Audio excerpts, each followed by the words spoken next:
Cassandra Cleveland de Cleburne by Greg Huffman. Narrated by Liam M. Introduction. Cece for our friendship, Cassie for your adorableness and innocence, and Cassandra for when I truly see how beautiful you are and how much I love you. If I satiate my desires, I sin, but I deliver myself from them. If I refuse to satisfy them, they infect the whole soul. Jean-Paul Sartre. This is the story of the second girl I have fell blindly and stupidly in love with. When I reread the story I wrote about Micah, I see that on the third paragraph I claim that I have never cheated on a girlfriend. Ever. Never ever. Which was true then, but ceases to be true now, and for that reason I feel horrible having to be reminded that I broke an old moral code that I took such pride in, even bragging to friends about it on select occasions. You start life out as an idealist, and then after you have had time to stomp all over the morality you claim to believe in, you become a realist. I'm concerned about writing this story for a number of reasons, one being that I like to write stream of consciousness, and I hate going back to make edits and correct things I left out. Another is the fact that I want to be as honest as I can, though exceptions will no doubt be made because I'm not sure that everything I would like to talk about is actually legal, and due to this there are few people I want to be reading this anytime soon. In my last story I wrote about an ex, except for maybe one or two occasions I was able to take the moral high road and I could come off as the good guy, I believe. In this story I will admit to all of my moral turpitudes, or at least as many as I feel safe mentioning. I also realise that no matter when I write this story, or in what mood I am, something will be lost. This story really is about my indecisiveness to a large degree. It's about me wanting to have my cake and eat it too, or have my pussy and eat that of a 17-year-old's as well. So it goes. According to a psychological study, when you look back at how a relationship started, you view it based on current emotions, so you truly miss out on the truth. I'm afraid of this, but I'm hoping to obviate it to some degree by being self-aware of the problem. I have a fear of death, a fear of aging, a fear of not having another opportunity to do what I can experience now. When you find pleasure and morality on opposite ends of the spectrum, when you must choose between either feeling guilty or feeling misery, is there a tougher conundrum? Why is violating sexual exclusivity in a loving relationship inherently wrong? Surely the burden should be on the person who feels the sting of jealousy to conquer this pain, this human weakness, rather than forcing the other to suppress a little harmless pleasure. Why choose to let pain dictate over pleasure? Mostly, I want to write this story for memory's sake, maybe for my own memory, or maybe to satisfy my narcissistic desires to feel important and delusionally believe that others will care about what a simple peasant of this world such as I have experienced. This isn't written with entertainment in mind, though my aim isn't for over-technical boredom, so I will happily give account of trivial descriptions and events that have no pertinence to the plot. This story is about how I reached the mediocre zenith of my so far sordid attempts at setting a course of progress for my life, and how in 1 month the boulder of Sisyphus rolled all the way back down to the bottom. The rock was back at the bottom. Rock bottom. 2010 to 2013 BC, before Cassandra. OkCupid. August 10th is my friend Charles' birthday. This also could be arguably the day I lost my virginity, since it occurred around midnight of this day, between the 10th and 11th in 2006, but I wrote that story already, so I digress. Charles was having his 25th birthday party in 2010 at a pizza place near his house called Perotti's. These details aren't really important, but I believe on either this day or soon after, he told me about a dating site he had been using called OkCupid. Due to the fact I hadn't had sex or a girlfriend since January of that year, I tried it out, because he told me that the website had free sign-up and usage, and I was excited to give it a try. I filled out the profile, made it a bit quirky and goofy and random, but hell, why don't I just copy and paste and show it to you? I have made a few changes since its inception, such as the profile picture, but it pretty much remains the same. My self-summary. Hello, my name is Gregory Huffman. I am living in the Fort Worth, Texas area. I would like to meet some cool new people, ho ho. Be sure to message me, I'll talk to anyone. I will say that I have social anxiety, but I'm very cordial. I don't care how much you make or what kind of life you live, I just want to meet friendly people. So if interested, don't be too coy to message me. I am also semi-straight edge. I don't smoke, I rarely drink, and I never do any drugs, unless I feel like it. What I'm doing with my life. trying to learn Brazilian Jiu-Jitsu as I am a big fan of the grappling arts. I also like watching MMA, such as UFC, but I have no desire to be a fighter. I also operate a semi-popular YouTube channel and play video games. I love to study philosophy and various academics as well.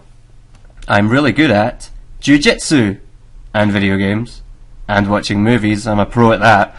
You guys ever played WWF No Mercy? Man, that game was pretty sweet. I don't watch wrestling that much anymore, but the video games are fun from time to time. I'm more into MMA, such as Strikeforce, UFC and WEC now though. I can teach you cats a triangle choke though, if you would like to learn it. That's my favourite move, ho ho. The first things people usually notice about me. How cool I am, because I'm pretty cool. They may also notice my long purple hair, because I dyed it recently. Update, I just cut it again. I'd like to dye it blue, but I tried it once and it turned purple. Gah! People might also notice my pyjamas. I like to wear pyjamas from time to time. They are very good to use for jiu-jitsu, I have noticed. Plus, they are pretty comfortable. Everyone should try them. If you notice anything I didn't, please tell me, as I would like to know. Favourite books, movies, shows, music and food. I like reading about philosophy and non-fiction. I watch tons and tons of movies. Some I enjoy are stuffs like Dark City, Sunshine, Dark Knight, Freddy Got Fingered, V for Vendetta, and Friday the 13th Part 2. I like real rap, not that MTV crap, such as Jurassic 5, Sweatshop Union, and Graydon Square. For food, I like hamburgers, Chinese food, and crepes. The 6 things I could never do without. Funnel cake, Chrono Trigger, Joe Rogan doing commentary for UFC, sleep, the letter G, and my legs. I spend a lot of time thinking about philosophy. I loves me some philosophy. I like debating determinism with my friends. I used to like solipsism, but I don't think about it much anymore these days. My favourite philosopher is Diogenes of Sinope. He was the coolest cat ever. He lived in a barrel/tub in the middle of town and masturbated in public. He also owned Plato several times in debate. Even Alexander the Great thought he was the shit. One time he saw a peasant boy drinking from his hands, so he smashed his only bowl and said, "This kid has beaten me in simplicity." Diogenes, a true American hero. On a typical Friday night I am alive, hopefully. I could be dead, which I would consider to be somewhat of an inconvenience. I mean, life sucks, but the alternative is worse. Well, I assume it is. I've never died before, and I don't know anyone who has. Well, I do know some people that did die, but I haven't seen them since. It could be possible they enjoyed it so much they didn't want to come back. Lucky bastards. Don't have to pay any bills or work. I might kill myself too one day and see what I'm missing. The most private thing I'm willing to admit is that I love you all, you sexy things you. True story. What else could I admit? I admit that Halo is the worst FPS game ever. The best is obviously the Timesplitters series, and if you disagree with that, I'll slap with you. I'll also listen to some Taze on Day songs. Ho ho, wanna wrestle fight about it? I'll take you. Gah, I'm bored now. Edit. I thought I should admit that when I initially get a new video game and they ask for a difficulty level, I always set it to the easiest setting first. To enjoy the story, of course. I'm not ashamed to admit it, but I only wear Velcro shoes unless I don't have the choice. I think it's outdated to wear laces, like use an abacus instead of a calculator. I'm looking for girls who like guys, ages 18 to 40, near me, who are single, for new friends, long-term dating, short-term dating, activity partners, or long-distance pen pals. You should message me if you think I'm sexy, or you think I'm a cool cat, you dig? I'd also like to meet up with someone who wants to spar jiu-jitsu with me. That would be really awesome, opossum. I'll talk to anyone, no matter how creepy you are. In fact, the creepier you are, the more I'd love to talk to you. Creepy people kick ass, so message me. Or else. The end? Then I started messaging ladies after my profile was set up. I don't remember my strategy at first, but I soon just started spamming girls with random comments to try get a response, not even bothering to read their profiles most of the time. Though the first girl I remember talking to on a regular basis then on my cell phone was Stephanie Rogers. I don't recall her handle on the site, but I remember her message me if thing talking about how she wouldn't bite too hard, so don't be afraid. Actually, I think her handle was something like squirrel or something. I think I even made a joke about squirrels biting, but maybe I'm wrong and full of shit, and who cares? Soon we started flirting, and this was when I was still staying at a motel with my father and his schizophrenic non-gay life partner, Bill, because we couldn't move into the house we were buying because of some such reason involving laws, lawyers, etc. I remember being aroused and asking to see a picture of her breast, and she said she would show it to me, which was interesting and exciting since we both talked about how we had never done such a thing over the net before. I also sent her a nude picture for the first time, as in it was both of our first times sending and or receiving nude pics from people over the net. We had to use email though because my phone from that time was a piece of shit. I masturbated to the photo she sent and told her the details of it. We continued this for a bit and talked about possibly meeting in person. I was very nervous but aroused by the idea. We talked about potential 3-ways and how I could fuck her for a bit without a condom, but I would have to put the condom on eventually if I wanted to come inside her. I have a serious love for cream pies though, despite their dangerous nature. I decided I was going to call her one night. I went over to Mitch and Charles' house. They always have a messy bachelor pad with shit everywhere, old soda cans, beer cans, random trash, whatever. This is superfluous detail. Anyway, they frequently have alcohol because they stay up all night playing power metal music and having band rehearsals. I drank a good amount of their liquor and decided it was time to call her up for the first time. To call anyone on the phone at the time, due to my social anxiety, I either had to have a loud environment or alcohol. The quiet scares me when I am talking, not sure why. I went outside and called her, but I was still nervous as shit, probably shaking. I don't even remember what we talked about, but after a few more weeks she decided to date someone else because she thought I was too handsome for her. Did I mention she was fat? And that I was using her for sex. Honestly though, that wasn't my conscious intention. It probably was somewhat accurate. I would never fuck someone and then stop talking to them, but I was just really fucking horny around that time. It was also around this time that I got put on new meds at JPS. I had been campaigning for propranolol, but because I read on the social anxiety forums that a lot of people found that quite helpful. When they did an assessment on me, the guy asked me about my sex life. How many partners have you had? Just 2. The guy said I should say it with some panache. 2! Then he told me about how so many people came in here that had unbelievable high numbers of sexual partners. Not only did I get prescribed propranolol, finally, but I was put on hydroxyzine as well. The first chick I met from OkCupid was this mulatto chick. She was a bit chubby, but I thought she was cute. She had a skinny black friend that claimed to be a model with her, but I didn't really find her attractive. This was before I had a car, so I had her meet me near the Taco Cabana by my house. We picked up Charles, but this wasn't really a double date, it was just a get-together. Thinking of it as a date at all puts a lot of pressure on me from a social anxiety point of view. Speaking of which, I had just taken a hydroxyzine, but they makes you drowsy, so I only use them for emergencies. I was still nervous around them though. We hung out at the IHOP near Charles' house, and the black model chick chastised the Mexican waiter for not understanding what au jus sauce was. They both fucked with him a bit, so I made a joke begging him not to piss in our drinks and showing him which drinks we had and not to confuse them with theirs. We had a short religious chat. The chubby mulatto was agnostic, her friend didn't say, or I don't remember, and Charles is Christian. For those who don't know me, I'm a hardcore atheist that reads Richard Dawkins, Christopher Hitchens and Sam Harris, or usually I listen to them on audiobook to be more accurate, and sometimes watch their debates on YouTube, but I digress. For whatever reason, they didn't seem to like us much, so they came up with an excuse to go home, and I left them with the Groucho Marx Paraprostokian, well, I had a wonderful evening, but this wasn't it. The next girl I met, her name being Audrey Van Winkle, from the site, was married and obese, and I just assumed it was another friendly get-together when she brought her sightly, or more than sightly, more attractive friend with her. First we got a bite to eat, where I remember I talked about how I didn't care if chicks burped or farted. I think she brought the subject up, but I don't remember the exact details. We then went over to Charles' house. Skip a few trivial moments. We've had a few drinks. Did I mention that I took my pill again, and how alcohol mixed with this pill really gets me talking and saying crazy shit around groups? And we started making out outside.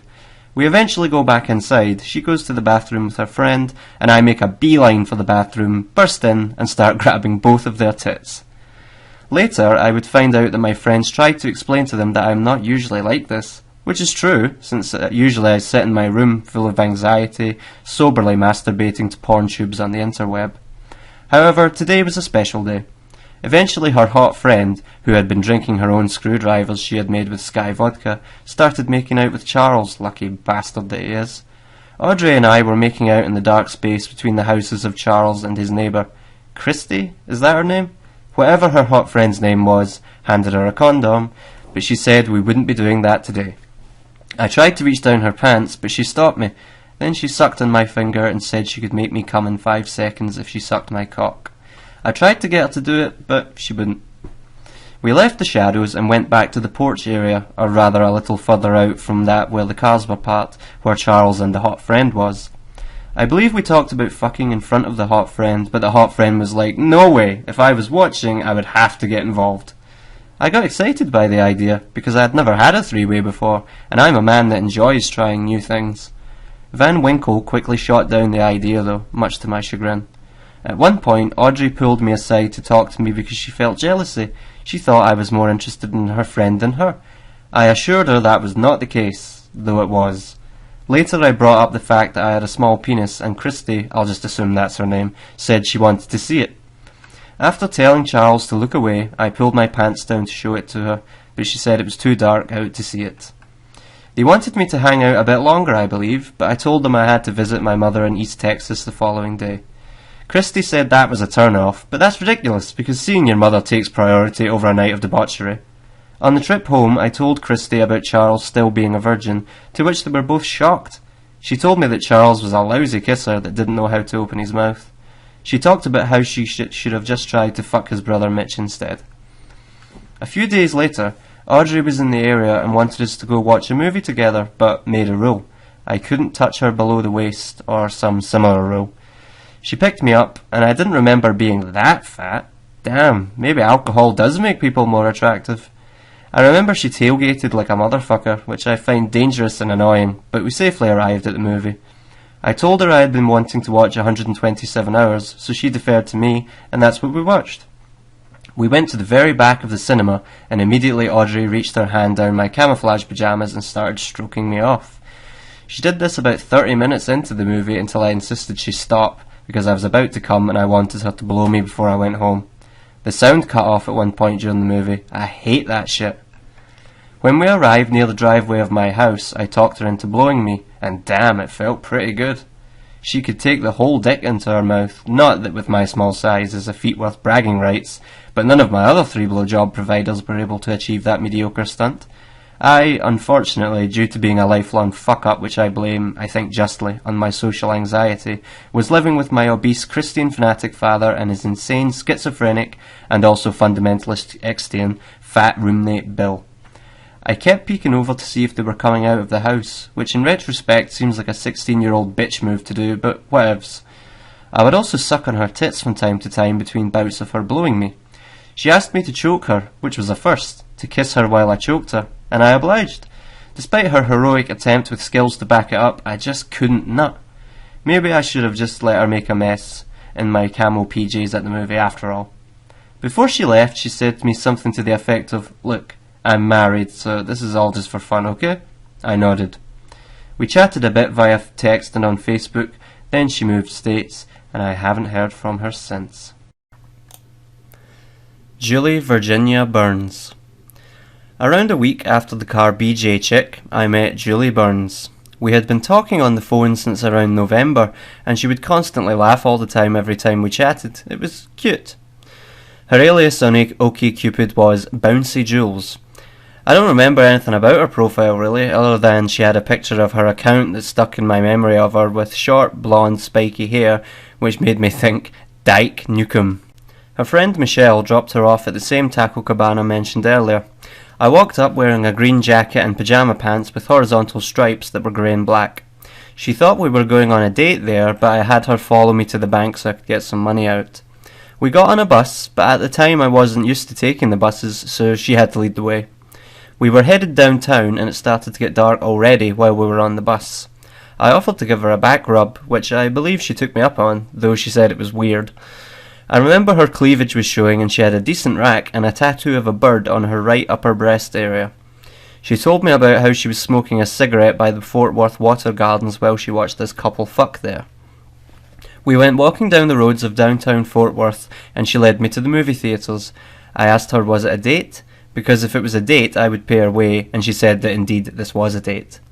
We ordered tickets for Tron Legacy early, which I hate doing, but she does that a lot. Then we went to go get a coffee at the Barnes & Nobles that is near to it. She said she would buy the drinks, so I ordered the largest size of vanilla bean that they had to try to even up the cost of my loss for the movie tickets. Eventually, I realised I had lost my pepper spray that I keep on me. She later told me she saw it drop out on the road, but didn't tell me, because she was paranoid I would be insane and spray her with it. I drank a good portion of the vanilla bean, but I couldn't finish it, and some of the vanilla bean popped out of the straw, and I believe I made an orgasm joke about it. I think I hinted at touching her leg, or maybe she did during this occasion, but that led to nothing, so we went to the movie. When we sat down, I held out my hand and said, "Welp, if it's a date, then we hold hands," or something, so she held my hands. The movie was shit and boring, and we had these 3D glasses on, so I had to try to time it if I was going to kiss her, so that we both had our glasses off. One time I raised my glasses up, but then they fell back onto my face, so I had to raise them back up, then she had hers up, and we kissed. I think we bumped teeth, which happened a lot between us, not sure why. I threw away the ticket for the movie, which I later regretted, because I usually keep movie tickets of certain movies I watch. Usually, the movies have to be good for me to keep the ticket, but I guess since it was a sentimental moment it would have been worth keeping. Michelle gave me a ride home, and before I got out of the car, I reached over and gave Julie an open-mouthed kiss, and she giggled, I believe. I later found out that Michelle thought that it was inappropriate and rude. We don't know the exact date of when this took place, but we just agreed to saying we first got together on the 15th of December. I think we had a few dates in between this one and our Christmas Eve get-together at our friend Michelle's house. We went to a 24-hour breakfast place one night called Old South. I remember I explained to the waitress that Julie was a unique snowflake, a reference to Fight Club, but I don't know what triggered it. Perhaps she ordered an unusual item? I don't know. I ordered cheese blintzits. My phone started ringing. I answered it. It was Natalie Persaud, a somewhat chubby girl I talked to on OkCupid, who bragged about having a Hooters waitress body. I told her I was with a friend, because I didn't want to have to explain the girlfriend thing yet to a girl I met on a dating website, and I couldn't talk. So when I got off the phone, Julie, upset, asked if I would tell her we were dating. I told her I would later.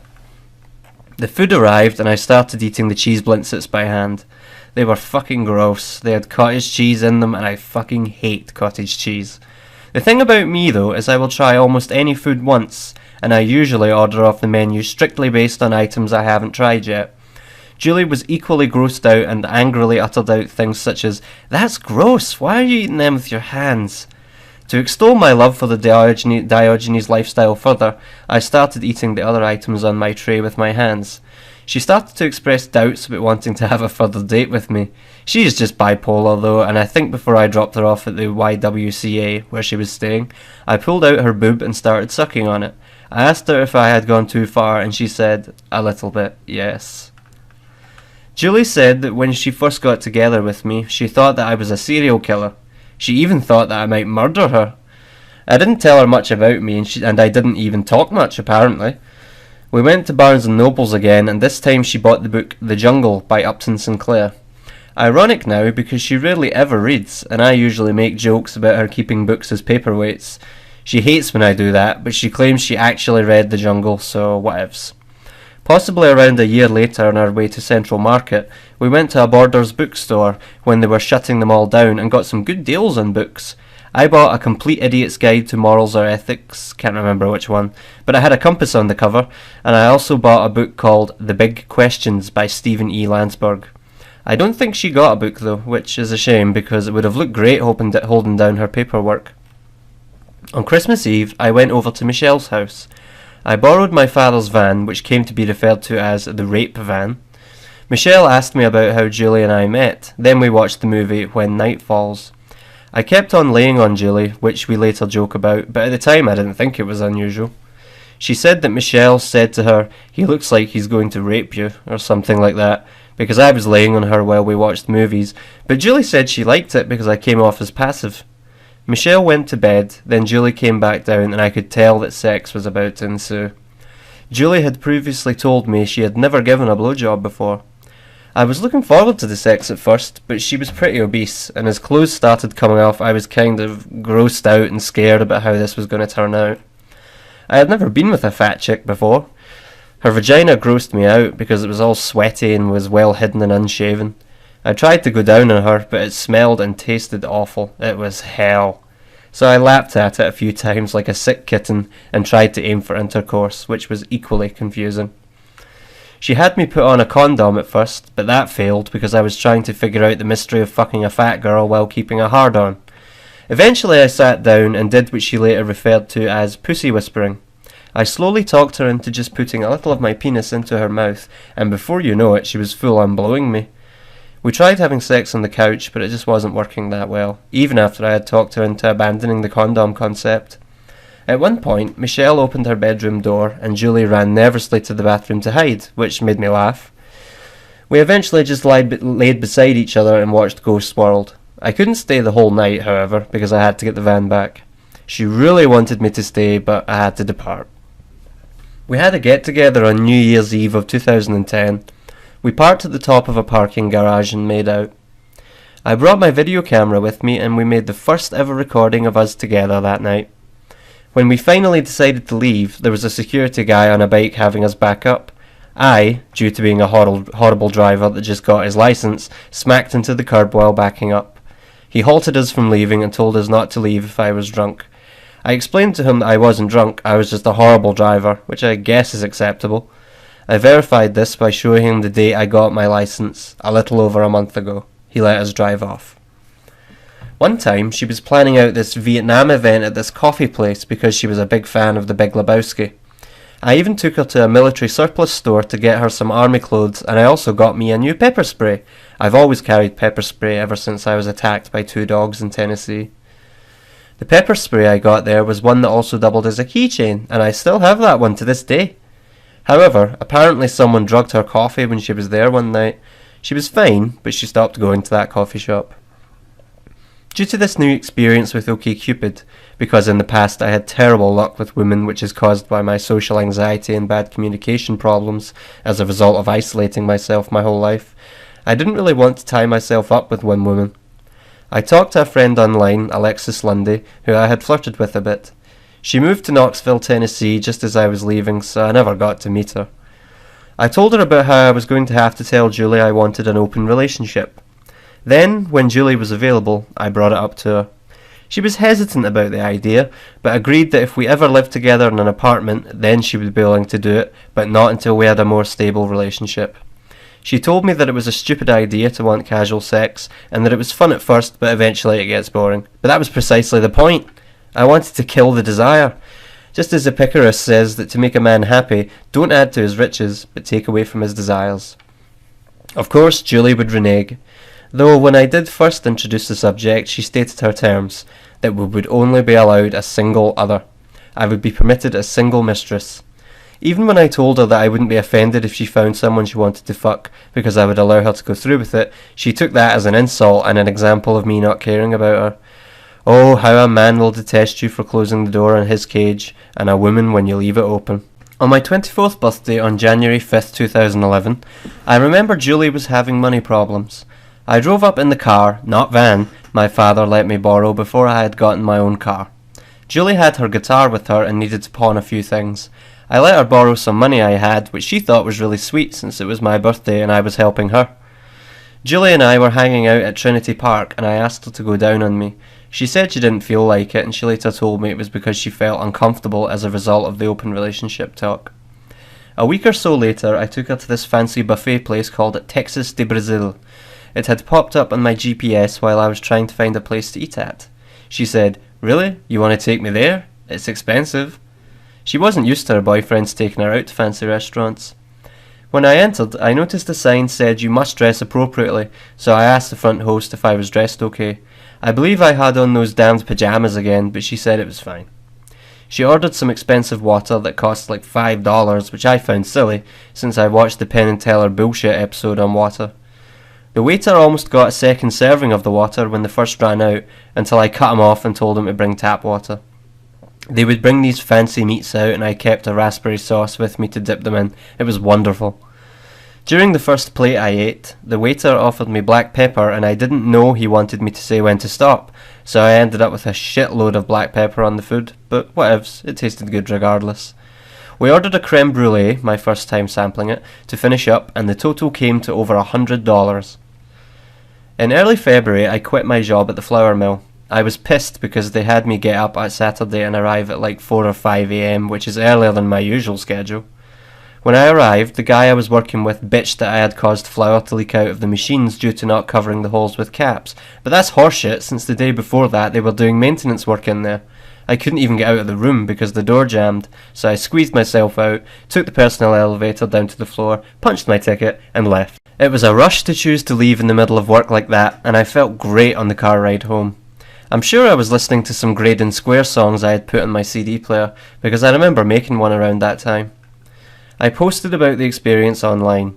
Julie called me, upset because I hadn't told her first.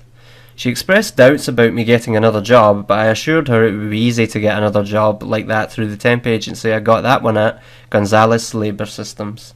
Unfortunately, this wasn't the case. She would later bitch to her co-workers at her hospital cooking job about me not having a job. She would frequently emotionally attack me by bringing these facts up and making me feel like shit. During one point, I had a job at a battery place for a week, which started on August 11th. Seems to be a recurring theme, but I slammed on the brakes and the load crashed into the cage that was behind our seats. We had to take it back to the shop. I felt embarrassed, so I quit on August 15th. Gonzalez had put me out on a funny job at the post office once. They told me that this company needed some people there to do some construction on this government building that was heavy security. Before I went, they talked to me like it was an espionage mission. Greg, we might not be able to get you on the list to get in, but they really need you. Just go in, don't tell them we sent you, and go wait in the bathroom until the guy gets you. As soon as I arrived at the place, they asked me why I was there. Gonzalez Labour sent me, because fuck them. I think they did find me on the list after all, so they let me in to work. I only worked there a day. The guy asked if I was coming back, but I told him I probably wasn't because I had things to do. I think that was because the next day I got my new car, my Nissan. It wasn't even a hard job. They had a scaffold, which there was no way in hell I was getting on, but some other guy was on it, and all I had to do was push it around while he made electrical repairs. Though they once put me on an assignment for a notable person at the end of 2010, you can look him up. His name is Dr. Mike Murdoch. He runs a church called the Wisdom Centre, which apparently caught fire, guess he had a lover's tiff with God, and then the sprinklers put it out and flooded the carpets. I was sent to work with ServPro. When I arrived, I was greeted to a soaked carpet that squirted water with every squishy step I took. I saw a guy in a green ServPro shirt, and on the other side of a series of glass walls, who was vacuuming up the water and had me take his place. I was doing this kind of work, and then I was also dragging out stuff from the charred walls and moving furniture around. Mr. Murdoch really seemed to enjoy looking at himself, as there were pictures of himself on many walls. His office was in the centre of the glass wall series, so he could look out from these walls and see his face on the other side. He was also the possessor of a really old Bible that was several 100 years old. I flipped through it and considered marking the phrase "Dratsab was here" in an obscure location within the pages, but I didn't. I did burp during lunch in their cafeteria with some of the church servants around, to which the young guy in charge of our team reprimanded me, and one of his two lackeys responded by saying, "Did he? I didn't hear it." I think I went to take a piss and wiped my dick on one of the hand towels though. So when you look up Dr. Mike Murdoch on Google or YouTube and you realise he's a huge douche, just think happily to yourself that someone wiped their dick piss on his personal bathroom hand towel and bathe in that serenity of justice that is so lacking in our modern godless society. We had a rough hangout on Valentine's Day of 2011.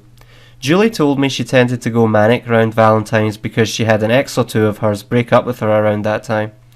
I told her I wanted to take her out to my old neighbourhood I used to live at as a child, where I formed my first memories.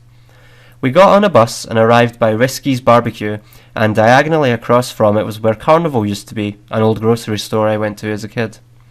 Instead, there was a clothing store there, so we went in.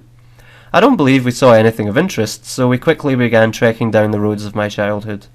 I hardly recognised the roads we took. I was waiting till we got closer to the road I was born on to get that nostalgic feel again. We made it to the end of the road, near another busy road where some stores were. Julie said she was thirsty, so I slapped my hand down my right pocket. My goddamn wallet was missing. I was wearing pyjama pants that have slippery pockets. As a result of this, I later made a very poor effort of trying to stitch Velcro onto my pockets so that I could close them, but it didn't work out well, so I had to buy these track pants that have zipper pockets. I was agitated and we couldn't get a drink for Julie. I walked all up and down the street looking for it. I think at one point we were jogging almost, or at least I was, since I have jerky, weird, unpredictable movement according to my friend Brandale and Cassandra, but we will get to her later. I went back to the clothing store, but no one there had seen it. We even went by Risky's barbecue to see if they had seen it. Fuck me, man. We called the boss to see if the bus driver had seen it, but I don't even know if we remembered which bus it was.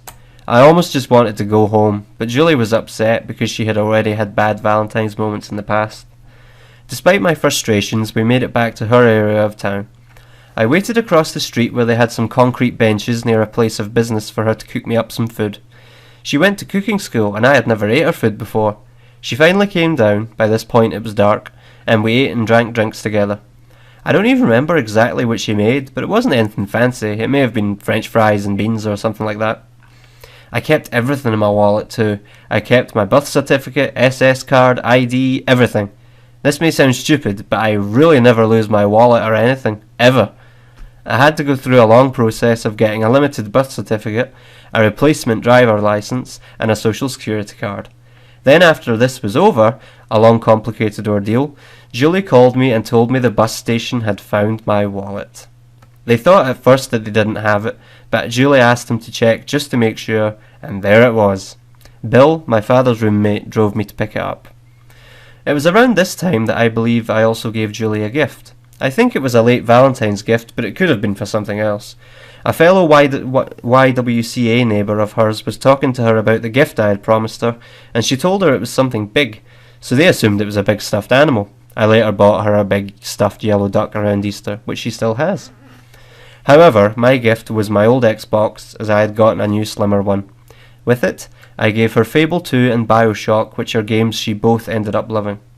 Beyond Good and Evil, which I downloaded via Xbox Arcade, was also on there, but I don't think she played it much. Her neighbour thought that wasn't romantic, but Julie thought it was cute. She has since become somewhat of a gamer, at least a casual gamer. She even pre-ordered Bioshock Infinite later on. Sometimes Julie and I would argue a bit, but she was surprised how cool I seemed to remain. I told her that I didn't get mad, at least not easily. She told me that she was going to try her best one day to make me angry, just to prove that she could. As a bipolar person, she got a kick out of fighting. Charity Long. In early to mid-February, possibly the 10th of February, I also met this chick named Charity Long, who I'd been talking to from OkCupid before I met Julie. She was a belly dancer, and though a little chubby, she was skinnier than your average OkCupid gal. She had told me she was uneasy about meeting people over the net though, because she watched this movie, Catfish. She recommended I watch the movie, so I did. We flirted with each other a lot, and I told her Julie and I were considering an open relationship, but until then I had to be loyal. Charity said she was polyamorous and into S&M. I had never cheated on a girlfriend, so I was able to abide by the code I had stood by. She asked me if I had any twin brothers, which I found complimenting, but kind of bewildering, as I don't know what she found so interesting about me, given that at that point we hadn't even met. I asked quite a few ladies that I got flirty with if they had guys that had loud orgasms when they came. She was one of the ones who said yes to that query. I know I tend to have loud orgasms, and quite frankly I find it weird that most guys just seem to just come so nonchalantly. Is it due to embarrassment? I bought a panda hat around the same time we met. It may have even been the same day, but earlier. I drove out to her location in the rape van, but the van had been having issues. The electrical went to shit while I was on the road, and the vehicle slowed down to approximately 15 miles per hour. I would have liked to put on my emergency lights, but well, hey, the goddamn electrical was out, so that wasn't an option. I let the hands of fate guide me to the edge of the road on my right as cars honked. The car started dying, but I was able to get it to go again. Eventually, right behind the traffic light before my turn, the car went off and never came back on again. The light turned green, but my van was staying right where it was. The honking continued until cars realised I wasn't going to move and went around me. After struggling with the car to start, I tried to pull my keys out, but they wouldn't come out. They had jammed. Fuck it! I got out the car and ran across the street to the fast food joint. A guy there gave me the number for a towing agency and told me to turn on my hazard lights. I explained that I couldn't. I called Charity and told her that if she wanted to hang out, I was right by the mall we were going to meet at. I was watching the cars pull up behind my van at the red light. As soon as it would turn green, the honking would begin again. Charity finally arrived, and she was as attractive in person as she had appeared online, which is a rarity. We shook hands, and I showed her my van. We both laughed a bit, and I think I may have actually laughed so hard I spittled a little on her face, and she turned her face to the side. She told me that this was the second time a guy had car problems while coming out to visit her. The tow guy arrived, and he managed to get my keys out. Apparently I forgot to apply the brake or something when pulling them out. I explained my stepfather owned the van and would be picking up the tab. We started walking around this mall, and when we went to one of these hippie-type stores with rock jewellery and smooth pebbles you can buy. She showed me her ring of a rooster and expected me to get the joke, which I didn't, so she had to explain it to me, and I was like, oh, of course, duh, cock ring. Some people at the front looked at us and said, hey, aren't you the two who had the broke-down car? It's fun to be recognised. We walked around the mall some more, and we stopped at a candy station in the middle of the walking area. She got a sample of candy and said to the salesperson that it was hard. She then explained to me that she thought the guy was flirting with her because he made some countenance affectation that implied innuendo about the remark. We then noticed a station selling animal hats similar to my panda hat I had bought. She was embarrassed about trying them on, but I got her to put on one or two before we left. We visited a clothing store as well, and I saw this cool button-up peppermint shirt. I told her I needed some pink shirts or wild shirts like that one. While walking out, I was behind her. She had an odd-shaped booty, but I couldn't tell with her clothes on if that was a good thing or a bad thing.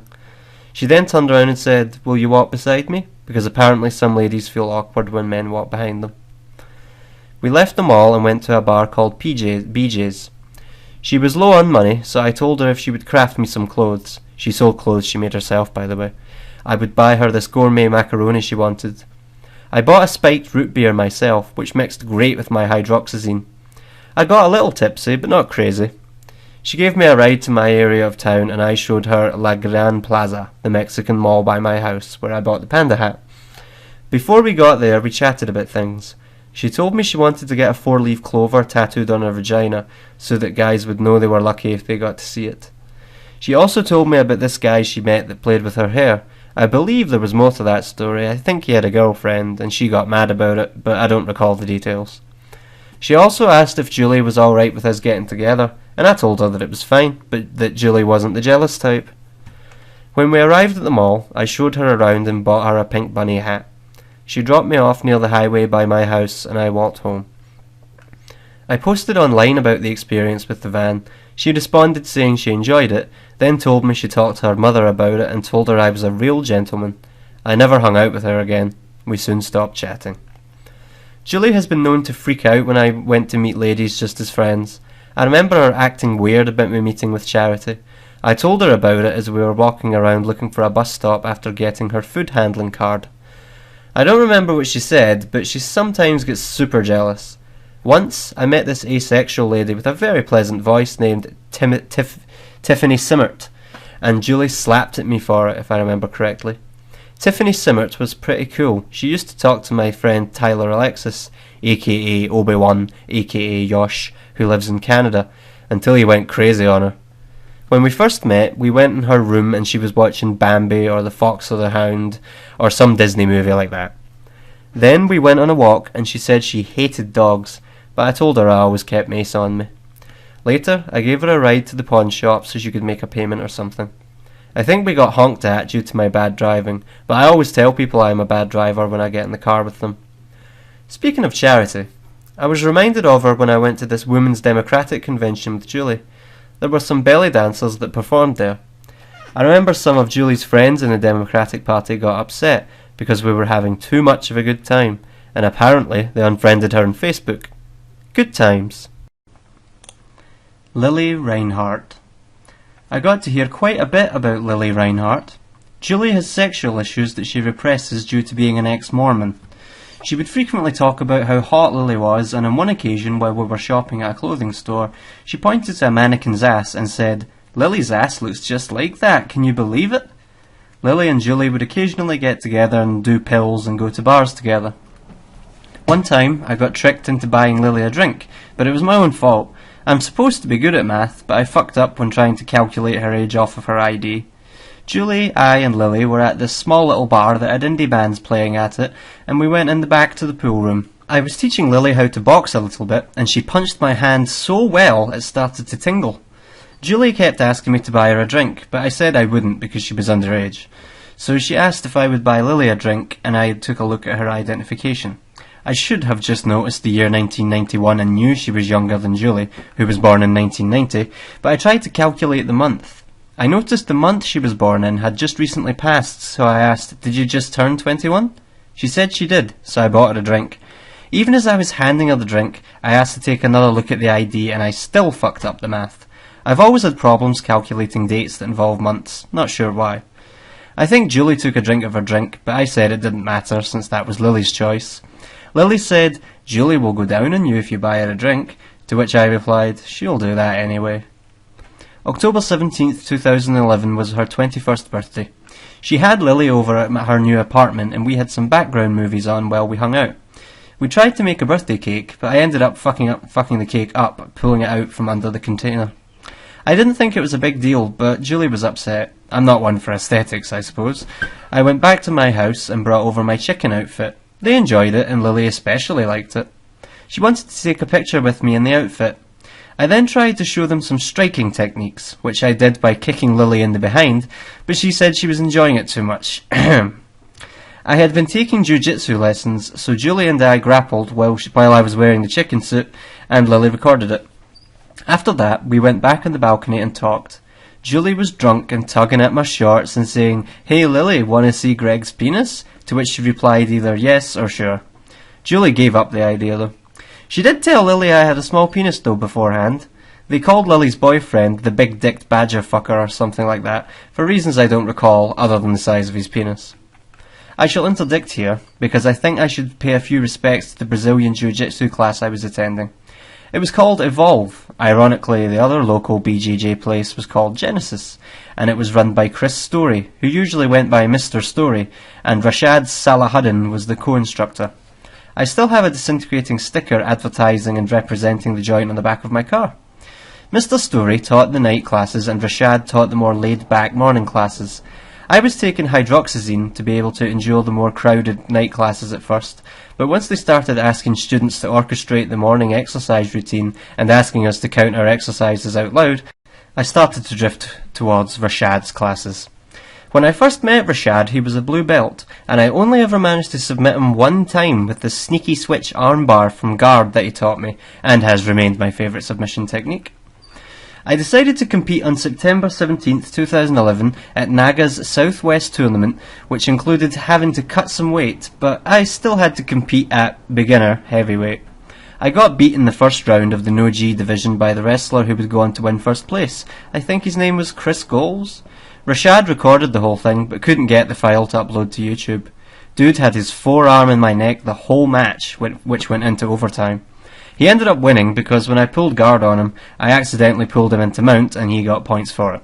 I recovered half guard, and I think I almost managed a sweet, but time ran out before I finished it. My neck was really fucking sore the rest of the day and probably a few days following the event. My G matches are uploaded to YouTube because Mr. Story's girlfriend recorded them and he emailed me the files. I got a second place medal as well as a lame medal just for competing. I ended up giving the medal to Julie as a gift, but I don't think she cared for it much, though I think she did like to brag about the fact I was competing. Oh, and UFC fighter Travis Lutter walked right past me, so that was cool. And I got a bunch of compliments about my LG. Anyway, that's enough of that side note. Well, one more mention about my jiu-jitsu class.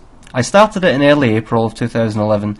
Julie didn't initially seem happy with me for doing it, because I suppose it ate into our time together, and cost $100 per month. But my first day was pretty funny, because I got paired up with this blonde chick. I had been warned about ladies who do BJJ and do take them seriously, so instead of playing it easy on her, I clinched and tackled her ass to the ground. As I was passing guard, she started making noises like she was in pain. I looked up and her friend was laughing about it. I apologised profusely. Hey, those G's can belie a person's size because of how bulky they are. I thought she was at least an adult, but apparently I had just body slammed a 14-year-old girl. Mr. Story came over to us and said, "Okay, Greg, I'm gonna pair you with someone else." Finally, back to the story where we left off. She kept telling me not to fuck Lily, which was weird. Apparently Lily told her she wanted to fuck me because she was horny. I guess she just has a thing for big cocks. Anyway, while we were eating at a Chinese restaurant near her location, we decided to try to hook Charles up with Lily. He really owes me big time. Julie described Lily to Charles, and Lily sent him risque photos. She even accidentally showed me one of her in a thong. It was so well done and sexy that I didn't even immediately recognise it was her and not a model. She was flipping through normal pictures and she went too far and it went into her private collection. I replied with, "Interesting." Unfortunately, Charles couldn't come over. He was busy, so Lily had to suffer. Poor girl. She kept bending over seductively in front of the TV while I was laying with Julie on the couch. She had a nice ass, but no boobs. Lily had a bunch of daddy issues and problems with drug use. Apparently, her father had a lot of money, so she was spoiled for a long time. Then she lost access to the money when she moved to the Y and started fucking older men because she wanted a sugar daddy. One time, while Julie was in her room, Lily came knocking at her door covered in blood and crying, naked. She curled up in the fetal position on the floor. She had apparently cut herself up pretty good with a razor. Eventually, we had a get-together with Charles and Lily at the sports bar near Julie. We talked for a bit, then got into my car. I had my own car by this time, a Nissan Altima GXE 1999. While we were driving, I had Madonna's song Revolver playing, and Lily and Charles started making out in my car. Julie later complimented me on my make-out music. After they made out for a while, Charles awkwardly thanked Lily for making out with him. Julie and I began fighting over something as stupid as a pancake house to eat at. I don't remember the exact details. Julie and Lily eventually had a split. Julie, while we were hanging out, would sometimes shout, "Vietnam!" and ask me to keep my distance from her. She had post-traumatic stress disorder along with bipolar. She had a rough childhood. When she was around 12, she was raped in a hot tub by a boy and his sister around the same age. She also says she doesn't remember if her family members tried anything on her, but they were verbally and physically abusive to her. While we were dating, she also had two scary events occur. An older gent offered her a ride and pulled his penis out while they were in the car together. She thinks he thought she might have been a prostitute since she was standing downtown. She also saw a naked guy under a bridge masturbating. What does this have to do with Lily? Well, apparently Lily's suicide attempts, especially with the blood-covered razor episode, had caused her to get panicky. She had me send a text to Lily, pretending to be Julie if I recall correctly, telling her they could no longer see each other. I don't know how I felt about it at the time, but I think that right now it was a shitty thing to do. It was abandoning a friend in a time of need. Julie and Lily had one final get-together to watch The Hunger Games, which they didn't even finish, I believe. They walked out a few months after that. But Julie said things just weren't the same, and Lily would no longer open up to her. Both of them have new phones now. Lily doesn't use social media, and Julie no longer knows where Lily is living. Julie frequently still mentions Lily and how she misses her. Charles also asks about Lily from time to time. Motel adventures. Due to the fact I didn't have a steady job, I would sometimes do favours for Julie, such as bring her over bags of food or do her laundry at my residence.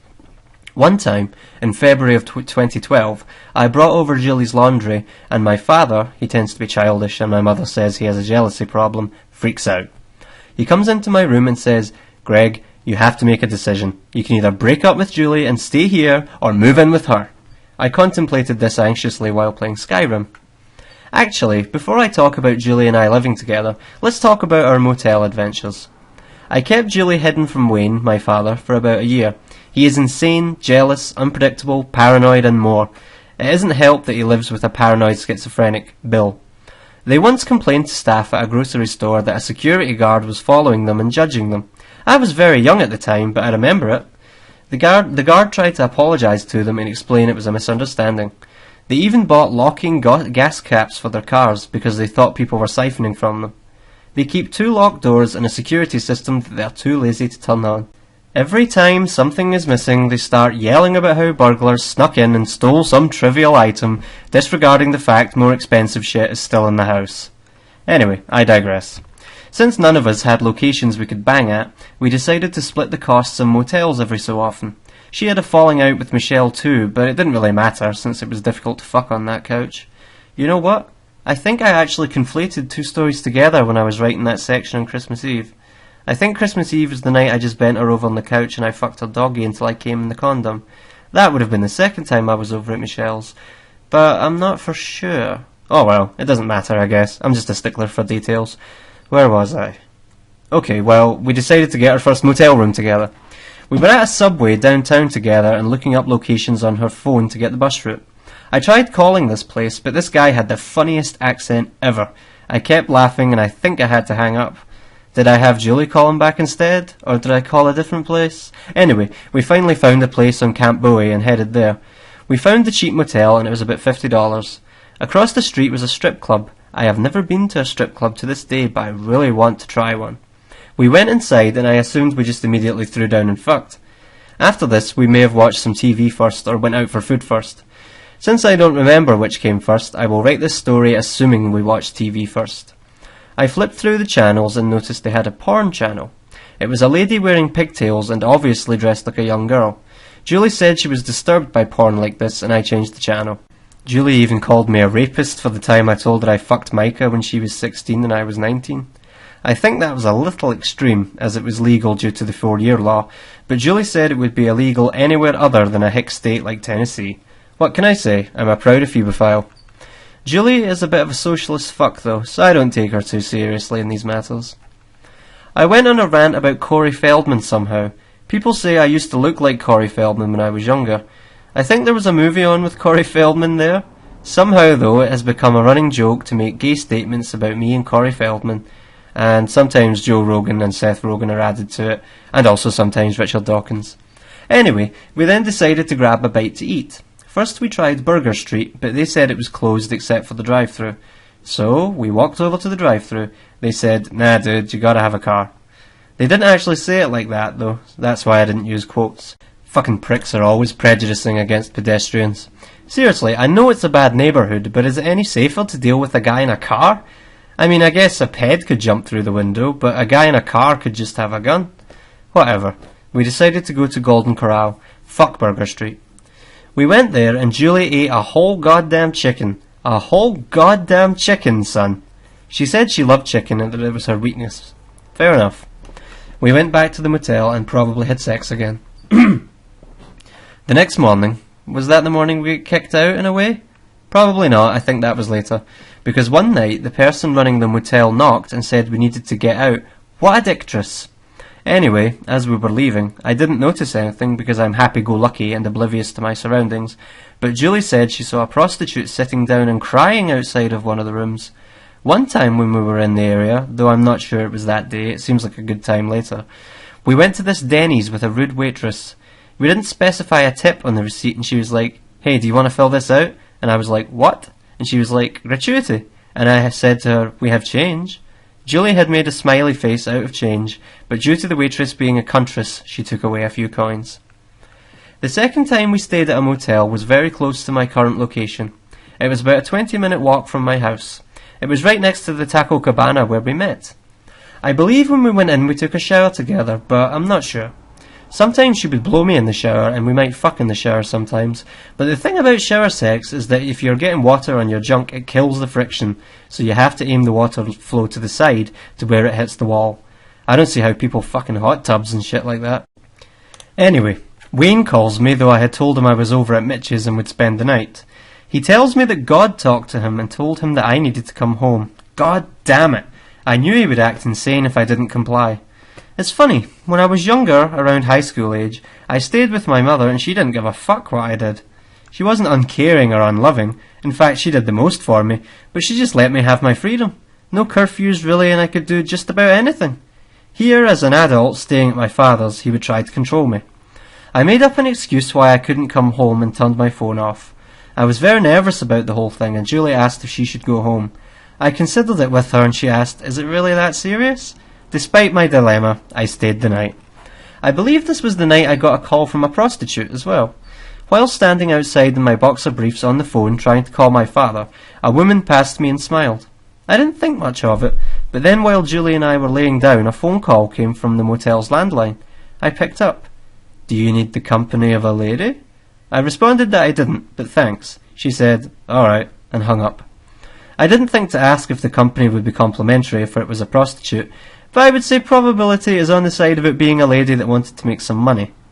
I remember one time when Julie and I were staying over at one of these motels by my house, she had her period that night. When she has her period, it gets crazy. It looked like we had sacrificed a goat in our bed, or that scene from The Godfather with the horse head had taken place there. I bet the maid that checked our room had stories to tell her friends about the ensanguined bed. I imagine her saying, "I thought a murder had been committed. It is a bad neighbourhood after all." I walked Julie to the bus stop at La Gran Plaza that morning, which was about a 5-minute walk from where we were staying, right across the highway really. On one occasion, while we were waiting at this bus stop, a black woman was getting a ride in a cart from what I assumed was a security guard to the station we were at. She was talking excitedly about food she had made at her house or something.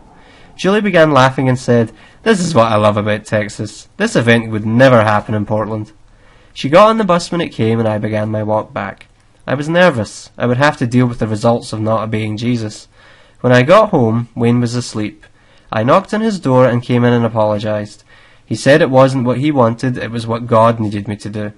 He asked me to give him the key to the car he had let me borrow. I did, but he later returned it to me that day. I was just happy he didn't do anything crazier, like unplug my internet or try to take my shit. I knew he wasn't going to get violent with me. I was too old and big for that. While staying at one of these motels close to my home location, I went to go get us some sodas from this Mexican grocery store by the mall called Fiesta. They have banana soda there, which is one of the flavours I bought. They also have champagne-flavoured soda, but it's fucking gross. Anyway, while going there were 2 Mexican girls in front of me who, if I had to guess their age, I would assume were around the age of 14 to 15.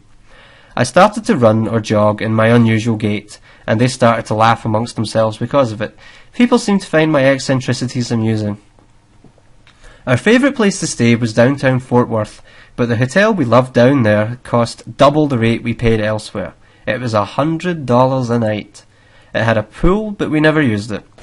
It had this cool Jaguar statue on the outside of it, so we called it the Jaguar Hotel. Despite me trying to recall any memorable moments that happened at this beloved hotel, I can't think of any really. Well, I do remember one time when we were collecting supplies to camp out there. Julie wanted me to get the room while she was getting things from her YWCA room. I told her I would get lost though, so we needed to go together. I don't recall too many of the details though, so oh well. In August of 2011, when I had gotten a job at Continental Batteries for almost a whole week, Julie and I were going to celebrate at a motel. She was getting this device for her vagina so that I could cream pie her and she wouldn't get pregnant. However, we have done that since then without it, so I guess I either have bad seed or I end up with lots of barren chicks. The device cost about $50 if I recall. I really don't have an interesting story here to tell, this is just for memory's sake. While Julie was working at her cook job at the Harris Hospital, sometimes I would come by to see her. She would have her hairnet on, sometimes serving someone, but when she saw me she would light up and put on a suppressed smile, looking all giddy. She would run over to me, slowly, and hug me. Then, sometimes, she would give me her meal discount for food so I could grab something from the cafe. I would sit either beside the big window or at the booth seat to wait for her. Sometimes she would bring us a meal to split from the cafeteria, such as cutting a burger in half. I once brought her a flower while she was there because she said I never did anything romantic. One of my favourite qualities about Julie are her cute mannerisms. She has small beady eyes, but they are quite adorable when she lights up.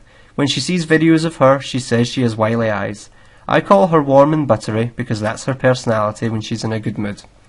Sometimes when she sees something she likes at a store, she bounces up and down and claps. She doesn't jump though. She once got mad at me because I told her she was incapable of jumping. She also has this delayed squeal that is hard to explain.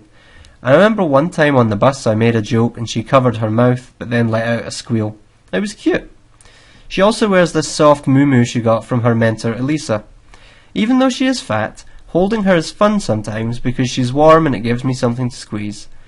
One time she tried to run toward me but did it really slow to hug me and she said, "I got here as fast as I could." Aww. Sometime around this period, I think possibly shortly after I lost my job in February, Julie went with me to a group therapy for anxiety. It was hosted by someone named Swan. I was very nervous about going to it because part of my anxiety is hating groups and especially talking in groups. While waiting outside for the session to begin, a middle-aged black man approaches me on a bike. Holy shit, I had seen this guy years ago. Twice. He was a scam artist. He would talk about how he used to be a sports coach or something until he broke his clavicle. He told this exact goddamn story back in 2005 when Bill was parked somewhere, probably picking up fast food. He was impressed that Bill knew what a clavicle was. Then, while walking at Trinity River a day or maybe a week later, we saw him again. I remembered to say clavicle when he pointed to it, but he didn't compliment me on my knowledge of anatomy, which makes my narcissistic side sad.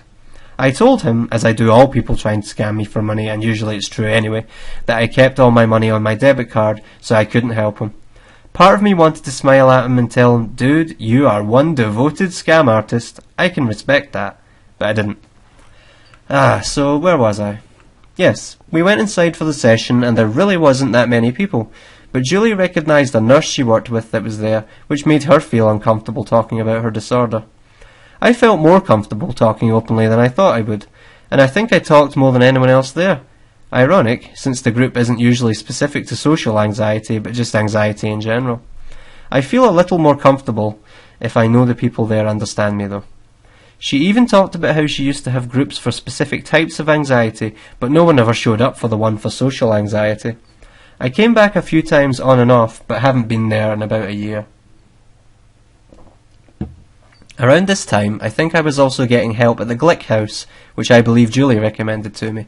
I met with this black chick named Robin who charged $10 per session.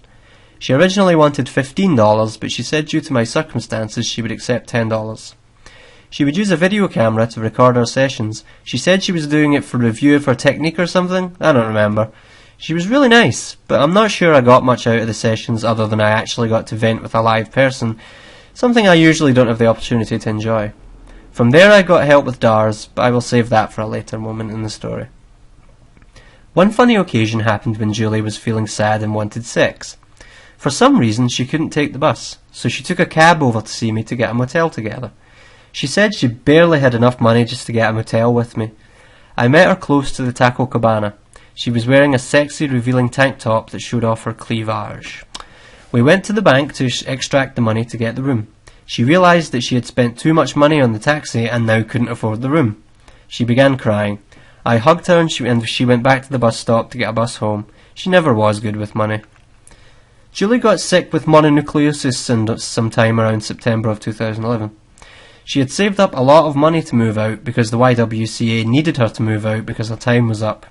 She was going to college as well as working a full-time hard job of cooking. She lost all of this due to her sickness and later had to pay off her college debt, which I helped her do, which was over $1,000, I believe, because she lost her financing because she didn't drop the classes. When she was at the hospital, she apparently had a freak-out after her surgery where she cussed and shouted invectives at the staff or something. I went to visit her in her bed while she was out of it, but the staff said I needed to let her sleep. She couldn't even walk, and she had become constipated. She had to have her gallbladder removed. She cried for me to let her stay with me and my father, but I didn't, because he was insane. I feel horrible for that to this day, but I don't know how he would have acted. She was stuck at her YWCA, and I couldn't visit her because it's for women only. She did have a few friends help her out, though. Despite the fact that I might have deserved what I got later, which people call karma, it is because of shit like this that I don't believe in karma. For a system like karma to work, you have to have consistency, otherwise it is just a coincidence. Besides, a system like karma requires a god to exist, otherwise who or what is judging whom needs to suffer and who needs to be rewarded? Julie finally met my father on Christmas of 2011. He bought her some gifts, including a video game controller for her laptop. He originally bought a $20 controller for her, but then he returned it and bought a $40 controller instead. I don't know why. Julie's dog chewed the cord apart a week later anyway while she was playing Chrono Trigger on her SNES emulator. He welcomed her to the family, lying snake that he is. He even admitted to me he lied later just to be nice. Good Christian that he is. Apparently, when I was injured, while doing one of my final days of jiu-jitsu, Julie came to see me. I didn't remember this happening, but I'm sure it did. I remember we were learning how to explode up off of her ass and to score a takedown, but I'm not very explosive, and I strained something or something, and I couldn't move for like a week. Anyway, I think this was probably in late January, but could have been early February. Living together. So, living together. I chose to stay with Julie, obviously. I had to give up my jiu-jitsu classes and still pay for the next 2 months since I had signed a contract for a year. I brought over some food for Julie from my father's because I would sneak food out to her. She was excited and said, "Oh, you brought me pie." I told her what happened and asked if she wanted me to move in with her. She said of course she did. I was worried about finding work at first, but I managed with some luck to get a temp job working at an order pulling warehouse within the first few days there. I had snuck all my shit out from Wayne's in the middle of the night in one trip and listened to this new musical artist I had heard of called Zero 7 and some other electronica while driving to Julie's apartment. The next day I think I turned off my phone. Knowing I'm about to get a bunch of crazy messages or phone calls makes me super nervous. Just the sound of the phone ringing or the sound of me getting a text can really freak me out. I dread having to turn my phone back on, waiting for it to load, all the while knowing I will hear that dreaded sound, that sound of getting a message of bad news. As I turn on the phone for the first time, on any occasion such as this, and it is more common than it should be, my heart starts to speed up and the anxiety hits. Just typing this makes me feel that familiar anxious pain. Sometimes, as I turn on the phone, I put it face down and use the restroom so I don't have to hear that goddamn sound. However, I still can't avoid looking at my phone and seeing a new message. It's like opening a package with a bomb in it. You can't ignore the package, it must be opened. I have got in the habit of deleting voicemails before I listen to them though. Wayne wanted his TV back that he gave me. He also later tried to make me give him my car back since he helped me get it, but that was a good while later. My mother eventually got hold of me and was worried. I rarely talk to my mother, sometimes I talk to her once a month or so, but usually it's more spaced out than that. I told her everything was fine, but she wanted me to talk to Wayne. I didn't talk to Wayne again until we had money issues, but I'll get to that. She told me Wayne was trying to find out where Julie lived and more info on her. Weird. Julie and I had a fun time living together, despite the fact I had more responsibilities now. Julie didn't have a dishwasher and she didn't have a washer and a dryer, but luckily the ghetto-ass apartment complex we were staying at had them, though they all eventually broke. The place was so shitty we couldn't even get a receipt for paying rent, which made paperwork difficult at places we needed to register. A black guy, wheelchair bound, was also in the middle of the road one time near the apartments. He was calling me over there, but I didn't want to go over there. He was freaking me out, so I said, "I don't know, man." Julie said, "Just go help him." Oh, I didn't understand he needed my help. Apparently his wheelchair was battery powered, so I had to wheel him into the laundry room so he could plug himself up. Before I moved in early February, she had already been living there since early October. She had considered staying at Harris Gardens, but couldn't afford it, so she moved into this run-down place that was owned by BF Jack, and we never saw anyone that worked for them other than the black repairman. At one point, she even got an eviction notice for not paying the rent, despite the fact she had been paying the rent every month. We gave them a call, and I guess they fixed the problem, because we never got kicked out or sent any other such mail. She lived on the second story. On our anniversary, 15th of December 2011, I dressed up in a nice button-up shirt, and I believe I wore my glasses for her, but I don't recall for sure. She undid the buttons with her mouth, probably giggling, since any time we are around each other we act childish, even regarding matters of romance and sex. We never take each other seriously.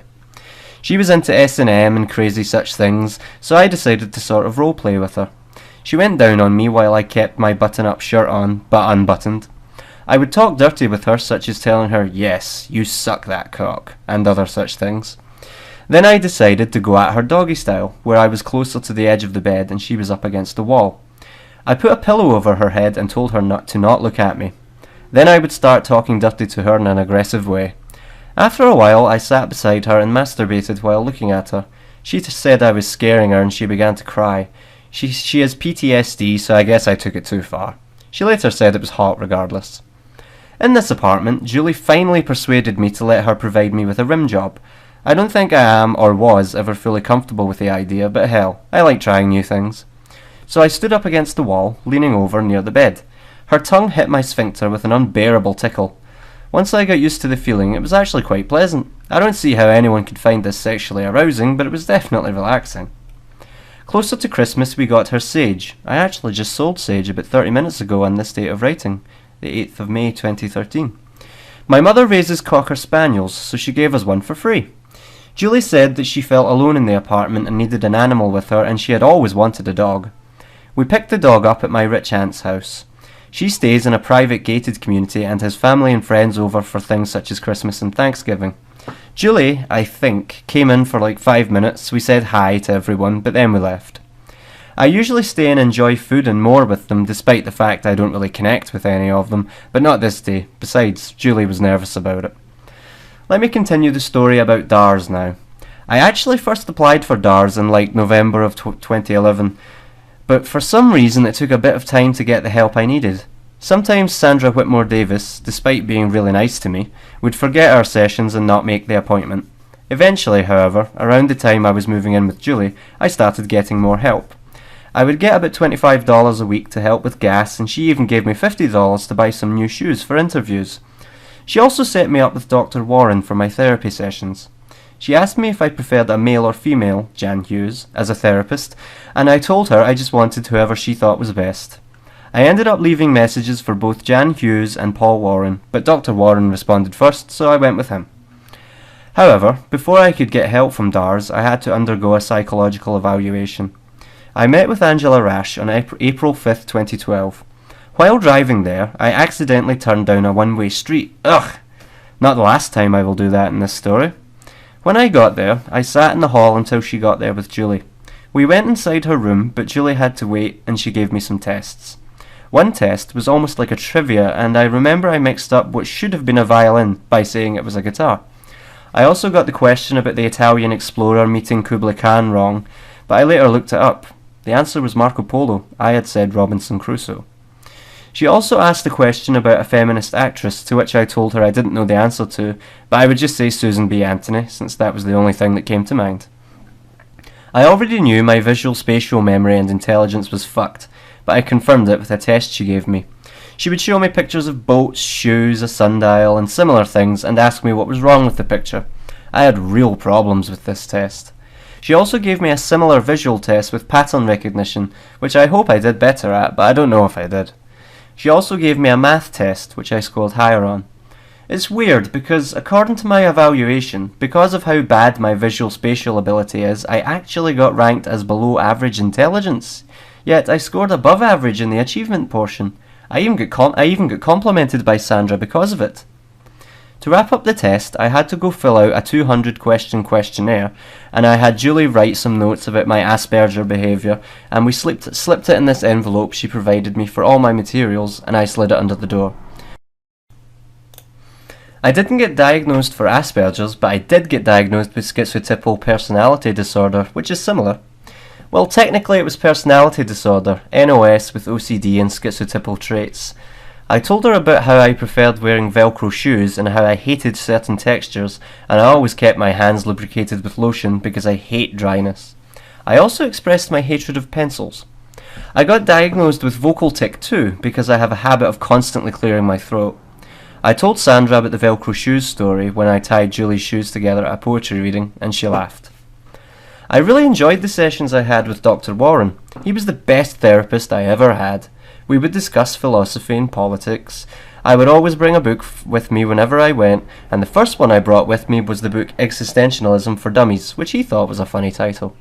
He liked this Mike Tyson quote I told him about why I had problems taking things I learned about how to deal with anxiety and making them work in real situations. The quote was, "Everybody had a game plan until they get punches in the face." I believe he also shared my belief that intentions are more important than consequences, because I lean more Kantian in my morals than utilitarian. I'm an atheist, but I believe he was either a deist or possibly a very loose-believing Christian. He talked about how he hated Mitt Romney and said that Mormonism was a cult. Later, I had Julie with me, and Julie laughed when I said things such as, "You know, there are always people trying to kill time, but it works out vice versa." And I also said that every time I went to my job at Tyson Chicken, more on that later, I said to myself, this is what hell looks like. When I went there, the outside had all this loud machinery going and boring industrial shit.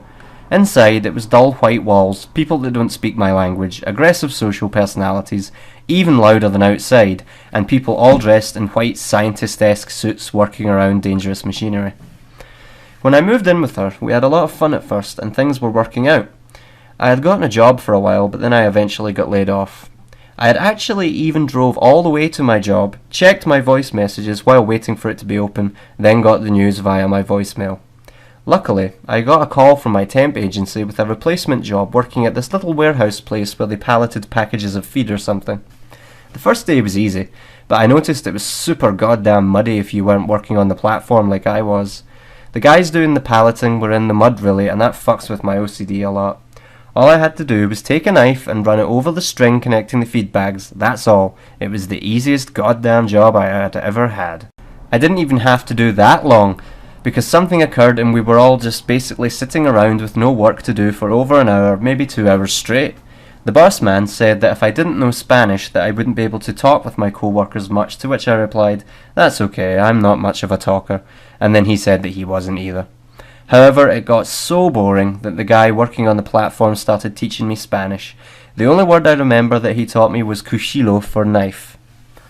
The next day was a bit different. We had to shovel around some excess feed while tractors pushed it. It was dark. An hour later, people started going up the platform and going, "Into the rafters? Fuck me. I hate heights." I expressed some reluctance, but began following them. We went higher and higher, and I noticed that at the top, the rafters looked dilapidated. It was scary as shit. Everyone else was stepping on this thing that was like a pole or something to cross over, but I went the whole way around it because it looked precarious. We arrived at this conveyor belt, and we stood around for like 15 minutes with nothing happening. The guy beside me pantomimed diving into the feed to me and smiled, making fun of my fear of heights. God damn it. I asked him where the nearest restroom was, which was really an affectation, since I knew where the fuck the restroom was. I just wanted to hide the fact I was about to drive home to my safe ground level bed. Well, technically it's on the second story of an apartment that is dilapidated itself, but it was relatively safe. I think I actually did go to the restroom first. The place where the restroom was this separate shack that looked like an abandoned building. By one of the stalls was a crudely drawn nude woman with big tits and a hairy twat. Sick.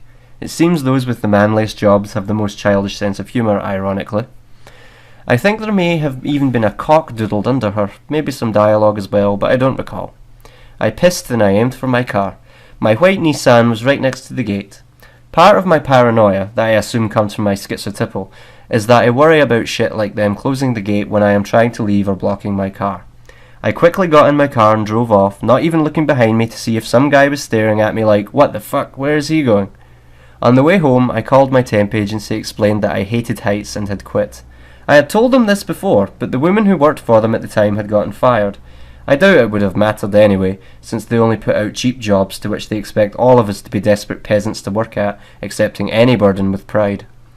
When I got home, I wrote a note to Julie and took the book on morality that I mentioned earlier and read it at the nearby park. It wasn't much of a park, but it had swings and a place to sit and read. Julie called me once she got out of work. She told me she was angry at first, but how I handled the situation was nice. She had time to calm down, then call me. She also said it was cute. Unfortunately, I had problems getting work after that. We started having to go to food banks and charities. I hate having to go to churches though, because religious people scare me. One time when I was coming up to Texas from Tennessee, our car broke down. Dave, my girlfriend at the time, and I had to find a way to get bus tickets to make it the rest of the way. We went to this church to get help, and as we were talking to a guy in front of us, a guy behind me blurted out, "You have accepted Jesus into your lives, right?" We nodded nervously, and I think I even let out a light, "Yeah." Scary bastards. So, anyway, we went to all these places to get food, etc. One place we went to had this interview process. I let Julie do most of the talking, but due to my social anxiety, I started feeling panicky.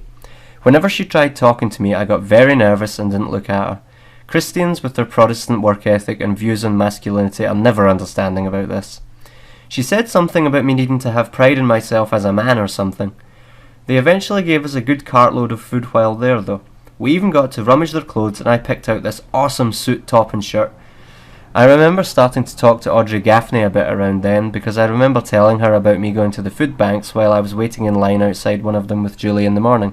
However, I will get to her later. They did say that they couldn't help us with rent and also that they doubted a lot of places would help us with rent because of not having enough work to make it to the next month or something like that. This was around the time Julie was doing group therapy, I believe. She had taken some time off from work to go to this therapy session, so none of us had work? Fucking wonderful. She had me attend one of these sessions, but I wasn't much help. The guy running the group asked me if I wanted to talk, but even on my strongest anxiety medication I couldn't contribute.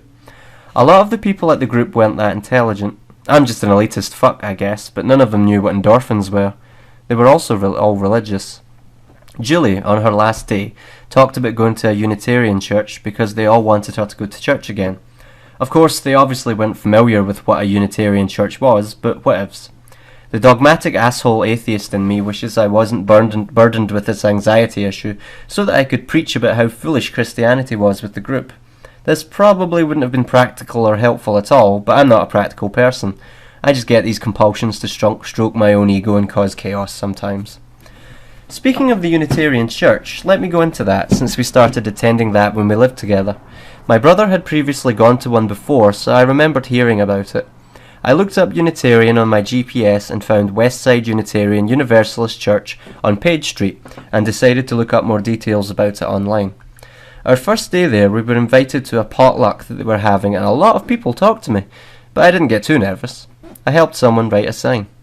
The pastor for the place was out on vacation, so they always had a new guest speaker, and they tended to focus on philosophical topics or topics about people working together. They also had a current events session in the morning where people would get together and discuss politics and the news. They had a little library with books donated to the Atheist Network Library by Gibson Arnold, as it says on the inside flap. I checked out 120 Days of Sodom by the Marquis de Sade, and Julie checked out The Second Sex by Simone de Beauvoir. I read my book, but she only made it 82 pages in, but I guess it looked nice lying on top of her paperwork. I eventually met this interesting little gay black guy there named Serge Ashtier. His real name was Marcus, but he got the name Serge from Chrono Cross. I went over to his house a few times. We hung out at the park once, where I learned, when he took off his shirt, that he had a case of gynecomastia. And I even gave him rides to places, but he got really weird on me. I was busy a lot, and he kept questioning our friendship. At one point, he even texted me on another person's phone just to see if I was ignoring his messages, so we aren't pals anymore. When Russell K. Elevin came back, he talked about how he met Sam Harris while he was on vacation in Hawaii. I think he said he met him at a restaurant, but I may have been mistaken. He later had a sermon on free will due to the Sam Harris book. He said he thought that Sam Harris was only arguing against free will because religious types were for free will. I, however, also do not believe in free will, but I thanked the pastor for talking about the subject. I think that due to the chemicals in your brain being determined by the laws of motion, you could never choose an alternate course than the one you have chosen or will. I also did some volunteer work while I was there. I helped a guy named Bill Terry with the sound system for a bit. Well, mostly I just worked the lights by turning them off for the story time if they were using the projector. However, if the mic was too loud or too low, I would also have to adjust it. I also got to control the camera a bit, zooming it in and out to get the best angle for the sermon, which they put on their website. However, I think the guy that did the sound system for this first service recorded his, and mine was just used to broadcast it into the eating area, where they set up snacks in the morning and people had tea and coffee. At the end of the thing, I had to lock everything up, put up the projector screens, and turn off the camera. I once also came to this clean-up they were doing around the church, and Serge, before we had issues, came to help as well. Some people took pictures of us together, and I think they thought we were gay together, or at least some of them did. One of Julie's co-workers knew someone from there or something, and they thought we were or something. Whatever, I don't remember.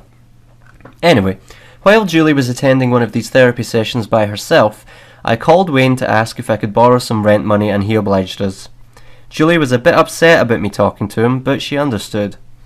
However, things got so bad at one point, we had to ask Wayne if he would allow us to move in with him, and we could stay in the garage. He said he would only charge us $200 a month. We discussed this while sitting at the Pizza Hut stationed inside of the local Target on 7th Street. We came to an agreement that staying with them was something that we could try. Wayne and Bill's garage. When we packed up all of our stuff and arrived at Wayne and Bill's location, they had a contract printed up with the rules and payment requirement. There were about 10 rules, which is fitting I suppose, being the Bible thumpers they are. The rules were things such as clean the kitchen if you use it, 5-minute showers, etc. We were staying inside of a garage that was located behind their house. There was a white gate beside the house, which if you open you can drive up to the garage we were staying in. The garage was converted into a guest house because Jesus told them they would need a guest house for people to stay in. I guess that prophecy played out well for us. There was plenty of room in the place, but yet we still had to put a tarp over some of our belongings and leave them somewhat of a slave to the elements. We had 2 different types of punching bags under it and a few boxes of whatever.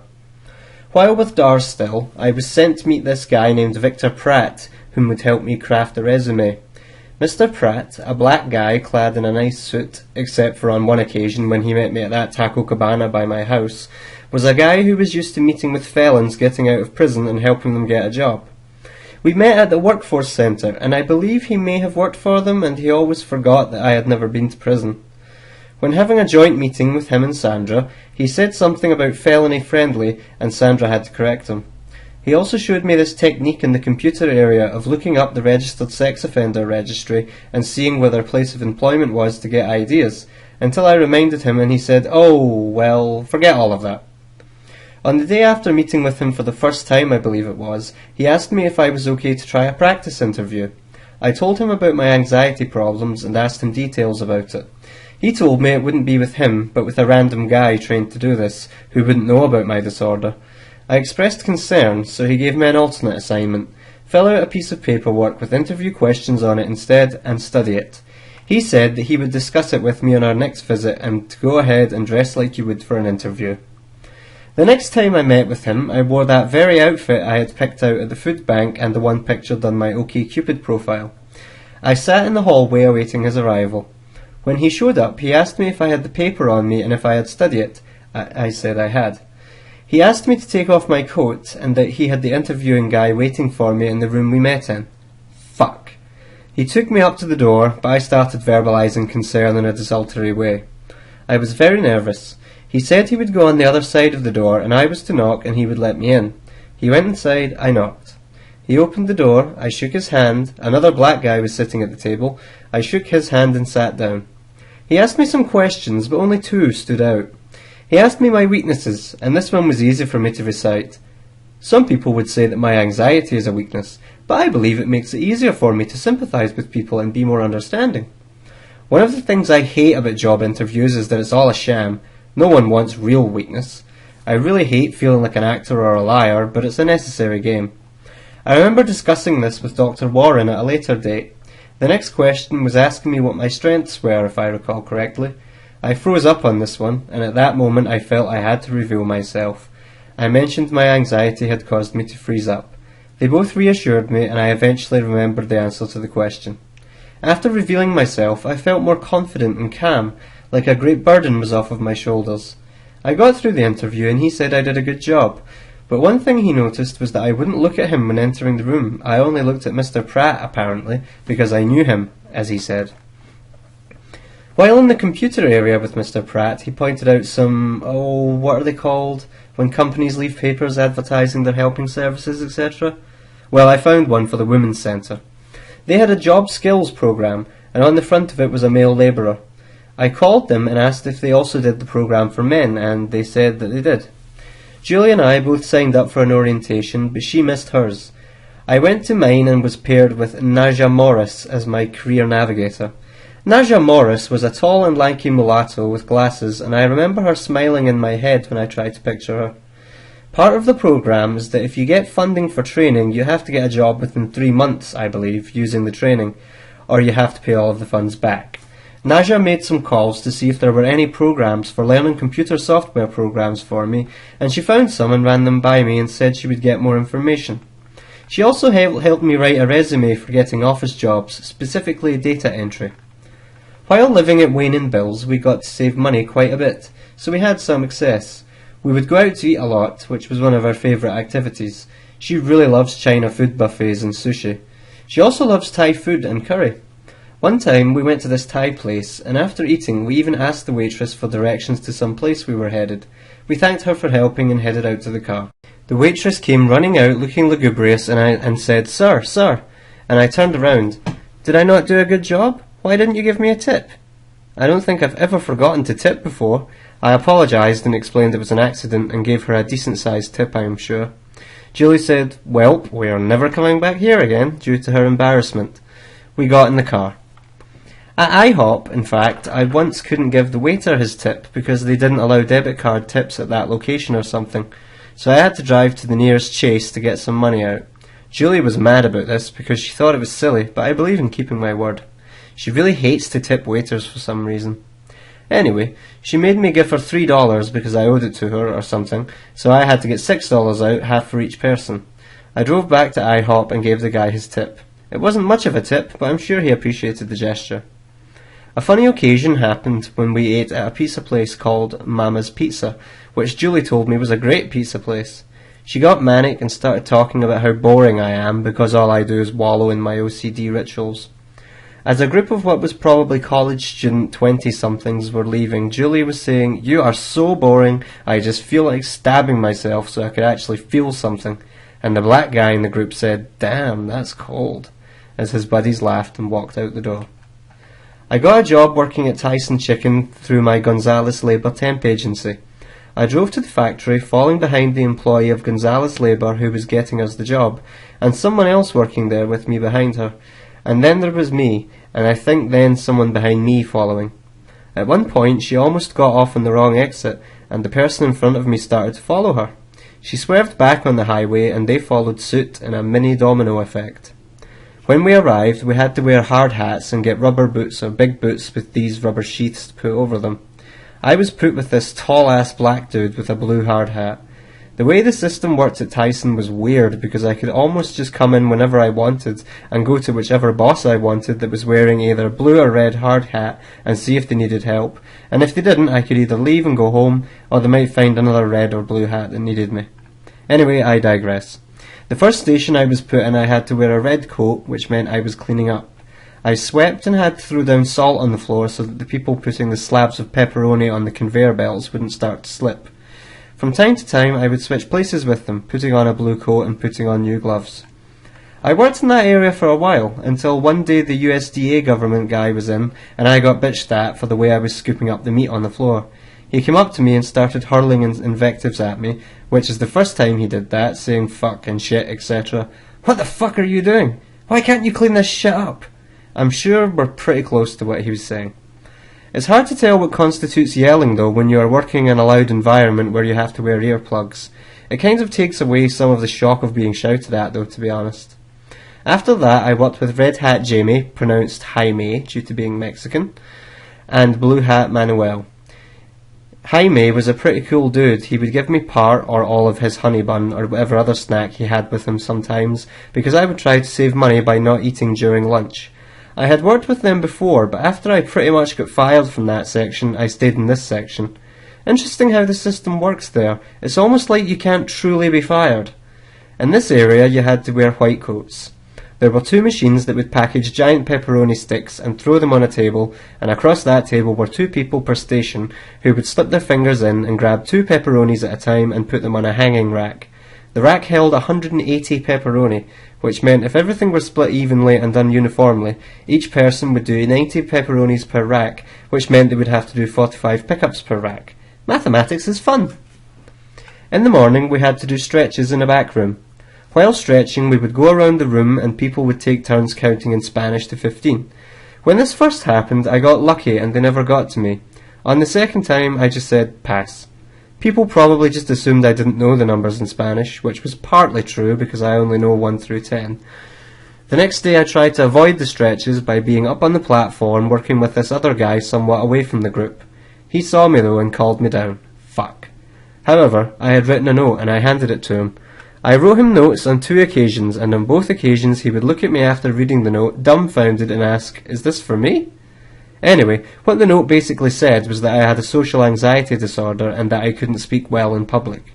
I asked to be excused from the counting and he allowed me to be skipped.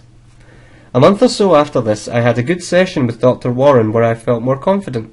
I didn't go into Tyson until like 3:30 p.m, and my sessions with Dr. Warren were usually around 2 p.m, so this confidence carried over.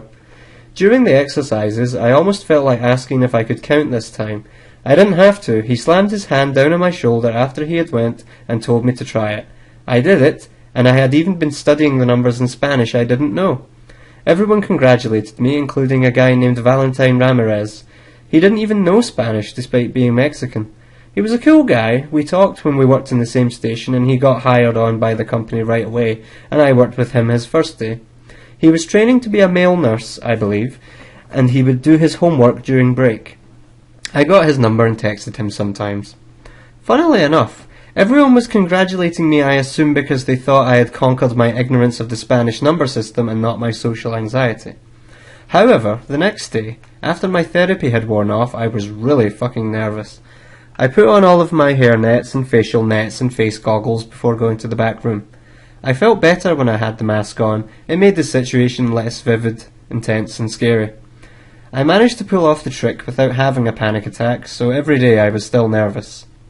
Fox News. They were always goddamn watching Fox News in the break room. It was the time leading up to the elections.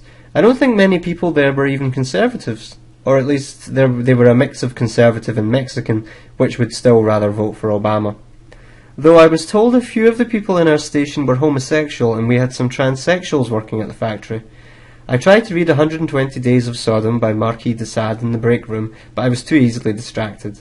I tried sitting in the hallway outside of the break room, but I think I eventually just gave up on it and watched Fox News. It was kind of interesting to watch Fox News then see Jon Stewart or Colbert mocking that exact segment the next day. After living with Wayne and Bill for a while, they start to act crazy. While we were watching some documentary about voter fraud, they tried to jack up the rent to $300, saying they had planned for it to only be $200 if I lived there alone. That was a lie, but whatevs. They threatened to kick us out, and Bill and Julie started cussing at each other, and I think Bill flipped Julie off. Wayne eventually came out and played good cop. Since it was almost winter, we decided to compromise and say that we would pay $275 a month until March to help pay the heating costs. Speaking of voting, I voted for the first time in 2012. I was eligible in 2008, but alas I failed to vote on that day. I wanted to vote for Ron Paul, but he wasn't on either the Republican or the Libertarian ticket this year, so it came down to two options, either Obama or Gary Johnson. I couldn't decide, but I think Julie cut some deal with me to vote for Obama, so I did. In retrospect, I probably would have voted for Johnson if I could do it again. Not that I harbour dislike against Obama like others seem to, but I didn't know much about the Libertarian candidate at the time. Also, an interesting coincidence I seem to have noticed when I rewatched Team America World Police one day. The protagonist's name is Gary Johnson, which is only one letter away from being the same as the Libertarian nominee. It must be a coincidence, since I don't think he was very notable in 2004, but who knows. Julie can be cute, adorable and funny sometimes. When working at her cooking job at the hospital, she was working with this guy she had a crush on named Mike. To try to talk to him, she randomly said, "I like cinnamon," to which he replied, "That's nice." We keep that as an inside joke. She also had a dream in which she was a grizzly bear and she was eating salmon in a stream. I think she told this to her co-workers at her hospital job and they thought it was funny. Anyway, this is out of place here, but whatevs. Shortly after we left the old ghetto apartment, a storm hit and tore the roof off of it. We drove by to see the roof covered with blue material. We drove by months later and the whole apartment was gone. Completely gone, no rubble or anything. It was as if it never existed. One time we went to this hippie shop to get wedding rings, more on that later, and checked out the other things they had in the place. They had this funny bumper sticker that said, "I'm so gay I can't even drive straight," which I considered buying. They also had a bunch of bullshit new age books and games. They had some smokable herbs, so Julie got some of them. I think Julie already had a pipe, so we went home and smoked some while burning some incense we also bought. Bill came in to do something, probably laundry, and then left. Shortly after, Wayne and Bill came in together to confront us because Bill said we were smoking marijuana. I showed him the package, to which he replied it looked like marijuana. He sniffed it. He said it didn't smell like it, though. They then apologised and left us alone. Most of the time I pissed beside the garage we were staying in, and Bill would sometimes complain that it smelt like it over there. However, going inside would be too much work, especially since I drink a lot of sodas. One time he also bitched about Julie and I showering together because we weren't married or something, or because we were in there too long, I don't know. There was also a time when Wayne called her a bitch for not wanting to eat their food, so I cussed him out, and he cussed me out back and tried to throw us both out. He also said I had to give him my car since he helped me get it. I went back in the garage to cool off and he later apologised. I think it was around this time that Wayne and Bill left to visit with my mother, so Julie and I each took one of those big square plates that I hated and threw it out onto the concrete between the house and garage and busted them. Those plates are awful. They don't fit in the dishwasher well, and they won't spin in the microwave. I swept the mess up. Julie had gotten a new job at the Art Museum around this time, July 2012, I believe, as a gallery attendant, which is basically a security guard for the paintings. She met some new friends, such as Rachel, Chelsea, and Jessica. She also attended an art gallery her friend from the museum was having at some college. We brought her a wine. Well, technically we bought it at a nearby liquor store that same day. She already had a few wines there with snacks, and that was when I learned I loved the taste of a sweet Moscato wine. Well, love is a strong word, especially since I hate the taste of alcohol, but it wasn't bad. I remember this was when I was still memorising the presidents by their chronological order. Anyway, she was attracted to Chelsea because she reminded her of an old lesbian lover she had when she was a Job Corps. We went to Chelsea's party, but I just chatted with my friend AJ Dinacokia the whole time via text, because it was super overwhelming with the amount of people that were there, and the music was super loud as a small band was playing there. I felt even more awkward when we went upstairs to hang out with Chelsea and a few of her select friends in her room, because then I have to find the space I'm going to stand in and figure out where my eyes should be looking at. Then I feel like I have to choose a new place to put my eyes, or else I will look like a statue. We eventually left, we hugged Rachel, then left. When there was a Lucian Freud exhibit there, I told her I thought the people in the paintings all looked mouldy, which she thought was the funniest thing she had heard about the exhibit. Owen Wilson was apparently a somewhat regular visitor there. One time he showed up to the Lucian Freud exhibit and Julie's co-worker, Doug, warned him to not get too close to the painting. Wilson apparently played the celebrity card, asking him rhetorically, "Do you know who I am?" Doug then said, "You know I can throw your ass out of here, right?" Apparently Owen Wilson moved on and mumbled something about him being an asshole. Then some black chick saw him and said, "Oh my god, it's Owen Wilson!" and tried to hug him. Owen Wilson was so upset about the series of events that he left in a fit of frustration. Julie said she also met Bill Paxton there. Julie would randomly get angry at me when I came to pick her up from the museum sometimes. She tends to be grumpy in the mornings, but those are more predictable. Due to her bipolar, before I pick her up she can seem quite nice, but by the time I get there she is paranoid and accusing me of things and of not being emotionally reciprocal. She would frequently tell me to turn off my music, because she always had a headache. Then she would take advantage of the silence by yelling at me the whole trip home. She also kept telling me about how I owed her thousands of dollars.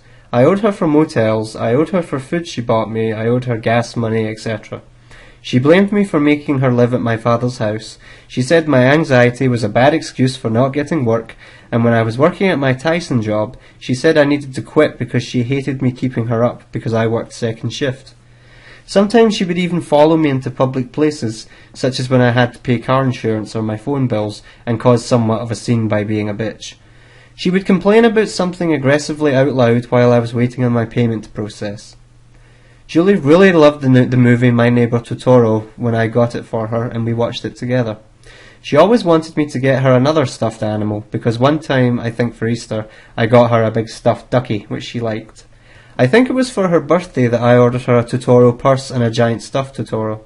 Our puppy, Sage, eventually tore up the eyes of the stuffed Totoro though, and ripped off some of his stripes on his belly. The purse also broke because the zipper wouldn't close properly after a while. We also had a fun trip going to Dublin on September 1st, 2012. She had been wanting to go to the Dublin Dr Pepper plant for a long time. Right around the time we had finally decided we were going to go, however, they got sued and had to change the name to Dublin Bottling Works. When we arrived, we decided we wanted to take the tour.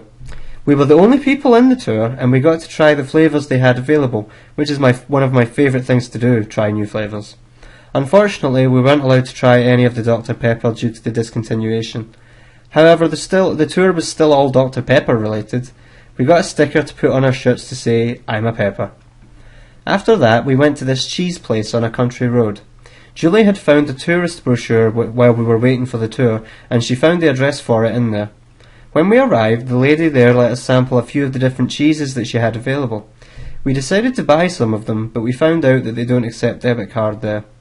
We told her that we would be back after we got some money out, but we left and didn't come back. It was just too long of a drive. Julie told me about this dinosaur park in Glen Rose, so we headed for that direction. Along the way, we stopped at this burger joint that had this outdoor area where we sat at this round table. We waited for quite a while, like 10 minutes, and no one served us. I had to go inside to get someone. After we finally ate, we aimed for the dinosaur park. On the way, we noticed a creationist museum, which we actually tried to stop at, but they said we were late. The guy told us that we had arrived on the right day, but that the time was a little off. He said he loved my Link to the Future shirt that referenced both Zelda and Back to the Future, though. Cool. It was probably best we didn't go in anyway. Places like that freak me out. Then we went to the dinosaur park. When you first walk into the place, it's a store that sells dinosaur toys and shirts and stuff like that. You buy a ticket, then you walk down this path and look at dino statues. There is also a spot where you feed fish for whatever reason. The zoo! On October 1st, 2012, hey, that's exactly a month later, we went to the Fort Worth Zoo. While we were at the zoo, we had some Dippin' Dots, which we shared. They also had a funnel cake on a stick at this one shop. However, unfortunately, the shop was closed that day, much to my chagrin. We saw the sloth bears, which I think we made jokes about, but I don't know what was said exactly. The best moment was in the gorilla building. Julie and I were beside a mother and her toddler looking through glass at a gorilla.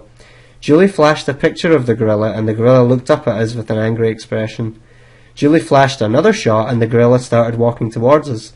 Then it began to gallop at us and smacked the glass in front of us, startling the toddler and causing it to cry. We also rode the train that was there and considered eating at their Burger King, as there were not any of them located near to us. Audrey Gaffney and Yesenia Ortiz. While Julie and I were waiting in line at a food pantry, I got a text message from Audrey. I don't remember exactly how we met, possibly OkCupid, or possibly she got added during one of my random add friend storms I do to random people. Anyway, we began chatting from time to time, and she even offered to teach me piano, which Julie was okay with. Julie said she had really nice teeth. At one point we began flirting. She sent me a picture of her cleavage, and she told me she could make me come from a blowjob, despite the fact I told her I hardly ever can get off from them. In March of 2011, Julie and I broke up for a bit. I told her it was because I had recently lost my job, but it was more than that. I wanted to take advantage of this new power I had with OkCupid. In real life I suck with girls, I'm nervous and I'm too cowardly to ask them out. This made it easier. Before Julie and I first got together, I would trade nude pics with people, such as Carly Shiowitz, who I remember I had to turn down a session of cybersexing because I had just gotten together with Julie. However, I soon wanted to experience more sex, so while flirting with this girl named Jamie, I had acquired a nude pic of her while Julie and I were still dating. Because of this, I broke up with Julie due to guilt and not wanting to cheat. Soon after, I began to feel lonely without her, so we got together at La Grande Plaza and had sex in one of their family restrooms. Jamie and I were planning on having sex sometime soon, but I called it off. She probably would have flaked anyway, as that happens a lot on OkCupid. Anyway, back to Audrey Gaffney. We started flirting a lot. I would tell her about my problem where I keep staring at people to pick up all the details of their body or what they are wearing.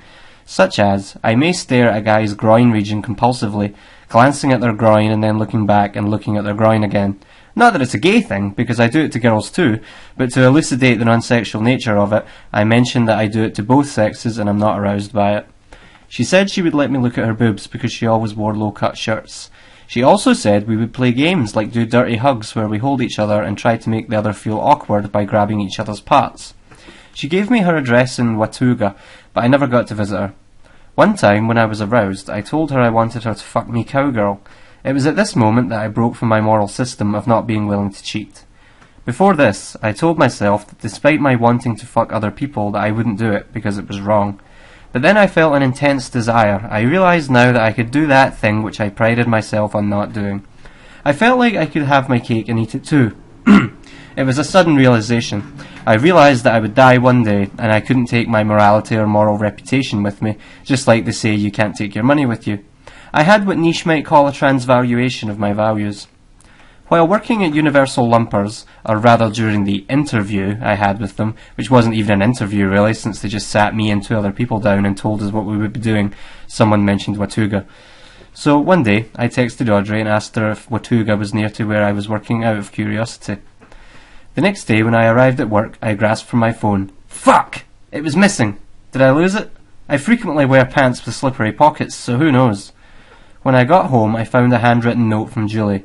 She had found the text about me asking Audrey where she lived and texted her back, asking her if she flirted with me. She said no, and telling her not to speak with me anymore. I was pissed.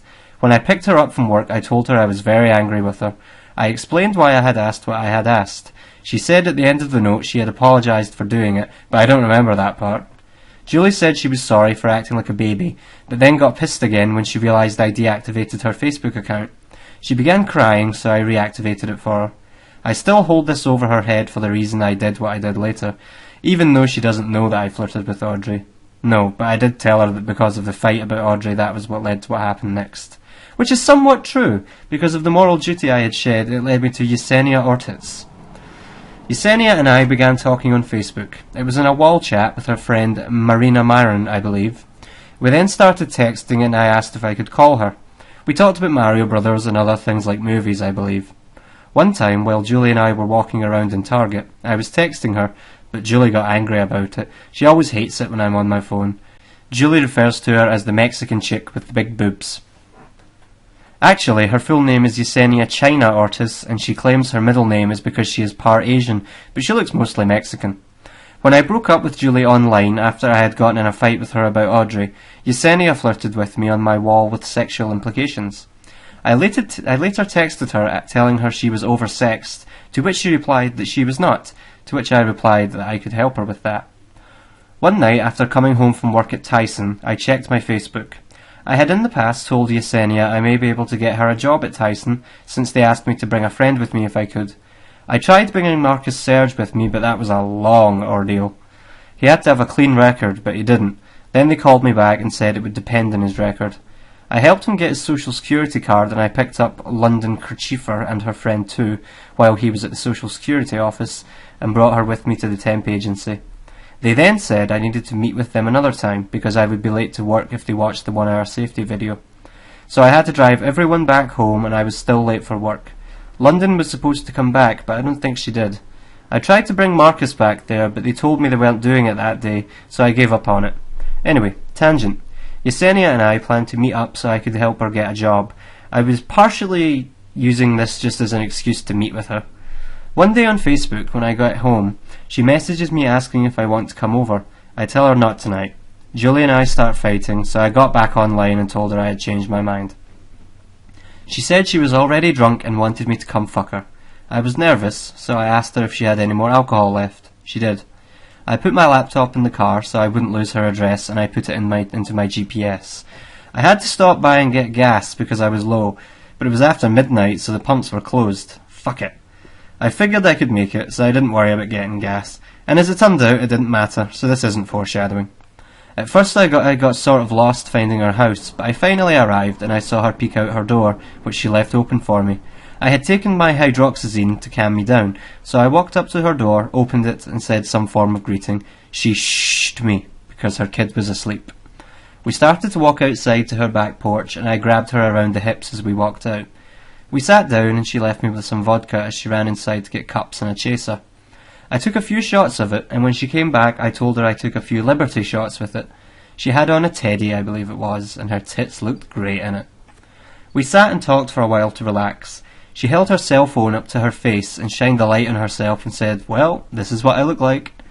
I think she was a bit self-conscious about her appearance as she thought her boobs looked great, but not her face. She even told me once that she was ashamed of her body, but I thought she had one of the sexiest bodies, if not the sexiest body, of the ladies I had been with. She told me she read psychology books. Before that, she would always tell me to dumb down the things I was saying for her, but I told her that if she was studying psychology, she probably wasn't so dumb after all. She told me, "Greg, I want you to make love to me. I know we don't know each other, but I've been in a loveless marriage, and I want to know what it feels like." I had already been touching her leg by this point. Her skin was incredibly smooth. We decided on where we should fuck. We eventually went into her garage. It was so dark, I grabbed her tits and she took off her teddy. She started sucking my dick and she was amazing at it. She was really fast and did it with skill, shaking her face from side to side until she had it all in her mouth. I went down on her and got that initial acidic taste in my mouth, but cleaned it away with my tongue. I bent her over and fucked her doggy style while standing, but then we got on the rough cement and fucked their doggy style. She called me "Papi" in a sexy voice when I fucked her. It was so hot. We decided to go back in the house and fuck on her bed. I tried to carry her, but she said I couldn't because she was chubby. She really wasn't that chubby though, but she was full-figured. While we were walking back in the house, she told me I could come inside her because she had her tubes tied. I told her I probably wouldn't be able to come because I had drank too much. I think it was actually due to my citalopram though. She said, well, enjoy yourself anyway. She had me wait in the bathroom while she checked on her kids. Then she came and got me and brought her to her bedroom. She had a single mattress on the floor. She also had lube, which at one point I think I had to use to stay hard. She had these amazing dark nipples similar to the porn star Alexis Amor. We fucked missionary position on her bed, and despite her claims of wanting to make love, she wouldn't look me in the eyes when we fucked. I got her back doggy style and kept fucking her until I finally nutted in her pussy. Afterward, we kind of cuddled in her bed and she kept telling me how amazing I was and how many orgasms I gave her. I wish I got to fuck her cowgirl. She then told me she loved my hair and could probably have an orgasm from touching it alone. This was when I had longer hair. I told her to give it a try and lowered my head. She also said she found my accent sexy. We went into her kitchen. She asked if I was hungry, but I told her I didn't want to eat her food. She said she wasn't like that. She said she just noticed how handsome I was. She said she wasn't able to notice before because of how dark it was. She said she was going to go change in case her son or his friend who had spent the night woke up, as they would be going to school this morning. She gave me a plate of her spaghetti and told me to tell her what I thought. I told her the noodles were a bit too soggy, but she said her kids like it like that. Her son's door opened, and I believe it was his friend that came out to use the restroom. Yesenia and I were sitting at the table. He went back to bed. I talked to her about grappling and wrestling, and she said she used to wrestle her husband and would use the closed guard to keep him from going anywhere. I tried to talk her into doing some grappling with me, but she said she was too drunk and might puke. I said, let me show you one move, I promise I'll be careful. I extended my hand and eventually she shook it. I showed her how to do an arm bar from the guard. We went out on the front porch and she said to text her when I got home to make sure I was safe. I hugged her and squeezed her ass, but I told her I better go because I was getting aroused again. I drove home and probably wondered about what kind of reaction I would get when I got home and what I would say. I planned to tell her that I went to hang out at Walmart at night to go and relax and get away from the fighting. I was probably also concerned if I would feel guilt. I think when I got home I cuddled up to her in bed. I think she had said she had went to go check on me and asked where I was, so I think I told her the Walmart story.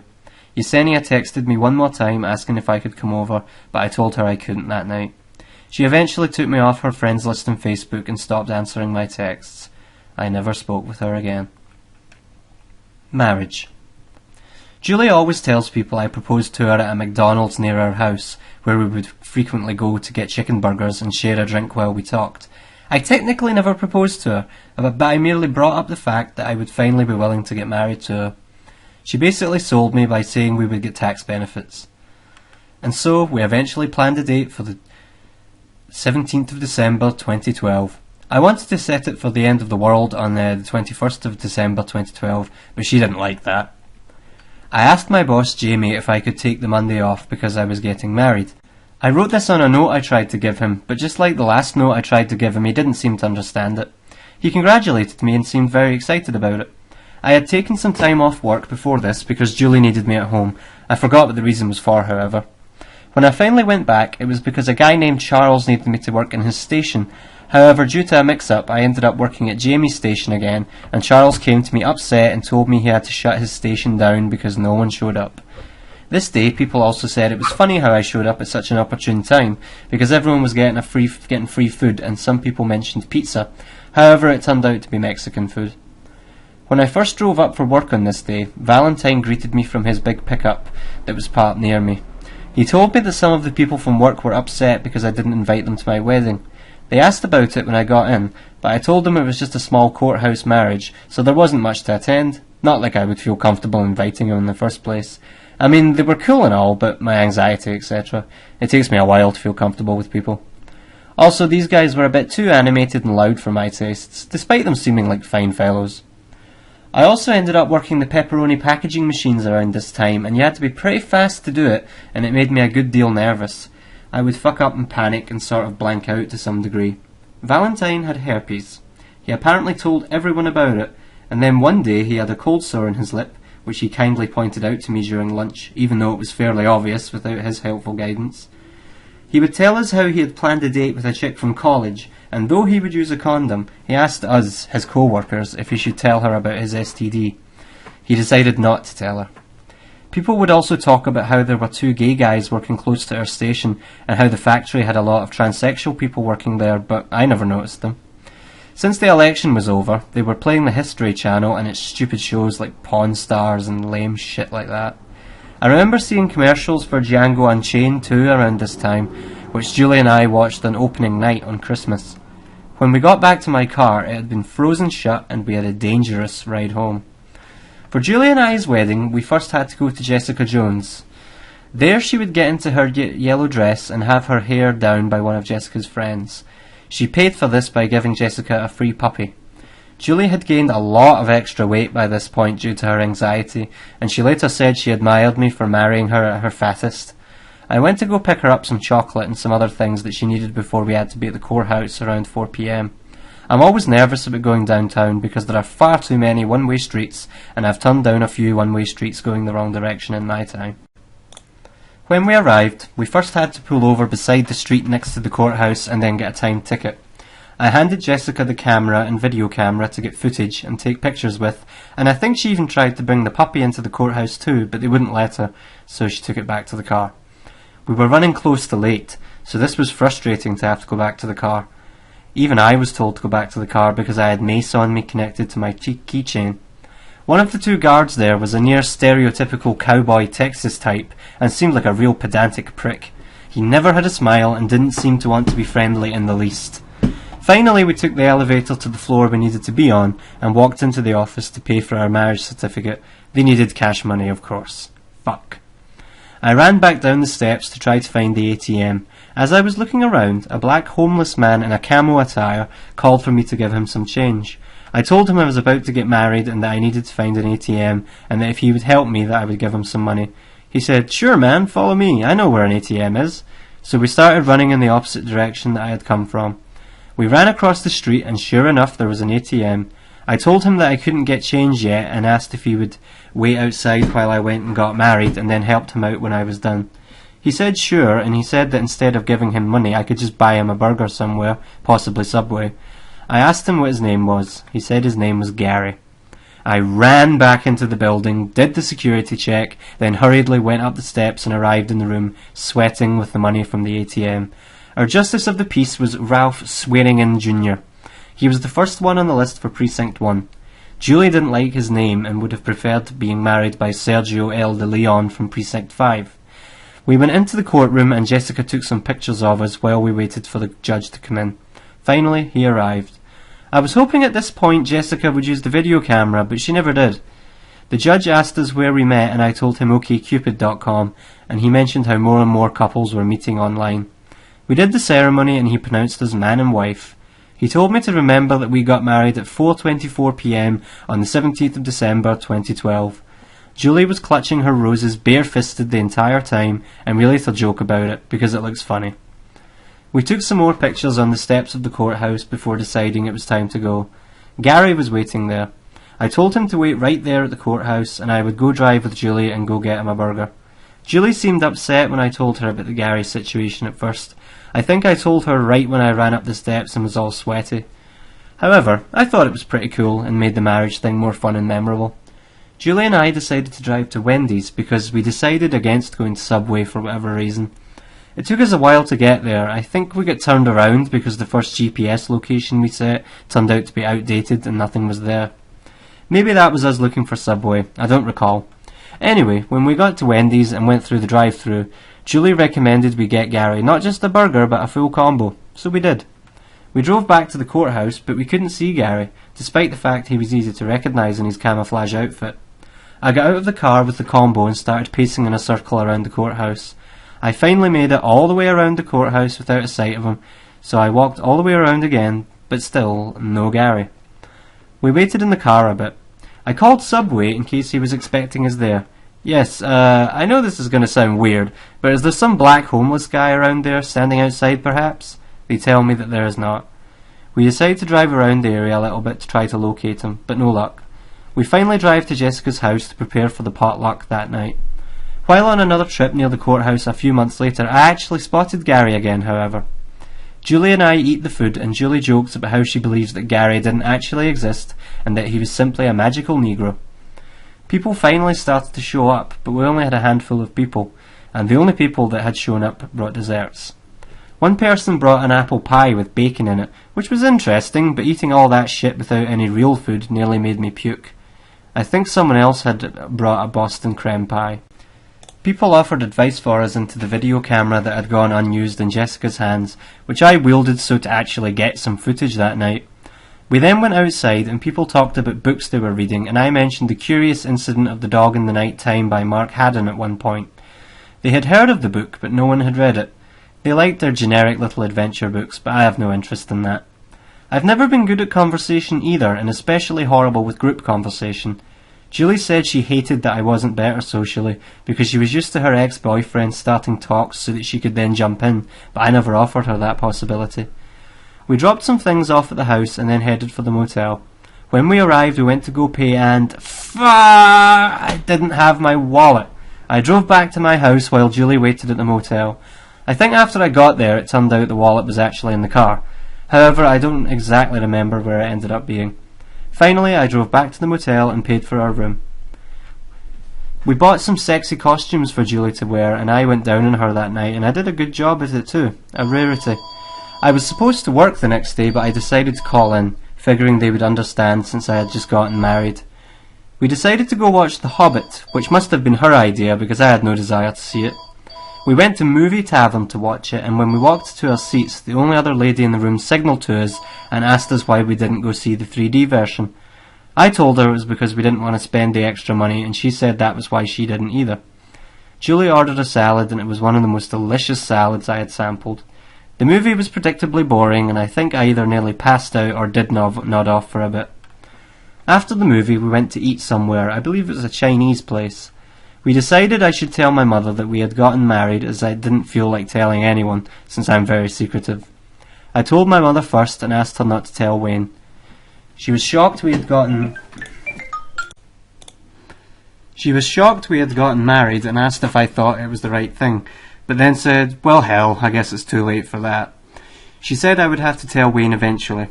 I decided to text Wayne the news and then turn my phone off. We then went to Denny's after that, which I don't understand since I was already full. They had a Hobbit-themed menu there, and I remember having one of the Hobbit-themed items. I can't recall if I could even finish it. It was the first time when instead of being excited about the food arriving at a restaurant, I nearly dreaded it. Julie was at her fattest by this point, though, so I guess she just had a super appetite. Finally, we went back to my father's house. I was super nervous, as he is always unpredictable. Bill was the only one in the main room when we went in, and he insouciantly congratulated us. Thank God. I don't remember when Wayne finally talked to us, but at least he wasn't too animated by it. He apparently told some other family of ours about our marriage, though. The next day I showed up for work. Valentine was in the parking lot near my car and came up to me. I told him I had gotten married, and he said, yeah, I heard. People are mad because you didn't tell any of us, man. He said it in a jokingly manner. I expected people to come up and make a big deal of it, which I hate, because when people get excited or too animated around me, it freaks me out. Luckily, aside from a few congratulations and asking why they weren't invited, they weren't a big deal. I think they even had another big free meal that day, this time barbecue, and handed out awards to people that worked there for a long time. It was an hour-long lunch, and people again said I was lucky for showing up on the proper day. However, it was my last day there, and I haven't been back since. The next day, Julie and I went to watch Anna Karenina at the Rave, which has cheap matinee prices. I don't remember why she asked me to take the day off that day, but whatevs. The movie was horribly boring, even worse than The Hobbit. After that, we agreed that I needed to look for a better job. The new and better job. While browsing jobs on Craigslist in January, I came upon an internet writer position. Julie told me to ignore it and focus on jobs that were more likely, but just for fun I applied. Later that night, I believe it was, we went out to a Mexican place. Actually, we went to two Mexican places, one indoors and the other a kind of outdoor stand, where I tried elote, which was basically corn in a cup with butter and seasoning. It was quite nice, actually. I believe Julie had a Frito pie there. When we arrived home, I noticed that I had received a new voicemail. I checked it, and unbelievably, it was the internet writing position being offered to me. The guy's name was Mike. I called the number back, but it was late, so I left a voicemail telling him I was interested and to call me back. The next day, I was in the parking lot of Tarrant County College at Trinity River campus, and he called me. I told him up front about my social anxiety, and he replied that it wouldn't be a problem, and that it actually might be a benefit, since he didn't want too much talking going on. I asked him if I could call him back about the address once I got home, because I was in the noisy parking lot of my college. It was on the second floor office of a Quick Lube. I actually scouted the joint first, with Julie with me, because I am very concerned about getting the exact details about something like that correct. I guess this is due to my OCD. I fear being late or going to the wrong place. I drove up, and there was a pink car outside the front. Cool. I had actually joked to Julie about painting my car pink. A guy came out before I had a chance to turn around, and he asked if I needed help. I told him about the job interview with Mike, and that I just wanted to make sure I had the right place. He told me that Mike was just up the stairs. The next day, I showed up early and waited outside of the nearby Walmart in my car. I got a bite to eat, I believe, and I think I was listening to a Neil Young discography at the time on my flash drive. I was nervous. I finally went up the stairs and introduced myself to Mike. He seemed like a nice and geeky type, so I started to feel less nervousness. There was a pachinko machine in the workroom, which he used to explain how search engine optimization worked, or rather how the Google algorithms worked. He said that where I was living at the time was where he used to live, and talked about his childhood. I was going for an accounting degree, and his father was an accountant. He had actually already given those details over the phone. I mentioned my anxiety, and this led to him talking about his father had Asperger's, and how he thought he might be on the spectrum. I told him that I also thought I may have Asperger's, and that I had read a book recently about the condition. He then starts talking about a book he has, which he later gives me to read a few weeks after I start working, but I found it too boring to get into, so I left it in my car and never returned it. Anyway, he obviously gave me the position and said he thought I would do fine here. I asked him, so will we get out exactly at 5 p.m. or... But I also wanted to clarify why I was asking this by saying, the reason that I ask is because my college class is on Friday and starts at 6 p.m. He said he would even let me leave an hour early if I needed to. I came into work on January 6, 2013 for the first time at First Web Marketing. Mike wasn't there, but there was a guy there named Chris? I believe that was his name. Chris asked me if I knew any HTML, to which I replied that I did not. He said that was okay, and he opened up a program called Dreamweaver. This is where I would be doing all my work with SEO and writing content for automotive sites. We had to get at least 20 pages a day completed, but since I was new, I wasn't expected to get that many done. I only got like 3 done, because most of the time was spent learning about car parts, and I knew jack shit about automobiles. Head gaskets, serpentine belts, timing belts, motor mounts, U-joints, etc. were just some of the things I needed to know about. On the day after my birthday, January 16, Julie and I went for a walk in our neighbourhood. We noticed a huge lion of a dog. It scared Julie at first, but Julie noticed that it seemed nice, and she thought it looked quite majestic. She named it Theodore. It had an injured ear, which was probably bitten from another dog. It followed us home, so we took some pictures with it. We brought it out some food, and I think we tried to lure it into our house to stay with us so that we could take care of it. However, it finally decided to run off. We found out where it lived, and I think Julie called animal control or something to tell them the abuse the dog had gone through. We saw it a few times after that, but it shortly after disappeared. I had actually made some jokes about the dog because we called it Ghost Dog, about how it was Gary the homeless guy's dog come to get the burger to return to his master. On the actual day of my birthday, which was the day before, January 15th, 2013, I almost went to go hang out with Mary Jane Victoria. I had found her on OkCupid before Julie asked me to deactivate my account, and texted her while I was on break at my pepperoni job. She was a masseuse. One time while I was at work, about to get off, she texted me and asked me if I would come hang out with her at a bar. This was in December, before Julie and I were married, and I told her I would. She said, "Fair warning, my boobs are out." Hot.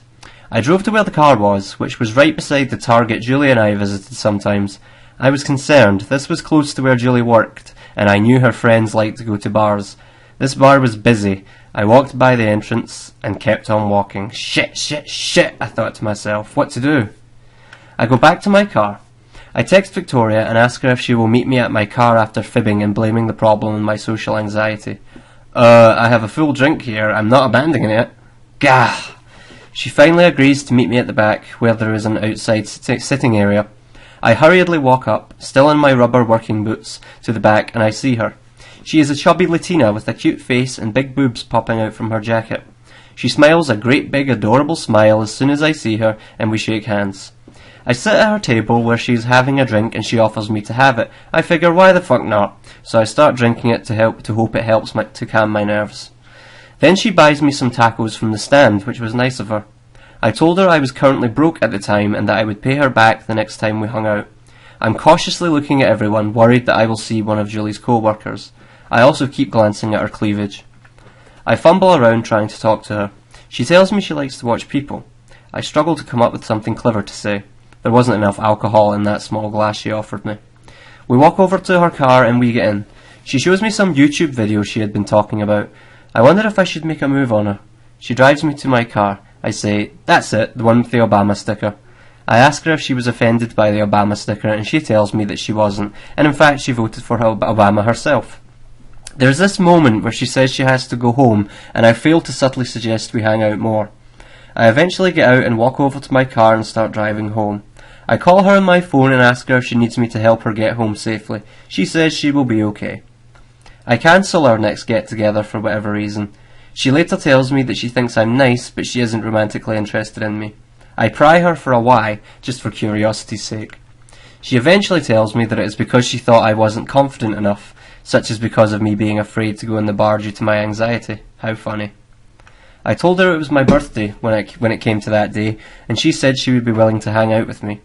We discussed where we would go, and she said she wanted to see Gangster Squad. I was driving home at the time, but I was planning to deviate from this course to visit Miss Victoria. However, she said it would be a moment, because she was told she had company, so I made it home.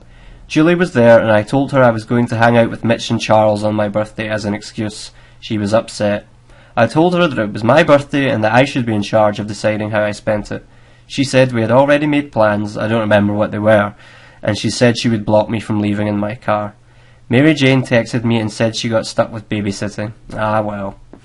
Later that night we chatted. She told me about some friend she had found had died, and I tried to comfort her. We were clicking for once. We talked about movies as well. She said she was a fan of weird movies and horror films. I asked her if she would send me some sexy picture of her, and she sent me some blurry photo of her in lingerie with the caption under it, "Happy Birthday." It wasn't as hot as I was hoping, but I appreciate the effort. One day I was hanging out at Mitch's house, all the while Mitch, his father and his friends told me about how horrible marriage was. This was right before I got married. I already knew it was going to be bad, so I knew they would be right. But I went through it as kind of an experiment, an experience. I wanted to play a statistic in the argument against marriage. She sent me a picture of her nude holding her boobs together. I asked her if she needed a cuddle buddy, and she said I could come over, but not until her brother went to sleep. Unfortunately, he never did. That was also one of the nights that Julie was acting kind of crazy. She kept threatening to throw my computer in the pool unless I came home, because I had specified that I would only be at Mitch and Charles' house for exactly 2 hours. I was there maybe 30 minutes longer than that. She later told me that she had walked up to the steps of the pool holding my computer while holding a knife and smoking a cigarette, and Bill came out there and saw her. He told her to put down the knife and trust in Jesus. The event. This story has deviated from what it was supposed to be. This was supposed to be a story mostly about Cassandra Cleveland, who lives in Cleburne. However, instead of a small backstory, it has become a tale mostly about the relationship between Julie and I. Fair enough, Cassandra has now become the event that occurred in the relationship between us.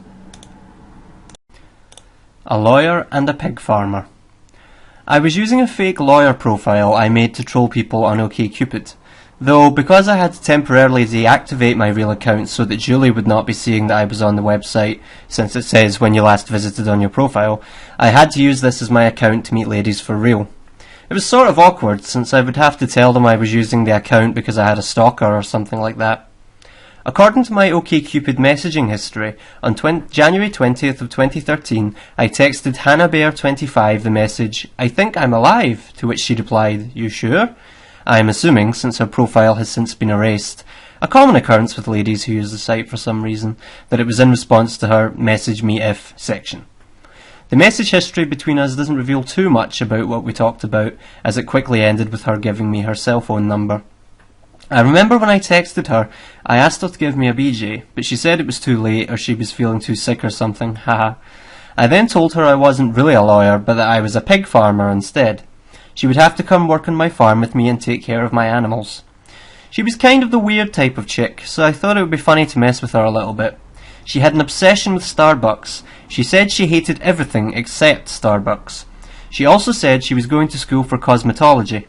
She would send me pictures of herself, just her face, and expect me to give her compliments. I obliged. At one point, she called me while I was with Julie at a small grocery store called Sprouts. I went to use the restroom, saw the call, and called her back. I believe by this time she kept telling me she hated me for whatever reason. I believe I asked her why she even called me, and she said she was bored or something. I thought I had lost it, but I managed to pull up some old conversation I initiated with our eponymous character on January 23rd. 8 days after my birthday, we had a bit of a chat on OkCupid. Her profile is deleted, but I can tell it was her by the nature of the conversation. Narrator's note. I will be reading the chat log between Greg and Cass now. When I say me, it's Greg saying it. When I say Cass, it's Cass saying it. Me. Sex. Cass. What? Me. Sex with pandas? Cass. I'm not into bestiality, sir. Me. That's too bad. I'm a bit of an animal myself. Cass. I like the sounds of that, to be honest. Me.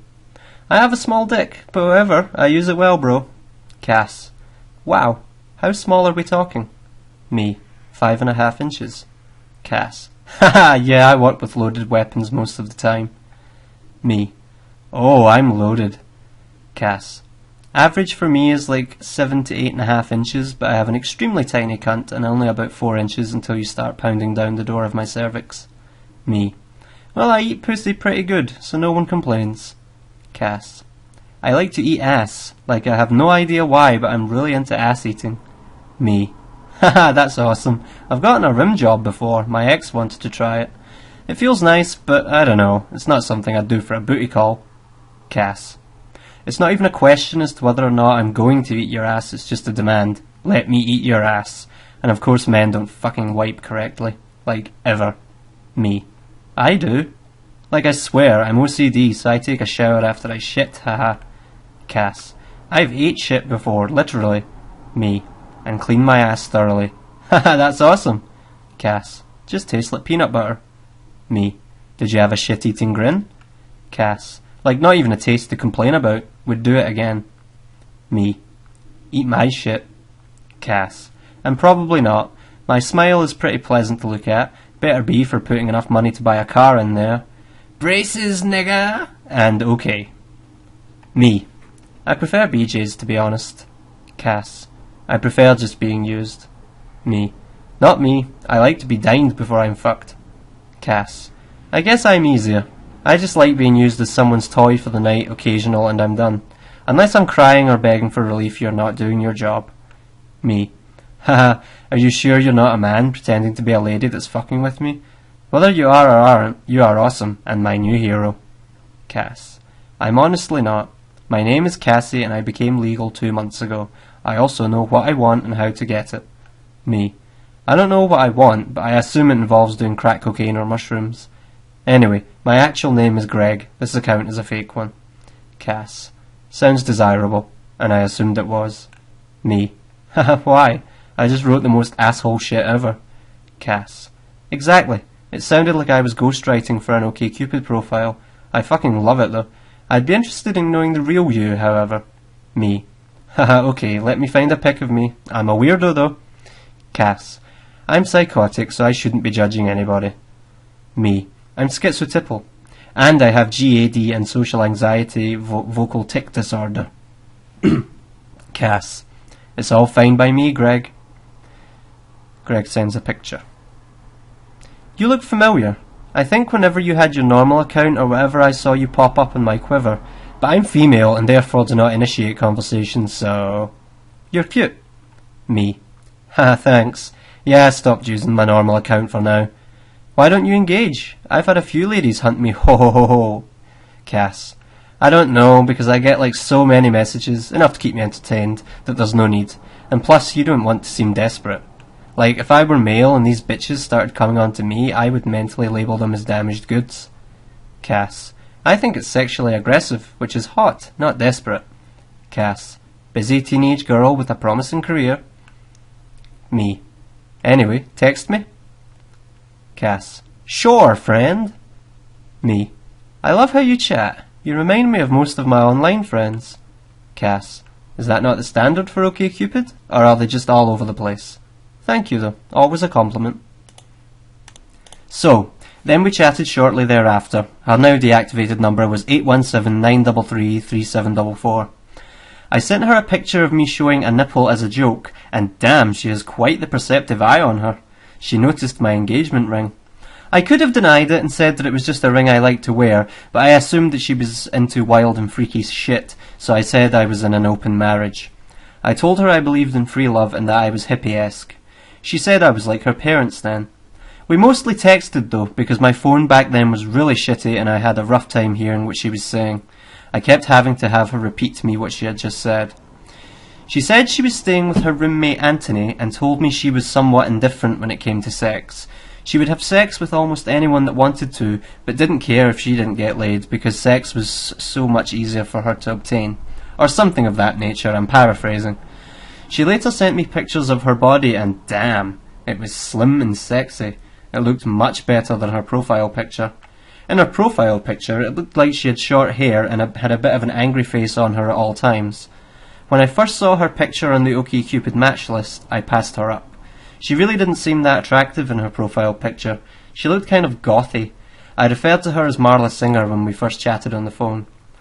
After she sent me the pictures, I told her, damn, maybe it is worth the 30-minute drive to come sex you up in Cleburne. She had asked me earlier if I wanted to come fuck her or something, but she said she lived in Cleburne, which was a fine drive from my place in South Fort Worth. I had told her my stepbrother had lived in Cleburne, but I talked to him about it recently and he said he lived in Joshua, which is a place near there. He said he now lives in Rio Vista, which is funny since that is a place I will later mention as part of my story. She told me crazy shit. I think she first started telling me about what her dad had done to her while I was eating at a Taco Bell on lunch break. Her dad had tied her up and had his friend Patrick fuck her while he joined in. Apparently, he even fucked her anally while she was tied up. She was now into serving people sexually. She was born to please. She would quote me random song messages about perverse fucking during work. She sent me a picture of her cunt with the Nietzsche quote, God is dead, on it, while semen rested on her mons pubis. She also told me that Patrick made her call her father and talk to him on the phone while he fucked her.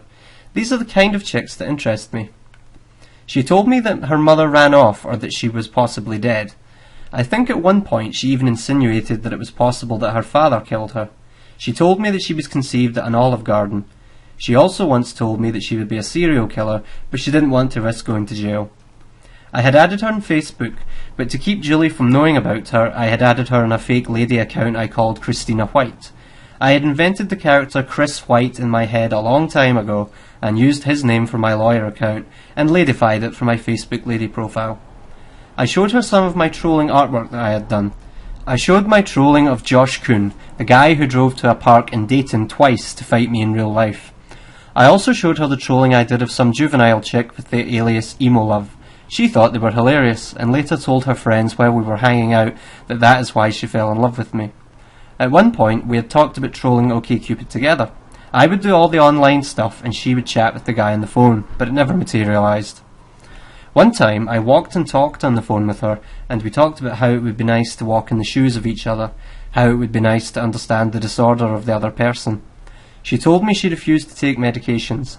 I thought she had told me she had hated people who took drugs, but she later said she didn't say that. However, she later said that she took heroin, so she has never been the best at being consistent. I told her I feel too much, and she told me she was stoic and felt nothing. She couldn't love. We didn't talk on the phone much though, because my phone kept having problems with the volume, and I kept having to have her repeat what she was saying. Stupid phone. One day she told me that she murdered a dog in Cleburne and skinned it alive. She sent me pictures of her doing a thumbs up next to something wrapped in a blanket with her doing a thumbs up sign. She also sent me a picture of her washing blood off of her hands. She said there was a satanic group in Cleburne that paid her to do it, but on this occasion she just hated dogs because they made too much noise. She had a dog she loved a lot, and it was pregnant.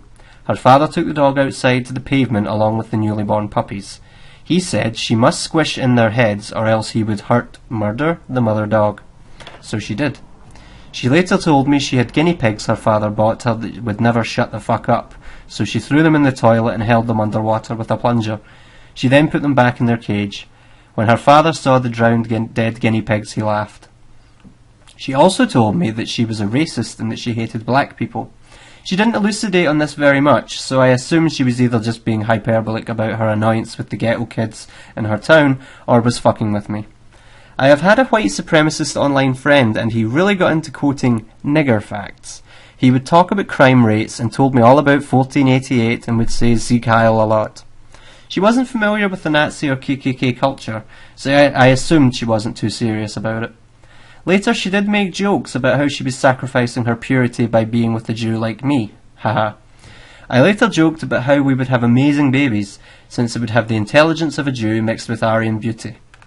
We would also share music online together.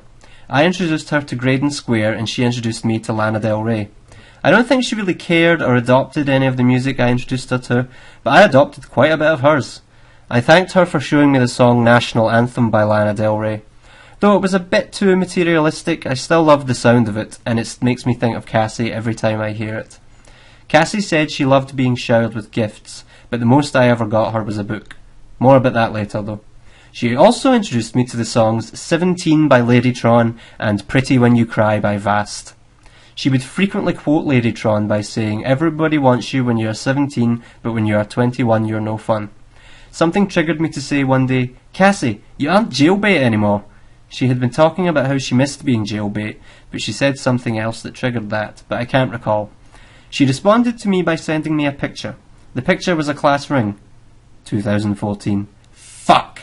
I would have to erase all those pictures she sent me, but my ephebophilia was alive and well. It was around this time, I believe, that I had told her we could only be friends until she turned 18, or was that after we had already met? I can't quite recall. Well, one time I was heading to the library. Do you remember that Hannah chick I told you about? I gave her a call. She told me that I was the person she hated the most, and that if she could kill anyone that it would be me. Haha. After I got done talking to her, I called Cassie. "Hey Cassie, you won't believe this. I think I just talked to someone crazier than you." I believe she inquired a bit more info, or I just let her say something before continuing on. "Yeah, is this chick I talked to from OkCupid named Hannah. She said that if she could kill anyone it would be me. Isn't that crazy?"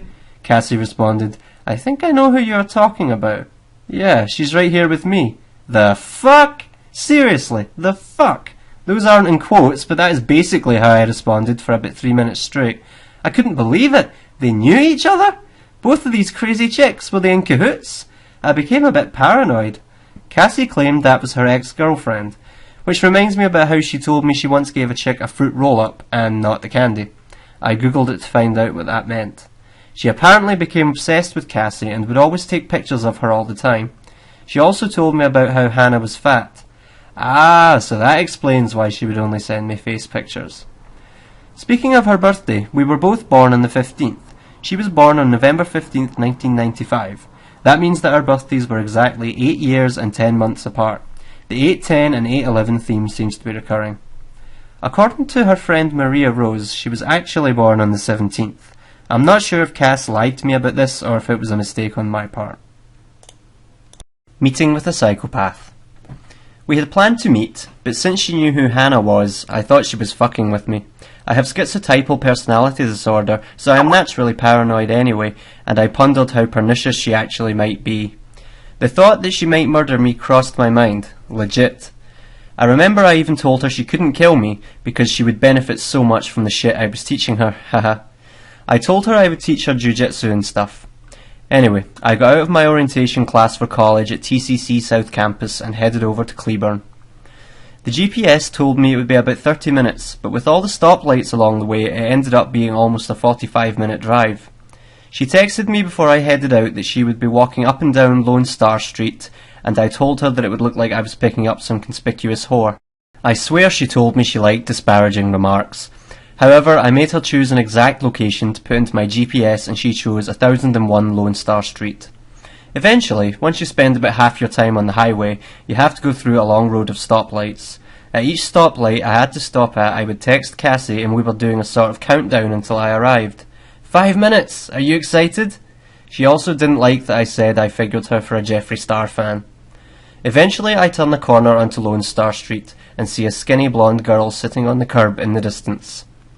I pull up beside her in my dirty, filthy Nissan Altima.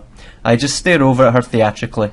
She stands up. I notice she is wearing her chicken shirt that she showed me a picture of and that I told her I was a fan of, and she gets in my car. I shake her hand and probably say, "Good to meet you, madam." I am either extremely quiet or extremely talkative when I meet a new person, and with her I was nervously talkative. First, I asked where we should go. We had no plan. She likes having a plan. I decide that since we are both weird, we would go and walk around at a local cemetery. She tells me that her friend Anthony Day drove by her with an angry expression on his face. They had recently got into a fight. She wanted me to pick up Hannah originally, but I told her it should just be us to begin with. She has beautiful big blue eyes, petite, and seems taller than your average female. She has strong red lipstick and heavily applied mascara. Her dark roots are showing through her fried blonde hair. We arrive at the cemetery. Cece tells me there is a creepy woman that patrols the cemetery from time to time. I tell her about the street I saw coming in because she lives near a street called Euclid. Euclid is a mathematician and he wrote Euclid's Elements, which is a very important book for geometry. Also, when we decide to cut across a field, I tell her about Pythagoras' theorem and how cutting across the field will get us there faster. A squared plus b squared equals c squared, the hypotenuse.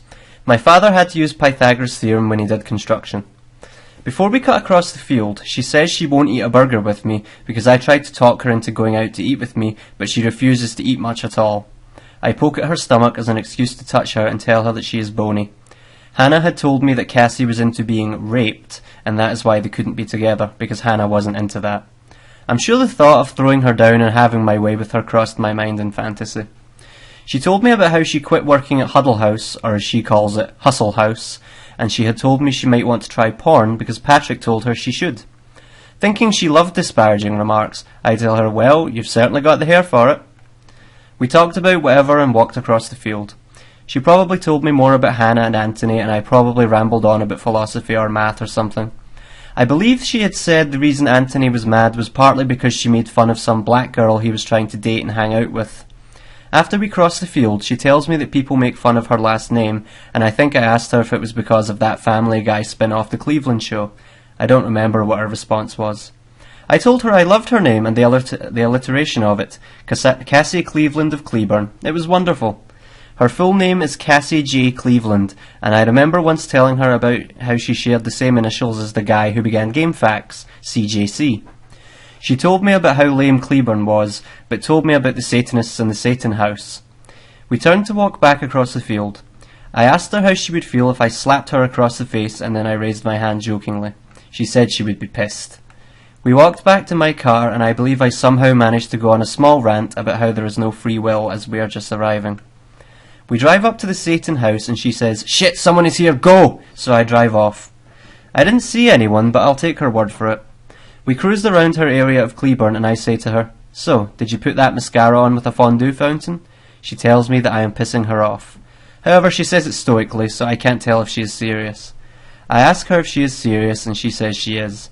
She said something cryptic like, "You don't know what's going to happen, do you?" Or something about my schizotypal paranoia kicks in.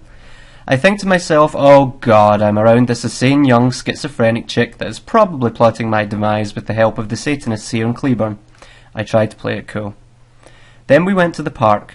I kind of felt awkward being at a park full of people with this 17-year-old girl who looked quite youthful, while I was recently married and had a bit of a receding hairline already. We sat down at a picnic table. I almost felt a kind of brotherly feeling when I was sitting with her. Maybe others would assume I was her brother. A bald guy wearing all black walked in laps around some children playing in the sand. "That guy looks like a serial killer. He's going to shoot everyone here," I joke. She starts using her cell phone. I hear my phone start ringing. I look at the faceplate. It is Julie. I turn the phone off. I try to talk to her about some of the crazy shit I've done myself. I told her about how I used to hate cute animals and that I would fuck with the rabbits my mother owned when I was a child. "I'm done," as she usually says. She tells me that I am a crazy psychopath and that she doesn't see how I could have any friends. It was I who was the psychopath?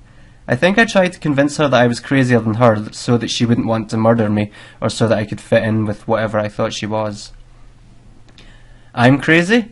But you say you love the taste of shit. You murdered dogs and gerbils. Is that normal?" "Yes," she replies. Do you want me to take you home, I ask. No, you say you don't have to leave for another 30 minutes. I'll just wait, she says. I ask her if she will talk to me after this. She says no, and I'm blocking you on Facebook. I ask her, how did you expect this meeting to go? Not like this, she responded. I tried to apologise, I tried to fix things. Can we start fresh, I ask. No, I'm done, she answers. At some point while sitting there, I tell her I want her to remember a quote I liked from Mike Tyson. Everyone has a plan until they get punched in the face. I tell her that will be on her quiz. I tell her it is time to go, and she silently follows me. I ask her, so am I crazier than you? And she responds that I am. Yes! I pump my fist. I have won! We drive to where I met her, and on the way I try to speak confidently. Are you sad that you couldn't psychologically break me? I asked in a confident tone, or I asked something similar to. I started pressuring her, like I had to keep attacking her verbally, or else I would be put on the defensive and lose. I had to exhibit psychological power in my words. We stopped at the spot, and she hurriedly, without saying anything to me at all, but with intensity in her large blue eyes, opened the door of my car and stomped off into the grass towards her home. As I drove home, I kind of laughed about it all. I tried to sort out exactly what had just happened and where it all gone wrong. I was a bit sad because I really enjoyed talking to her on the internet. I felt that maybe I didn't think to consider that there may be a discrepancy or two between her online persona and who she was in real life. There certainly existed that for my Dratsab persona and my actual Greg Huffman self. I started texting people about what had happened and telling them I had just met a crazy chick that carved up puppies and ate shit, and she thought I was crazier than she was. I texted Mary Jane Victoria about it, and she responded by asking me to never talk to her again. When I arrived home, I went and listened to Lana Del Rey's National Anthem on my computer. I would always remember meeting her when I listened to that song. The song would always carry that meaning for me. I never thought I would see her again. Was Julie home yet, or did I have to go pick her up from work? I'm sure she asked me why I didn't answer her calls, but there was nothing suspicious about that really, since I had a tendency to not answer phone calls or return texts immediately. Sure enough, Cassie had blocked me from Facebook. I tried to text her that night. The apology. A sad face was the first message I received from Cassie that night since the fight. I barricaded myself in my old room with my back up against the door to prevent Julie from busting in. I believe she was sad about the fact that she had lost her best friend in the world, Anthony Day. It was the first time they had ever fought. They had known each other since like first or second grade, so it was a big deal. Though she told me he had been very cruel to her. He would come into her room and say, "Get out of bed, fatty." Later, neither of us could remember exactly what we had talked about on this night. She would always say, "But you must be very good at calming a person down, because I had no intention of ever talking to you again." I do, however, remember that at one point I related to her the first time I ever truly felt guilty, a guilt which I still remember to this day. During our emotional sharing, Julie would try to force herself into the room. She would yell and tell me to get my ass into bed. I told her that I was talking to Nate and he was going through some rough issues, so I had to stay up and make sure he was doing all right. I think this placated her for a while. I kept my back up against the door, crouched with my legs spread in front of me with the phone in my hand. I told her the story about the crab I killed as a young boy. When I was very young, maybe around 5, though probably a bit older, 7 or 8 at the oldest, Cody and I saw this crab-like creature in the concrete creek by our house. We jumped up onto the concrete foundation, slipped through the gap in the fence, and jumped down into the creek. We didn't want to hurt it, I just wanted to poke at it, like a dog sniffing at some new discovery, and just like a bumbling dog I was clumsy. I caused the death of this poor creature, and it stopped moving. Why did I feel so much guilt over it? Was it simply because I would have felt guilt over killing any creature of its size? Or was it because this creature was like a mystical unicorn to me when I first saw it? I had never seen a creature like it in Texas before, especially not so close to my house. I had destroyed something beautiful. It was the most guilt I have probably ever felt, which is quite ironic since I'm not exactly an animal rights activist. I certainly value human life over animal life. However, I guess I felt a bit like a bully too, because the creature was so much smaller than I was, and I had used my power to kill it without even meaning to. I was a klutz with my strength advantage. I remembered sharing this story with her. I also told her about the Big Brother vibe I was getting with her. I didn't want to be with her, I just wanted to be her friend, at least until she turned 18. However, she said that she did want me, as more than a friend.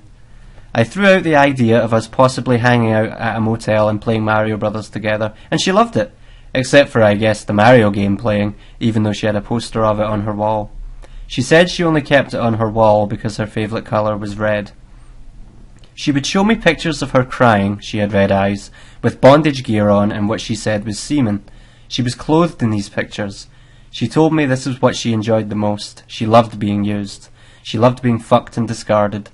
She told me she was once passed around a group of old men at a motel and got paid good money for it. She had this obsession with American Psycho, which was fitting as her father Winston was rich and she fucked that Patrick guy who was supposedly a realtor. She told me that she once crashed her car and made a mad dash for the condoms she kept in there. There were tons of them and they spilled all over the street. She asked me if it was normal that she still slept with her father in his bed. She said he would make her sleep with her nude. I begged her to call the cops to report him, but she said it would only make things worse for her. I apologised profusely for hurting her that time we had last met. I was sorry, Cassie, I am sorry. I'm sorry that I played the part of the psychopath. I'm sorry I didn't know who you were. I'm sorry that I confused what I saw you as online with who you actually are in real life. I am naive. I didn't understand. I don't understand. People, I don't get people. People seem so absurd to me. I'm sorry, Cece. I'm sorry, Cassie. I'm sorry, Cassandra, my beautiful Cassandra Cleveland de Cleveburn. I loved the idea of her. I told her that eventually. She said she was incapable of love. She told me she couldn't return the feeling. Then she changed? I told her, don't make me say it. I don't deserve to say it. I've only known you for a month. Not even that. I haven't earned the right to feel this way. But she said, yes, Greg, tell me, say it. I think I love you, you asshole. But right away I tried to nullify it to make it mean less. I tell her I think I just love the idea of her. I tell her I like what she represents to me in my mind.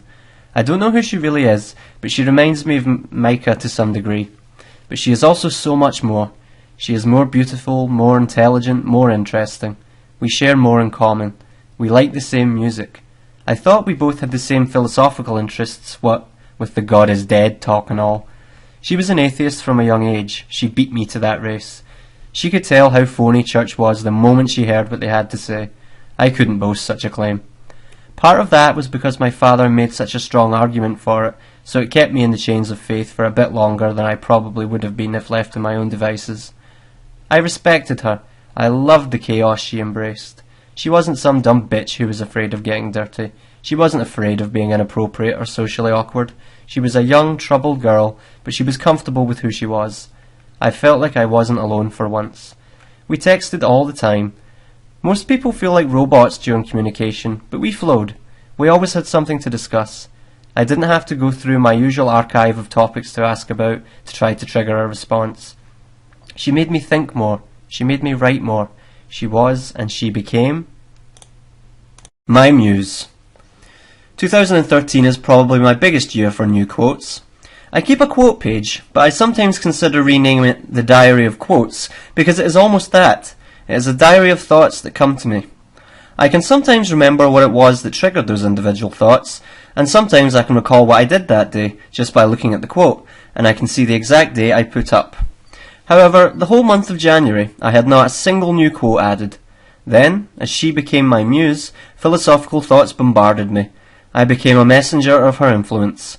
The emotion she caused to bud within me gave me that old feeling I hadn't experienced since the story of Micah Elmore. But she was a cleaner burning drug with less side effects. Though I still felt pain, it felt worth it. I was willing to suffer if it meant a beautiful product. She became the sweat of my brows so that I could produce something lasting. I told her my theories on sex. I told her that sex was something innocent, and she replied with the story about how, when she was 11, Patrick took her into a bathroom stall in Rio Vista and fucked her and a prostitute. Is that your idea of innocence? I told her that sex is like an image of a bunny. We have corrupted it. We have put a gun in the hands of that bunny to make it shocking, and we will blow the bunny's brains out with it if we want to horrify. But in the end, it is still intrinsically innocent. It is about two people finding pleasure within each other. They are sharing something fun together. They are being vulnerable together. I recently saw her quote me on her Twitter feed. She said, "Taking a shit is like a religious experience. She got it from this quote of mine: "Taking a shit is a religious experience for me. If only I enjoyed things going into my ass as much as I like them coming out, I'd be the gayest man in the world," which I came up with in February, so as my former muse, maybe she has some claim to it. Having sex when married is like eating when full, but I want to starve like an Ethiopian before I feast. 8th of February 2013. This was another quote she inspired me to whip up while I was visiting the TCC campus at Trinity River. I would frequently be getting ready for class or visiting for whatever reason, and we would be chatting. I would start communicating poetically at times, which I rarely ever do unless truly impassioned. It felt great. She had become indifferent to sex, so she said. She didn't care if she got laid or not. When sex becomes too easy to get, or an everyday thing, it loses its meaning. Speaking of Ethiopians, Cece once showed me this funny quote from an anorexic website where a girl said she was jealous of Ethiopians because they had the ideal body type. We talked a lot about meaning in sex. I told her I wanted our sex to mean something. She thought I didn't want to have sex outside of a loving relationship, but that isn't what I meant at all. I wanted to fuck a friend. I thought sex with a friend would mean something. When you have sex with your romantic partner, it becomes almost a contract. With a friend, you can share an intimate moment and then listen to music together or play a game together, and there is something sweet about that. Relationships are nasty, ugly, and boring matters. Sex becomes routine. What is so sweet about that? At first I struggled to explain this to her. I would say shit like, I want to have sex that makes me feel like I'm not alone in the world. I want to look the person I'm fucking in the eyes and know that we share a consciousness. I want to feel like sex creates a soul link. She said she hated that shit. Once I explained it more comprehensibly, though, she said that was exactly what she was looking for. My increased ability to reason philosophically wasn't just when she was around. I also began writing better philosophical papers in 2013. I also chatted with my friend Paolo on the phone about Cassie, and I also told him about some of my philosophical ideas about justice. For instance, it is always better to be the victim instead of the perpetrator. The perpetrator and the victim both agree that society is fucked, but that last-ditch effort for the hope of justice is no longer on the side of the perpetrator. When you suffer an injustice, then you beg for justice, and then you commit that same injustice, everything you fought for just went out the window and hell becomes yourself. It isn't what society thinks of you, it is what you must accept of yourself. You can hate the abyss, but once you let the abyss stare back into you, you become the abyss and you only hate yourself, and that is when hoping for justice is hoping for your own downfall. 12th of February 2013. He said after we chatted, he started thinking more and more about the ideas I had impressed upon him. He said he never looked at it that way. I've been told I have a gift for putting an optimistic spin on things, or at least a unique way of twisting things around. For instance, I have said that a bad dream is a dream where you wake up expecting to have the riches you achieved in your dreams, whereas a bad dream was one in which you woke up with relief, escaping the nightmare, and glad to be back in the real world. I believe that philosophical explanation of justice came about after I told him a little about Cassie. This was my first time talking to Paolo, if I recall correctly. He was a fan of Dratsab Reviews, my YouTube video game review channel. He also did jiu-jitsu. He asked me if I planned on fucking Cassie in a motel as soon as I could, and I told him that I didn't want to cause her any damage since she had been through a lot. I wanted to be good to her and give her faith in people again. She had told me that she lost faith in everyone, and that everyone had hurt her and let her down. I wanted to be that one person that she could believe in. I wanted to be completely honest with her. I tried really hard to show her that despite our ironic meeting conditions, I could be a good person. I eventually later told her about how I had lied about Julie and I being in an open relationship. I think she kinda knew anyway. One of my favourites that she inspired in me was this one. Maybe even Epicurus overindulged. Maybe what St. Augustine should have said was, God, grant me chastity, but not forever. Aren't the greatest explosions due to the most stored pressures? Isn't living a hedonistic life just like leaving the bomb completely dismantled? Isn't living an Epicurean life like letting the bomb leak out? Isn't living a completely ascetic life forever like not putting the bomb to use at all?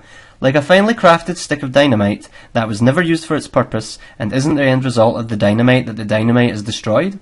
So won't it be true that the most useful purpose for an abstinent lifestyle would be to destroy that lifestyle and let all your stored passion finally explode in a glorious display? Like a starving man finally getting to feast, like the Jew in the concentration camps finally being set free, like the sacrificial sex-starved Muslim finally let loose on his virgins in another dimension? 13th of February 2013. After coming up with this one, I showed it to Julie and I posted it on Facebook. Julie hated it because it was pro-open relationship. She said she felt embarrassed that it was online where her friends could see it. However, she herself once posted online that I was a lame horse, which I found insulting. Speaking of an open relationship, one time Julie and I went to see Edita Rusgeit for couples and sex therapy. She was located near the Glick House. She was an attractive older lady. I told her I didn't think I was polyamorous, but merely wanted to have sexual experiences. She said, "Ah, you are well read." Julie shut down, though, and stopped contributing to the conversation. I told the therapist that I liked to use this metaphor that Julie disliked, that I viewed sex like a food. You might have lobster every day at home, but some days you just want to go out and have a burger, or sushi, or chicken, or some other kind of meal, because you get bored of eating the same type of thing over and over. She said, "Why do you use that metaphor if she doesn't like it?" I said, "Well, I don't think it's the metaphor she doesn't like, but the concept." It was embarrassing because when we went to pay, which was $100, I didn't have the full amount on my card, and Julie didn't bring her card, and I kept being declined. She said she would just bill us, but she never did. Well, you can just check out my quote page, currently on DeviantArt as of today, 28th of September 2013, to see the rest of my muse's influence.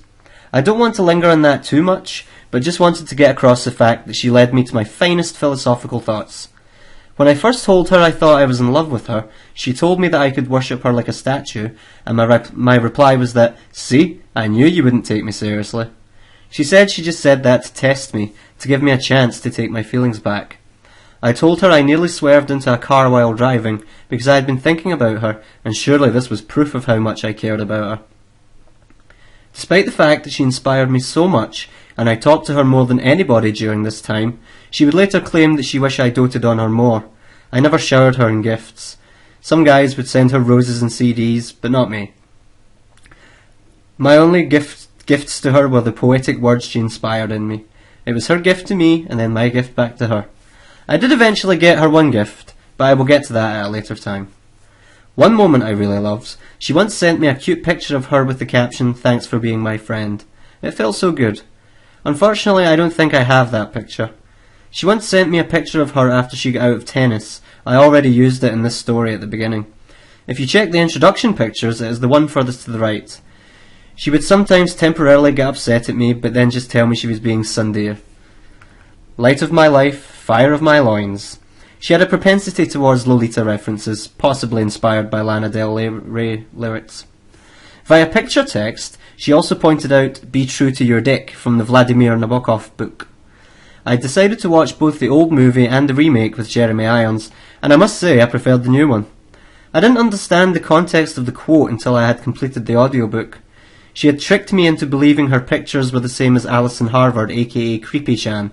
I almost even saved one of the pictures of Alison as Cece. She had gifs of her puking on her Tumblr and said that she was very popular on internet sites like 4chan and Gaia Online. I'm not sure how true that is. She certainly had tons of nude pictures of herself on her Tumblr. I'm sure 4chan loved that, so who knows. Anyway, we decided to finally get a motel together, but we wouldn't have sex. She even joked about how Julie would hire the people from Cheaters, and they would open the door and she would be there eating some Cheetos while watching TV. So, what happened when we finally got a motel together? Our first motel. I believe this was February 7th.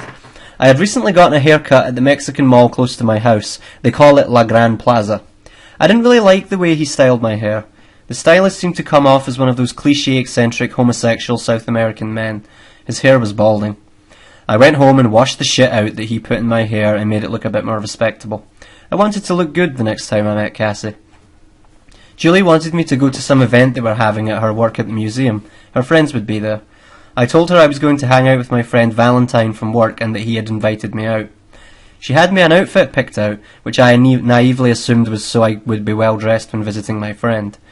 She went without me and visited with her friends Rachel and Jessica. I aimed for Cleburne. It was nearly already night when I arrived.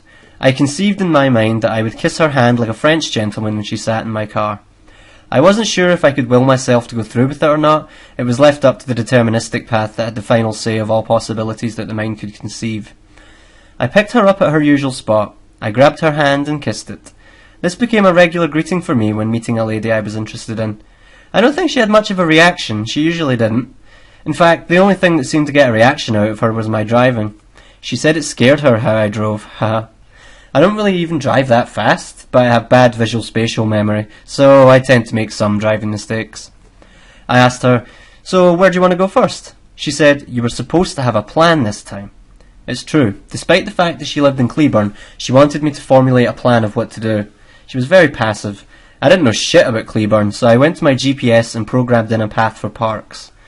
We headed out and chatted while waiting for our destination, approximately 10 minutes out. When we finally arrived, we found out it was some small school park, so we had to do something else. I tried to think of how I was going to first suggest we go to our motel. I think I just said something like, "Well, let's see where we can find lodging near here anyway." I pulled up some options in my GPS, but the first few places I called I believe charged too much. So I finally called one up that was called American something or rather, and they had a good rate, around $50. We headed there. When we first parked, she said, I should probably just stay in the car, to which I replied, "Yeah, that's probably a good idea." I went in. It was a small establishment. The people that owned the place were sitting at tables on the opposite side of the registration desk. One of them, I believe a fatter lady, came around to serve me. "How many?" Just one person." I filled out the paperwork, gave her my debit card and got my room key. I reparked the car on the other side of the building, the rooms furthest down, where our room was. She silently followed me into the room and immediately lay down on the couch. I had brought my laptop with me. I showed her my desktop with my little disco design that AJ Dinashia had made for me. I wanted to hold her on the bed, so while I goofed around on my laptop, I was formulating what my mode of attack was going to be. I eventually settled on the unsubtle method of heading for the bed while calling to her, "Hey, come join me on the bed." She hopped up on the bed and I put my arms around her while she faced the bed. Stoic response, no warmth. It was a pluvial night. She said the rain made her listless. That same night I think she introduced me to Rainy Mood. I remember as a child I used to like rain on CDs to help me pass out. I had turned off my phone by this point. Phones tend to make me nervous, especially when I have a crazy clingy wife who will call and text if I don't get home at the exact time she wants me to, etc. Cassie and I heard a weird sound, a grating sound. It was freaking her out. We didn't know what it was. Well, it simply turned out to be that when I had used the restroom a bit earlier, the fan system was fucked. It's funny, since the sound went on for some time before we finally figured it out. What did we even talk about at this point? I mostly remember just trying to get her to turn around to face me. She would always face away or face down. She was so light, though. I would put my arms under her and she would ask me if I was comfortable. She didn't want my arm going to sleep. I remember that she showed me some videos of this guy she went to school with. He was a very weird guy, which is cool. He made some video where he dry-fucked some stuffed animal. At one point, I believe she asked me what I wanted to do, or what I meant when I said something. I was trying to hint at me wanting to... Well, I got this intense burning urge. She looked so beautiful. I kissed her, I suppose unexpectedly. Her lipstick smeared in her face. It looked poetic, or fitting, or symbolic. We kept kissing and I got in between her legs. We weren't going to fuck though. I told her I wanted to be honest with her and I wanted her to trust in me. I wanted to make life beautiful. She kissed me back, but she didn't seem to put much effort into it. I even told her I wanted her to put in some of the work, to which she replied that she thought she was. Seems awkward, I know, but with her things don't seem so awkward, because she doesn't react to anything. Kind of like how you can take a piss in front of an animal without worry that the creature will chastise you for it. Not that I'm saying she's unaware, or comparing her to an animal in any way, but that is the best metaphor I have for it. While holding each other, I told her I wanted her. She asked me, "What, you mean like physically?" I said, physically, mentally, emotionally. I wanted her all in all ways. She was beautiful and she was enigmatic. I remember starting to tear up at one point. Why did I cry? She responded that it seemed I was the one being hurt more than her by things. She could see I was very sensitive about these issues. She would tell me that she felt bad because she thought she was bringing me pain by being around me. I told her I needed her. We agreed not to fuck beforehand. She took her pants off at one point though, because she claimed that the bed was too hot to have them on. She had a thong on. Man, thongs get me hot. Thongs and pyjamas on a woman, nothing is sexier. I couldn't resist putting my hands near her panties. I rubbed around near her legs at first, but then I got that burning impulse of excitement again, just like I had got when I wanted to kiss her. I put my hand right over her crotch, then I parted her panties and started rubbing her clit. She rolled her eyes back in her head, opened her mouth and started moaning. It was so fucking sexy. Her pussy felt amazing. I have never touched a pussy that felt so perfect in my life. It was wet at all the right places. I finally stuck in my fingers. Holy shit, this was tight. I imagined how good it would be to put my dick in her. I sat up and slowly moved my body to her feet. I started to take her panties off. She asked me what I was doing. I didn't answer. I dived in face first. On my way in, I noticed she had stretch marks on her belly, yet ironically her stomach seemed so concave to be almost kind of gross. She was way too skinny. But when my tongue tasted her, it was marvellous. She was the only girl, at the time at least, I think, where I just loved eating her pussy. I would have done it for an end in itself, and not as a means to manipulate her into a blowjob or to fuck her. Deontological pussy-eating ethics, if you will. I had her climb on top of me. I squeezed her ass. I wanted to fuck her so bad. I asked her if she wanted to have sex. She wanted me to have a condom. I told her I would go buy one. She told me it wouldn't mean anything, so I told her I would wait. She had previously told me that it would take her some time to warm up to me and have sex mean something, otherwise I would just be a toy to her. She could never sleep. She told me that she would just lie in bed but never truly pass out. I asked her what she thought about, but she said she didn't really think about anything. She would just blankly stare at things. I'm always thinking, so I can't understand this. It's beyond my comprehension. Sort of like how bats see things with sonar. It's just not within my grasp. She told me she would just lie in bed at home and watch SpongeBob SquarePants. It must have been true, what she said about her insomnia, because when I woke up in the middle of the night and silently whispered her name, she responded to my call. We slept in a spooning position, with me being the big spoon. When we woke up, well, I'm sure I dreaded what was on my cell phone when I turned it on. We got dressed, and I let her into my car as I went to return the key to check out. I got some orange juice, and when I got back I asked her if she wanted any, but she declined. I drove her to a spot near her house and let her out. I then began the dreaded trek back home where anxiety grows heavier the closer I get. I believe I turned my phone back on during the trip and let it load up and let the messages all load up before I dare take a peek. When I finally glanced at them, I don't think they were as bad as I had dreaded. She basically called me a liar for not returning that night as I had promised. I would have to tell her I passed out at Valentine's house accidentally. When I arrived home, I first went to the restroom. Julie entered into the house from the back door and aggressively questioned me about where I had been. I fed her the lie. She had apparently called the cops and told them I was missing, so I had to call them back and tell them my wife just gets a little upset easily. Our second motel. Cassandra had some things come up, so we kept having to reschedule our get-together. She told me something about how her dad was having a company party with his business partners or something, and he liked to take her to show her off, but she could probably get out of it. But then something else came up. Fuck if I remember every detail. I told her I wanted to go hiking with her, and then take her back to a motel and make love to her all night. She responded with, "You want to fuck me already on our second date?" And she wasn't keen on the hiking either. I went shopping for clothes one day after work, and after getting paid, I asked her if she would help me find some good options. I told her I wanted to live the consumerist fuck lifestyle for a new experience. I would take pictures of me dressing into them, and she would tell me what she thought were the best options. She also wanted me to pick up a copy of Mean Girls so we could watch it together. I was going to go to Neiman Marcus, but it was closed. I also wanted to buy some expensive leather pants, but the leather place was closed. I don't remember the store I finally settled on. I am very indecisive. I found some good pants that were very comfortable. They were slacks, but it wasn't until after I bought them that I realised that they were a bit too loose on me and would fall down on me. Ugh. While shopping, she ordered me to buy Mean Girls when I told her I would just download it instead. I told her I wasn't her daddy, and she got mad and said goodbye and stopped responding for a bit. I apologised, and eventually she returned. I then went to pick out shirts. I love gaudy designs on my clothes, so I decided on some shiny pink button-up shirt.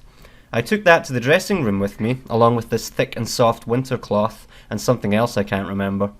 She told me which ones she liked, though I don't recall her mentioning anything worth reporting for this memory database. I bought 3 shirts and 1 pair of pants, and some black guy checked me out. We talked. I forget what we said. The pink shirt had the opposite problem that the pants had. Too tight. I messaged Julie that I had a surprise to show her. When I arrived, I modelled my new outfits for her. She was upset. She didn't like that I was trying to look good. Of course, she was paranoid, and later she told me that I looked too good in the outfits, that she didn't feel comfortable looking at me because I was too handsome. Michelle Perry had regained contact with Julie. They hadn't talked in a long time, but Julie decided that she would like to hang out with her again. Despite her having her own social problems, she is a shy extrovert, whereas I prefer being alone. We all got together at this deli and small grocer called Oliver's that is downtown. I dressed up in one of my nice new outfits. We got together, and then we talked about where the nearest half-price bookstore would be. We went to the bookstore next. I always go to the philosophy section first whenever I am at a library or bookstore, but this time I had a specific title in mind. I bought Nietzsche's Thus Spoke Zarathustra, which was $4.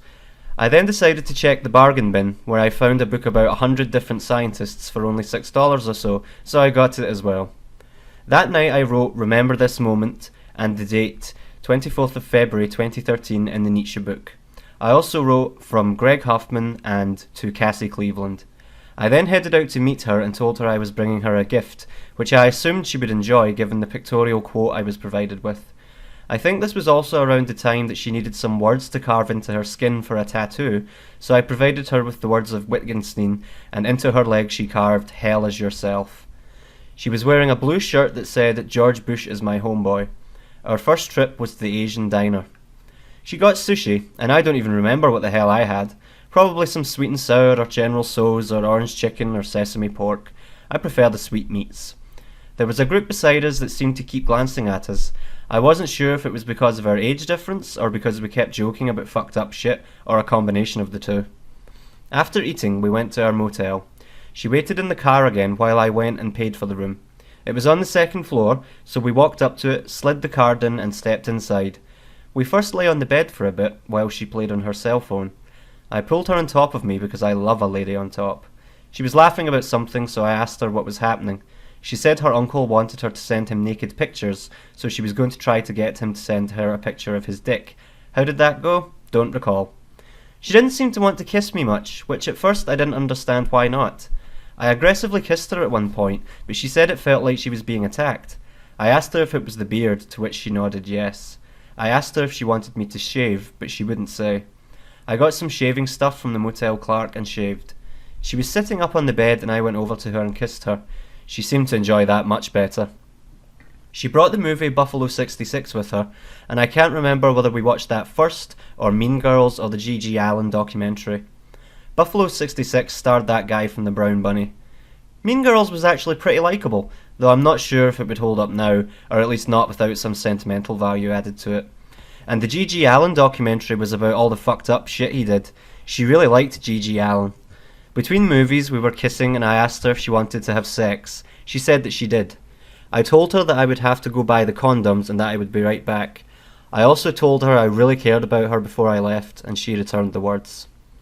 I got in my car and headed to the nearest CVS or Walgreens.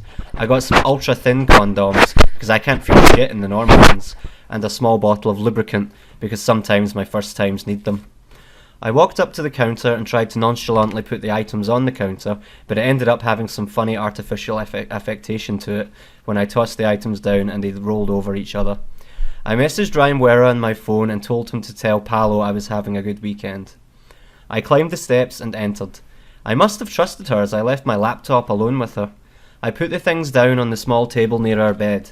I got on the bed with her and she cuddled up to me immediately. It was such a sweet moment with her.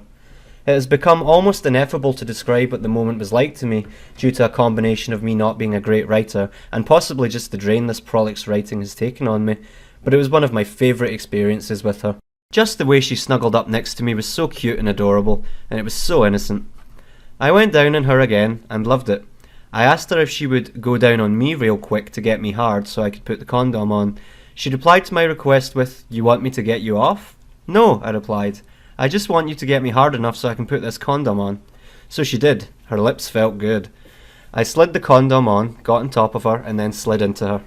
Right away she replicated that sexy countenance from the first time I fingered her. It was so fucking hot. Then she wanted it doggy style. While going at it from this position, I noticed a rivulet of blood on the top of the condom. I probably should have told her. I asked her to get on me cowgirl.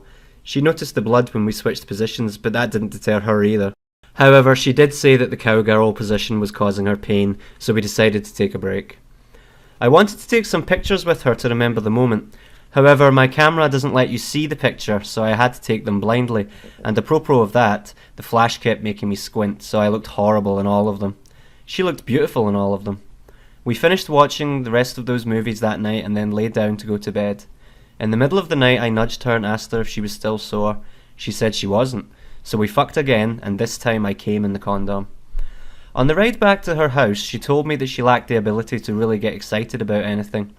However, she found some sense of schadenfreude at the fact that Anthony had gotten a giant pimple on his face.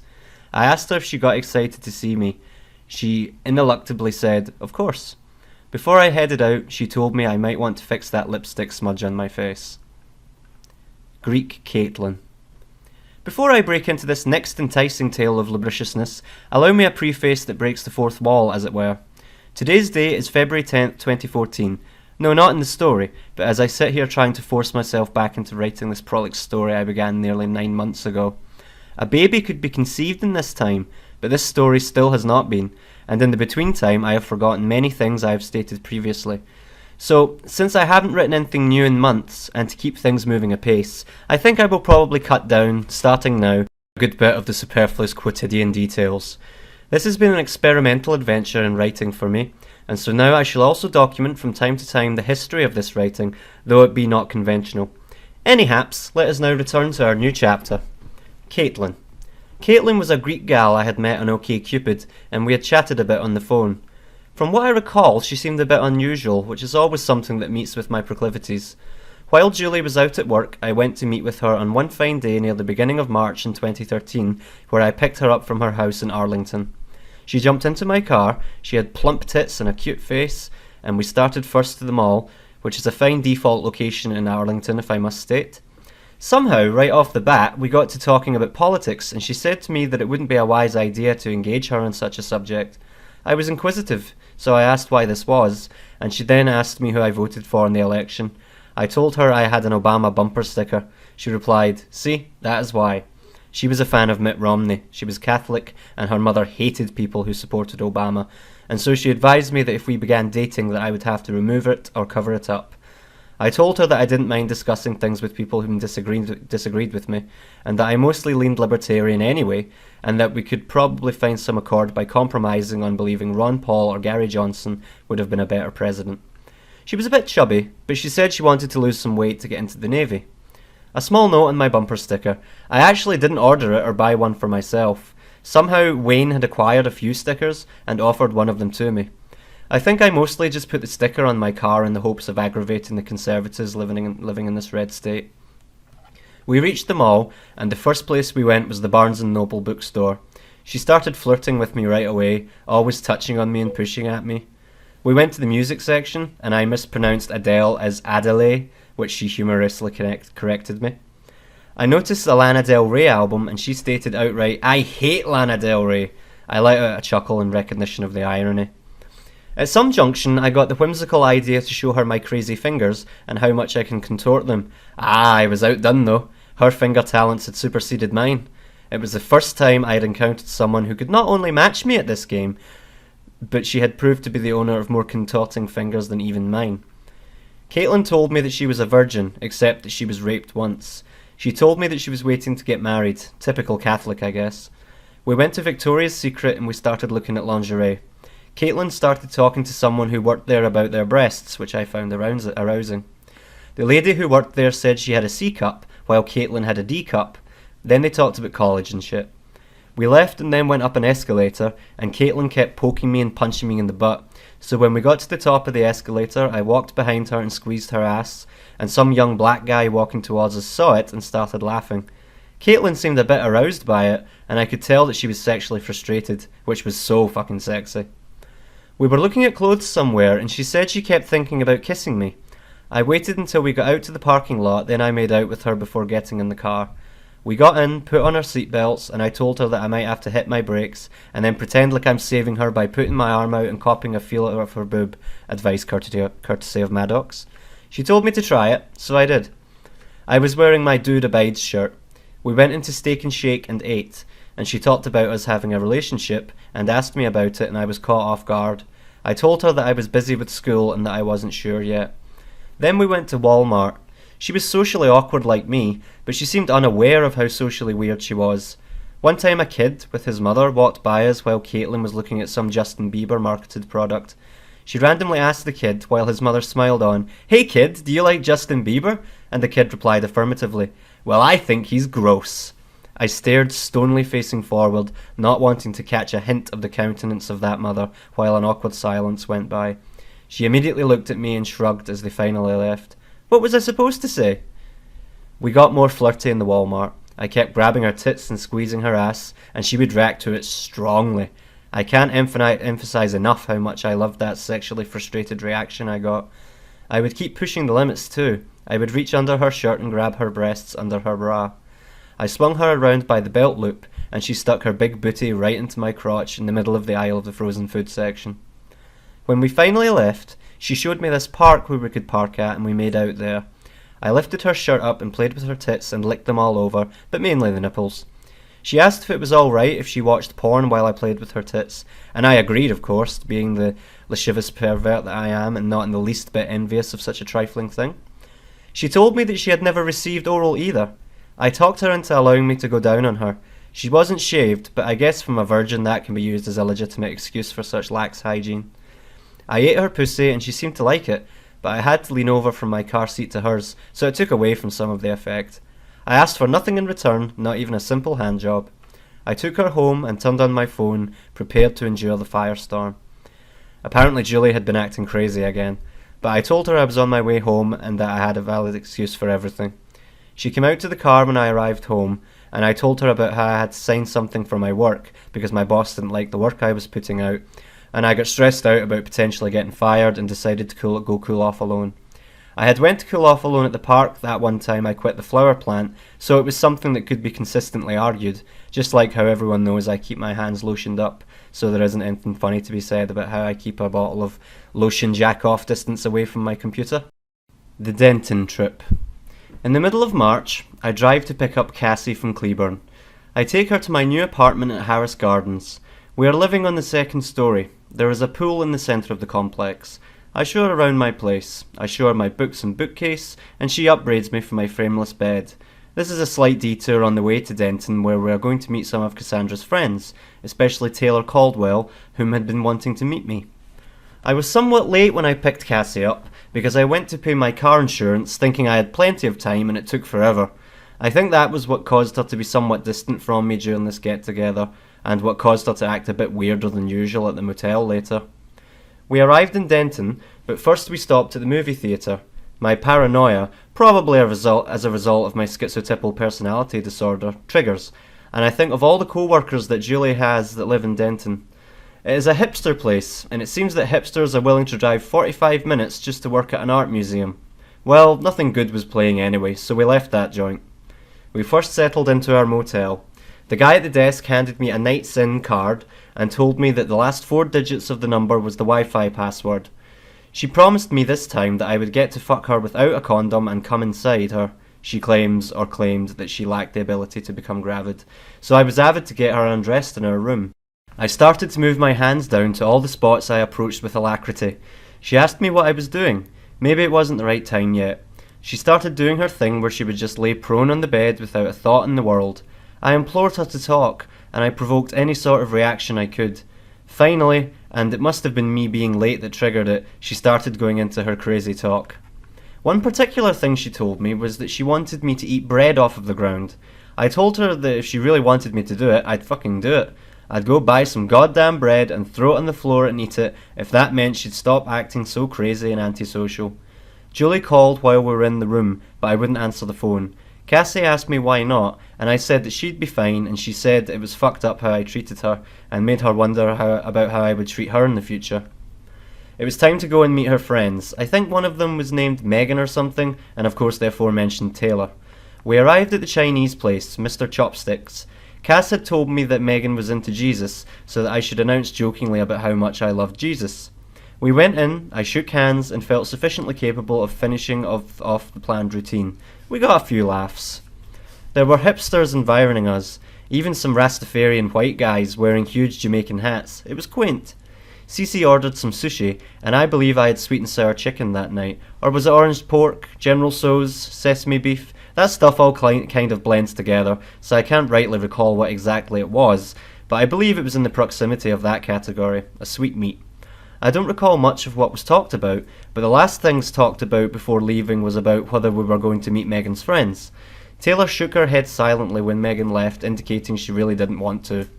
We decided to go back to the motel and we would consider it.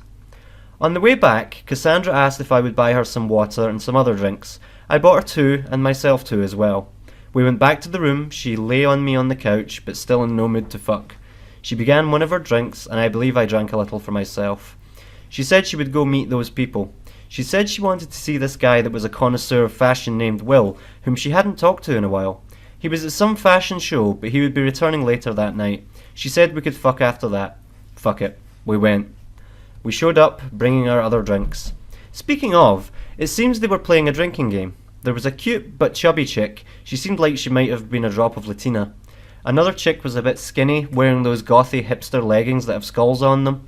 There was a guy with a vaudeville hipster moustache, and some other guy. When I inquired about this fellow, apparently no one knew him and he just showed up randomly, who had a Kurt Vonnegut tattoo on his chest that said, "So it goes," which I found delight in, since that is what my friend Ryan Ware says from time to time.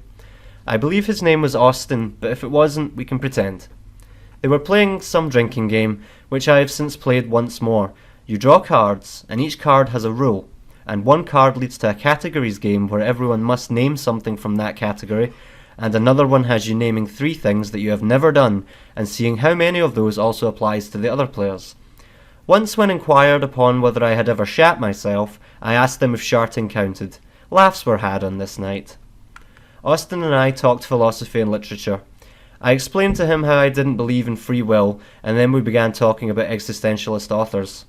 In reply to him asking whether I had read Dostoevsky or not, I had told him that the closest I had come was reading a small non-fiction work by Leo Tolstoy.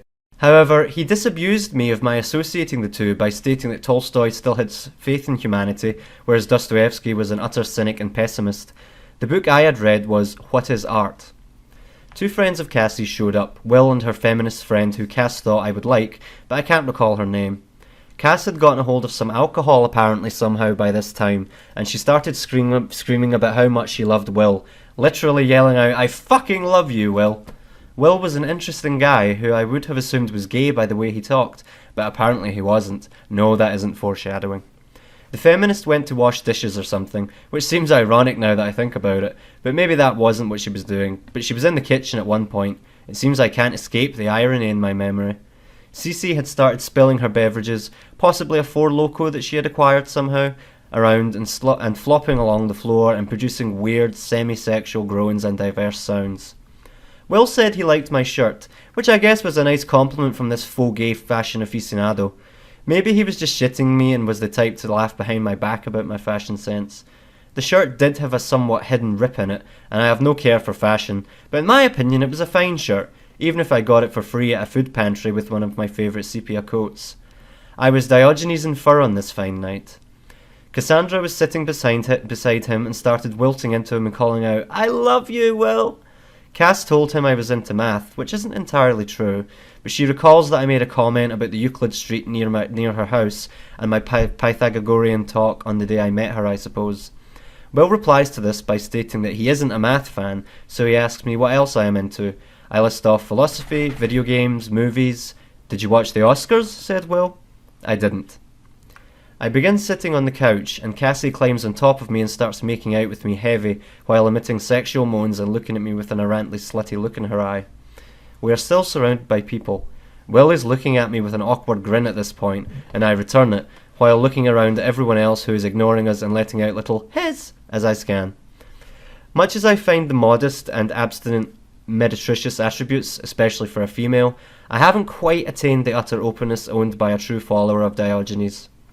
I believe Cass then puked on the floor at one point and ran to the bathroom, but slid onto the toilet and fucking broke the lid off. I was the first on the scene, and while helping her up from laying stuck between the toilet and shower via a lodged toilet seat, I accidentally called her Julie, but she was so drunk that she didn't even notice. Megan then joined me in my mission to recover her, and she said she couldn't piss, so she says, "I have to stimulate myself," and starts touching her vagina. Whatever doesn't kill you makes your party stories stronger. Me and Megan give each other that look with the crooked eyebrow. I tell her that it's probably best if I get her home, and she agrees with me. I swoop her up and start to take her out of the house, but then she starts screaming about how she doesn't want to go, and I let go of her, and she starts pleading with Will and the rest to let her stay longer. I explain to everyone they need to help me get her out of there because she is destroying shit and is in a clear state of dipsomania. They cooperate at first, and Will suggests he will come visit us, but just as I am struggling trying to pick her up, the feminist walks in and asks what is going on, and Cece screams about how she doesn't want to leave with him. I completely let go of her, offended, and the feminist friend says, "So don't." I walk out, ready to leave. Will talks to me before I go, telling me that she can stay here for the night and they will feed her in the morning and take her back home. I drive off, pissed that I wasted money on the fucking motel. I am ready to head back to an enraged Julie, but I notice that Cass has left her fucking backpack and her ID there. I run it back over and leave it with Will, and when I turn on my phone and prepare for the incessant buzz of text messages I will be receiving, I get one ordering me to come back or she will destroy my shit, so I text her and tell her I'm on my way home, so not to worry. Thinking myself witty, I quoted Skyfall to Cassandra, "Think on your sins." When I get home, I am greeted with a knife, and Julie is waiting at the door. She yells and whatnot, but gives up the knife without too much of a struggle. We eventually pass out. "What's this?" as she flashes a Night's In card I had failed to discard. I looked right at her and let out a laugh indicating I had been caught red-handed, but Julie probably didn't want to admit to herself what was happening, so she gave me a, "Well, explain it." She gave me sufficient time to make up a story about how me and this guy Valentine from work had gone over to meet up with some friends and that the card was needed to access the Wi-Fi password. She seemed content with that answer. I felt slick. As I drove her to work, she said, "Why are there several different motels listed on the GPS then?" To which I replied, "Don't ask me, it was Valentine who was using it in the passenger seat. I didn't touch the thing." You know, that also reminds me about how close I got to getting caught on my bank statement. Once Julie went through my bank balance, but luckily it didn't have the motel payment on there. I should really learn to use cash for shit like that. Julie also demanded that I give her Valentine's number, but I was able to edit the number on my contact list so that it wasn't accurate. When I handed it to her, she wrote down the incorrect number, and then when I had the opportunity, I edited it back to the correct one. Cassie texted me the following day. She asked why I had left and told me that she had to have her father come and pick her up in Denton. They took her out to eat, however. I think she later admitted that they also gave her a ride home, but that she just wanted to hassle me for abandoning her. Apparently, her feminist friend also called me a rapist, and I think some other people there were shit-talking me too. She quoted something Taylor Caldwell had said, and she had recently added me on Facebook, and I called her a two-faced bitch because of it. I had seemingly taken her out of context in what she said, since she mentioned how people at the party were talking shit about me, but she wasn't. Taylor would soon lash out at me for thinking I was encouraging Cassie's anorexia, so we ended up being even. I still talk to her from time to time online. Someone at the party also told me about how Cassie was in the anime club, which I assume was Megan. It was somewhat ironic, since Cassie had always talked about how much she detested anime. She is quite droll at times. She also sent me a picture of her wearing a lanyard with an ID I believe she said was because she was part of some media group in school. And she also sent me a picture of her handwriting, which she bragged about, and I must confess that it was so good, I thought it was something that was printed out from Word. And another pic she sent me was of some girl in the restroom stall next to me who was wearing flip-flops and had a deformed toe. I thought it was her toe for a minute, and told her not to worry because she had amazing features overall. Her reply, "What the fuck? That's not me." Around this time, she also kept talking about this Chad guy, and that she was going to Austin with him, and this led to an inside joke where I kept saying, "Have fun in Austin with Chad." She sent me a picture of this Chad guy next to Chuck Norris, who he had apparently met at some event or something where he had won a video game contest or some such. She was also trying to exploit this guy named Cody for some Depeche Mode tickets, which he had paid like $500 for. She sent me a pic of him working on shit at her house for her. I asked to see her at the end of March on short notice, and because of this she said she couldn't spend the night with me because she had to go to a photo shoot that she had planned with some guy she would be meeting at the Hustle House later that night. We first went to the park, but she didn't want to kiss me at first. I realised I forgot to shave. She gave me a peck instead to avoid any chafing. This was a new park for me, and it featured some group of kids playing baseball. We walked the perimeter around where they were playing, while I made jokes about how she acted in Denton, mockingly saying, "I fucking love you, Will!" We sat down on a bench at an elevated area outside of the baseball field. She told me that she would meet people from OkCupid with the intention of ruining their life. I asked her if that's what she wanted to do with me, but she said that she didn't. I sometimes obsessively spit, and I spat to my side. Cassie told me this was gross, and then performed a bit of irony. Shortly after complaints about my expectorate, she casually turned to her left, vomited, and turned facing the people playing baseball as if nothing had happened. I had a good laugh. "What the hell?" I let out. "What? You just vomited. What the hell was that? So casually, too." I laughed again. I do that all the time. We had taken some pictures together during our time there, but she had to erase them, which I will elucidate more on later. We left the park, and it started to get dark shortly. I went into Huddle House with her while she waited, and we chatted. She told me she loved my naivete. She said she loved how I was optimistic about people. It gave me that warm and gooey feeling. The guy showed up, and she went outside. I went to the restroom. She texted me and said she got a weird feeling from this guy, and he seemed creepy. I told her that if she needed me to follow them that I would. She told me that she really cared about me. The guy had some big pickup truck, I believe, and she sent me a pic of the interior. I walked out of the Hustle House. I felt a bit guilty since neither of us ordered anything. She said the guy was crossing her comfort zones, and I believe she said he propositioned her for a blowjob. On my trip home, she sent me a video of her in a tenebrous room with a quilt in the background and Dancing Queen playing. She was putting on an affectation of confusion, looking left and right and all around her surroundings. She said he had left her in that room for some time. Her father apparently found out she was up to no good, and she was grounded, and he confiscated her phone, so she had to delete all of her pictures off of there, lest he find out about me. Not too long after this, she claimed that she was hanging out with Paddy Daddy, that is what she called Patrick, and that he had spiked her drink and cream-pied her. She sent me a picture of her rough morning after this experience, which I have posted along with the introduction pictures. Julie wanted to show me around the museum on the very final day of March. I think it was important to her. I remember one time she showed me a Lucian Freud exhibit, and when her co-worker Chelsea was looking at it with us, I remarked how I thought all of his pictures looked so mouldy. Chelsea said that it was the funniest thing she had heard being said about the exhibit. But anyway, I remained my sardonic self and kept making jokes about everything she showed me. She said she felt insulted by the whole thing, because she was really looking forward to the whole thing. I didn't mean for her to feel insulted, and I felt guilty. And it all came tumbling down. The worst month of my life, April 2013. I lost everything. My wife, my girlfriend, my apartment, my ID at one point, a book I checked out from the library, got dropped from my college classes, locked my keys in my car, and nearly lost my freedom by nearly getting tossed in jail. Twice. Oh, that is a good story to tell. I'm excited to get to that part.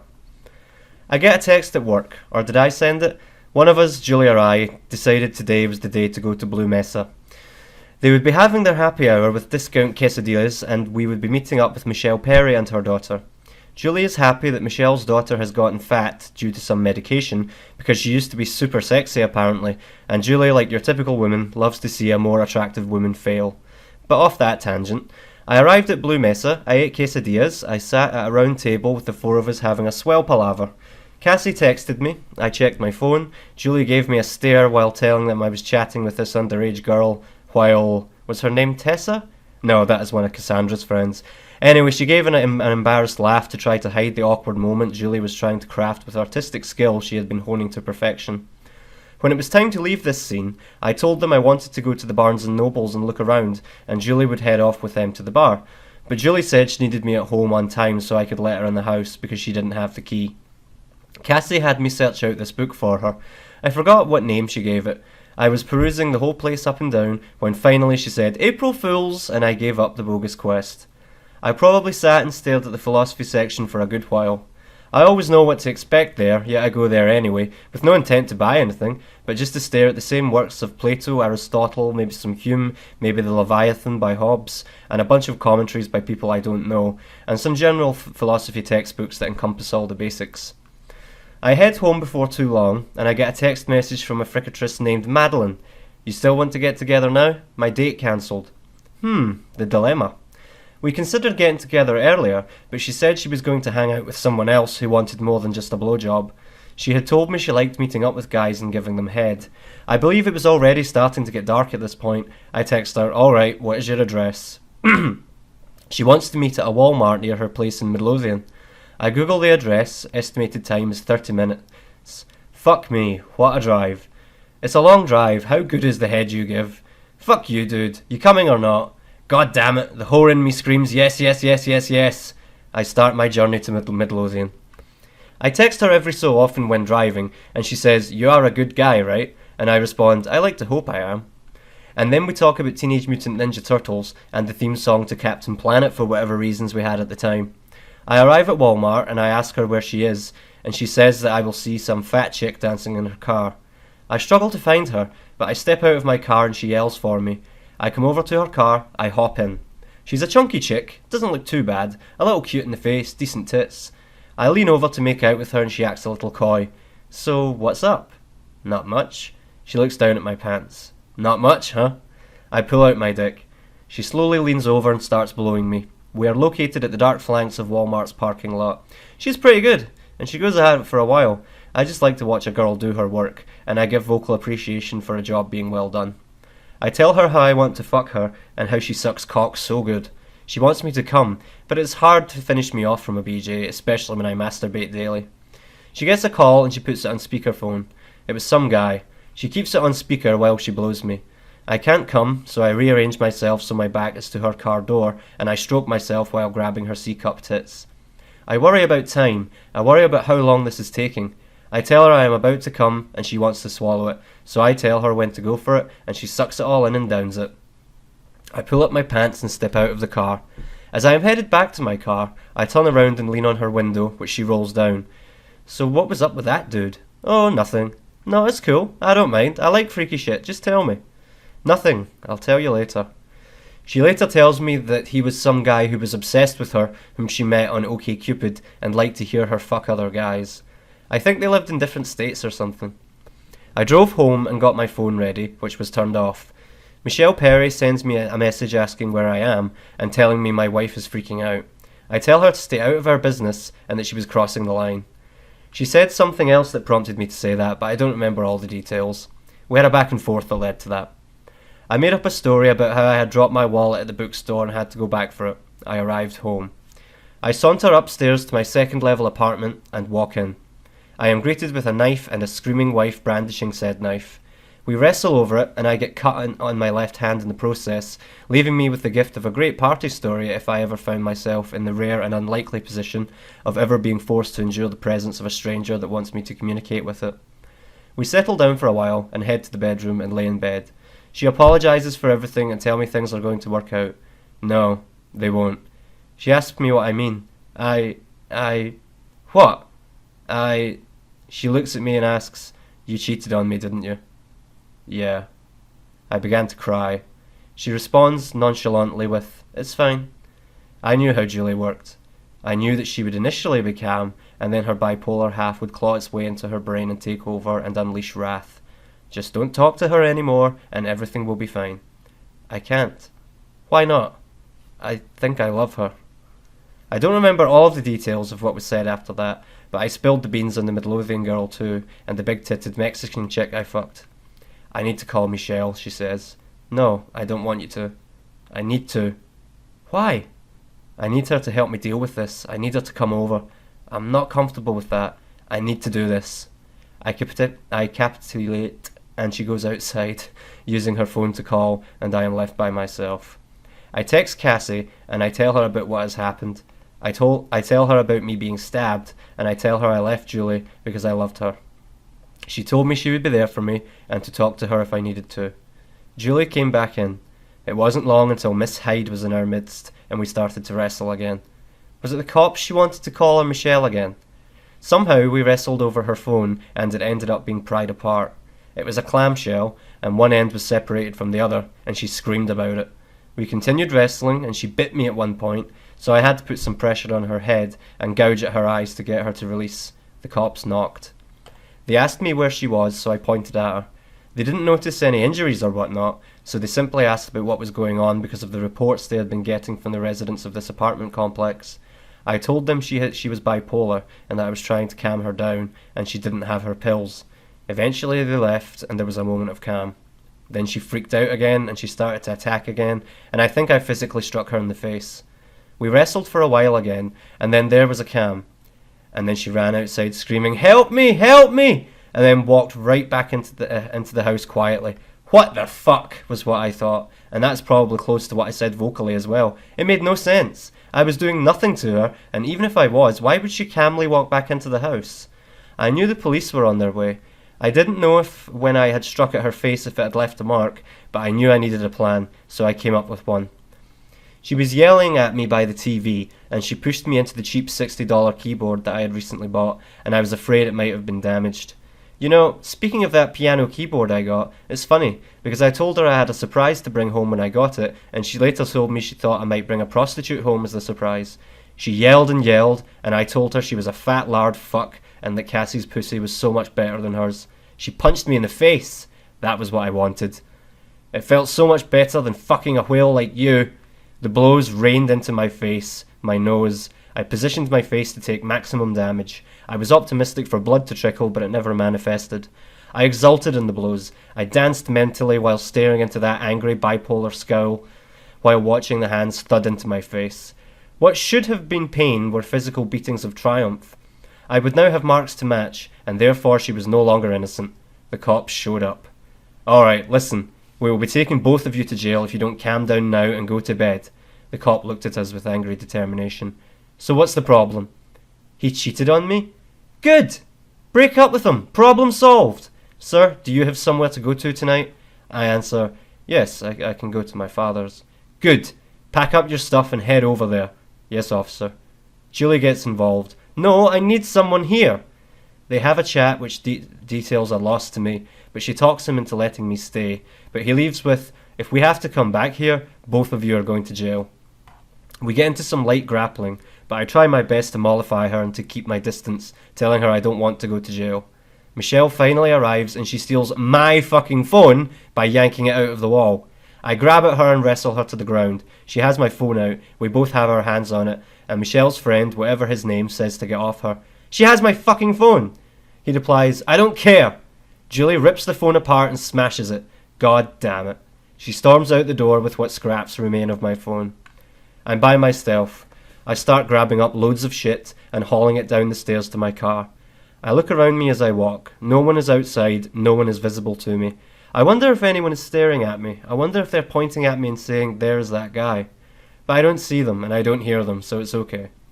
I pack up some clothes, I pack up my computer, my all-important green keepsake box. One of the last loads is the heaviest, the dumbbell weights. They are a pain, but I stuff them in my trunk. Did I have to make 2 trips? I think I did. I left a Totoro doll facing the door in an office chair, and I put the green jacket I met Julie in on the kitchen table with a note. Julie would later tell me Rachel went to the house first, and when she saw the Totoro doll it creeped her out, and she thought I might still be in there hiding. She also later told me that she trashed my $70 chicken costume. God damn it, why did I forget that? She said she also tossed out some of my jiu-jitsu G's that I left, but I still have my yellow one, so I'm good to go. April Fools! No, you aren't the fool. I was the fool that night. What a horrible day. And what a horrible month that decided it had to compete to see just how horrible one month could become. I stayed up all night. I left my boss a voice message saying that I had a family emergency that I had to take care of today, April 2nd. At least I had Cassandra now. This was what she wanted, and this is what I wanted too.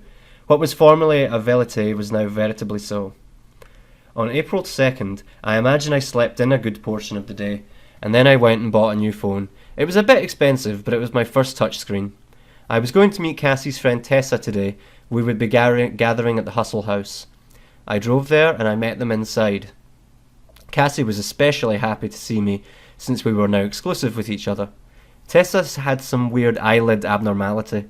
I regaled them with the events that had transpired the previous night and displayed my knife scar. I ordered orange juice and nothing else. Tessa had to leave, so me and Cassandra headed out to Old Foamy. Apparently in Cleburne they have a lot of Satanists living out there, and Old Foamy is the name of a demon that supposedly haunts the area. Old Foamy is also a street name, and where Cass said she would take the dogs she killed to bury them or trade them off to the Satanist clans. We drove down there, and I suggested we park over where the dead dog area was and fuck, but she said it was creepy and that she was afraid someone would be there and we could get shot. We then drove to the Satan House, as it was called, and I suggested that we go inside, but she was afraid to. I tried to coax her. I told her we could go in together, but she wasn't having any of it. She kept freaking out about Satanists and how they could have been watching us in town because we passed by one of their houses when we entered Rio Vista. My stepbrother is currently living there. Today's date, 28th of March 2014. We keep the mini road trip going and drive down these long secluded farm roads located not too far from the Satan House and still inside of Rio Vista. We pulled over and decided to walk into the woods here. We found a small little dried up creek down there, and so we went down there and I found a branch to sit on, and she sat on my leg, and I held her, and we chatted. I ran my fingers through her hair, but that is when you discover one of the few aesthetic flaws she has, and that is her hair is fried, and produced a sensation anathema to my fingers. We took a few pictures too. We decided to go lay down beside my car and hold each other. I told her I loved her, and she told me that she loved me. She asked me when I was going to take care of my divorce, and I told her as soon as I could. It started getting dark. I was rubbing her abs. I don't know what it is about a lady's abs, but I love the feel when the chick is slim. I'm not a fan of toned abs or anything, though. I asked her if she wanted to have sex in the woods, and she said yes. We held hands and began walking back into the woods, and I saw a big tree and said, "We should have sex under that tree. It will be romantic." I don't remember the visual details of the tree, but I remember she made some comment jokingly asking me about how that spot was romantic. Anyway, we began making out, and then I worked my fingers down, and then I put my mouth down there. Man, she really did have a great pussy. Just writing about this and the reminiscing. But let's not lose focus. I entered missionary position, and I was quite excited, because this was my first time experiencing her insides without a condom playing the middleman. I don't remember when the last time I had masturbated was, but I was surprised how well I handled this tight orifice considering she almost made me spludge the first time I fucked her with a condom on. Granted, it was a thin condom. Any condom that isn't ultra thin really isn't worth a damn. She wanted it doggy, so I turned her over. It was a joy to watch her petite frame backing into my dick. Even though she lacked a callipygian ass, I can admire a variety of different genres of women, and I can't say I have a type. Petite frames can be fun too. I've masturbated to my share of porn videos starring that Asian cat chick. I like to mix things up, you know. It was starting to get really dark at this point, and I was a bit paranoid since we were in the middle of a field. What if my car was being towed? What if some crazy farmer was watching us? What if some crazy country fuck came at us with a shotgun? Is this what was holding me back from being a super sensitive spray gun with a happy trigger? Regardless, I was in control of my jizz today. She was making those super cute and sexy high-pitched moans that she does, and I was probably whispering blasphemies of pleasure as I watched that tight pink cunt slide around my cock. Yes, daddy. Fuck me, daddy. Yeah. Ah. She wanted me to come in her pussy, and I wanted to so bad. I'm a gentleman, so I always give a lady fair warning when the load is about to arrive. I like to think of it as performing a courtesy. The women should be informed when the show is coming to a close. Why not give them time to prepare or to finish up? I'm about to come, baby. I'm gonna come in your pussy. Oh my god, I'm coming. And I bend forward a little and wrap my arms around her as my semen darts into her with eager celerity. We walk back to the car and drive off. We made a small detour to the park, and I held her while we sat at a table. I looked at her, and she looked off into space. She had such perfect facial features. I felt so appreciative to have a girl so pretty that was into me. She was very pretty, but I also started to feel sad. When I told her I loved her, she said she loved me back, but it almost felt like it had no emotion behind it. She was too stoic. I felt alone in the world, sitting beside her, holding this beautiful girl. I thought of Julie. I was taking her home now. I pulled up next to the spot where I normally drop her off at. I gave her my wedding ring, the one she spotted in that picture I sent her the first day we chatted. She later turned it into a necklace. I drove home. Was it just my imagination, my hypochondriac paranoia, or did my dick seem to have a burning sensation? She would later text me and tell me that her heart exploded with positive feelings for me that night. The next day I asked Cassandra if it was too early to put up our official relationship status on Facebook. She said, "Let's do it." And so we put up pictures of us together as our profile pics and set our relationship as dating one another. That Chad guy on her Facebook got upset about it because he was obsessed with her. He would later stalk her and send her insulting messages, and she got a tad mad with me because I just joked about it, and she said she expected a different response. But I'm getting ahead of myself. When we changed the status, all hell broke loose on my wall. Julie's friends commented and said I was a piece of shit, and drama was happening. It was good times all round. I had some people message me and ask what was going on. I specifically remember one chick messaging me online and asking about it, and I told her that I cheated on Julie with a 17-year-old, and she said she was going to block me because she didn't want to associate with people like me. I told her that was fine because we never talked much anyway. I was embracing my bad guy role but defending Cece. AJ Dinakokchia called her a homewrecker, but I said that it wasn't her fault, that she wanted to call it off, but I insisted. I loved flaunting the immorality that everyone else would have covered up. There was something liberating about it. You were doing something bad, but doing something honest at the same time. A funny little incident happened when I was texting Cece at a red light, and some drunken rednecks in this cliché truck fishtailed their truck into an SUV, knocked out the SUV's back left light, and then kept going right through the red light. Funniest shit ever. Wish I recorded it. Anyway, Julie was sending me crazy messages and shit. I got a piece of mail from Detective S. Vance about a domestic disturbance. I tried to call them back, but we had communication problems. They never followed up on it. My father asks me if Julie has lost her mind. He tells me that he got a message from her saying that I was dating a 17-year-old and had her pic on my profile, but he said he checked it and they weren't there. This worked out like this because I made a family version of my Facebook and blocked all of my family members from seeing my real Facebook profile. I showed him the scar on my hand to confirm her mental instability. Speaking of Facebook, I thought it was funny that one time I said that I preferred character over aesthetics in a partner, and Cassie took it as an insult. Silly young girls. She also didn't like being referred to as my mistress. One time I told her that I was JFK and she was my Marilyn Monroe, and she responded, "Bitch, I'm JFK and you're Monroe." I asked Julie's friend Rachel if I should talk to Julie, but she says no. I tell her to tell Julie that I can help with rent money if she needs it. She says okay. Rachel doesn't tell Julie about our talk, and Julie ends up getting kicked out of the lease because she was short on the money. Well, that and the whole thing about cops showing up, and then a detective, and then people making complaints. I eventually just start messaging Julie anyway. She would tell me that she wanted me to come see her every so often because she would start to have a freak out and needed me to be there for her despite the craziness. She would sometimes tell me that she would take me back if only I stopped talking to Cassie and stopped being her friend, but I rejected her offers. She would try to kiss me from time to time, but I told her I didn't want the cheater label to stick. I took her to Magnolia Cheese right after we split, and she tried to hold my hand, but I stopped her. But she was being very sweet and kind that night. Then when I took her to Yucatan Tacos on Magnolia Street, she freaked the fuck out in public and acted obstreperously. It was late one night, and I got a text from Madeline. She asked me if I wanted to come meet her again for another blowjob. Here we go again.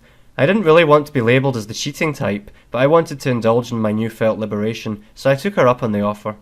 She told me she wanted to play with her tits some more because it was really hot. I drove up to the same spot and hopped into the car with her.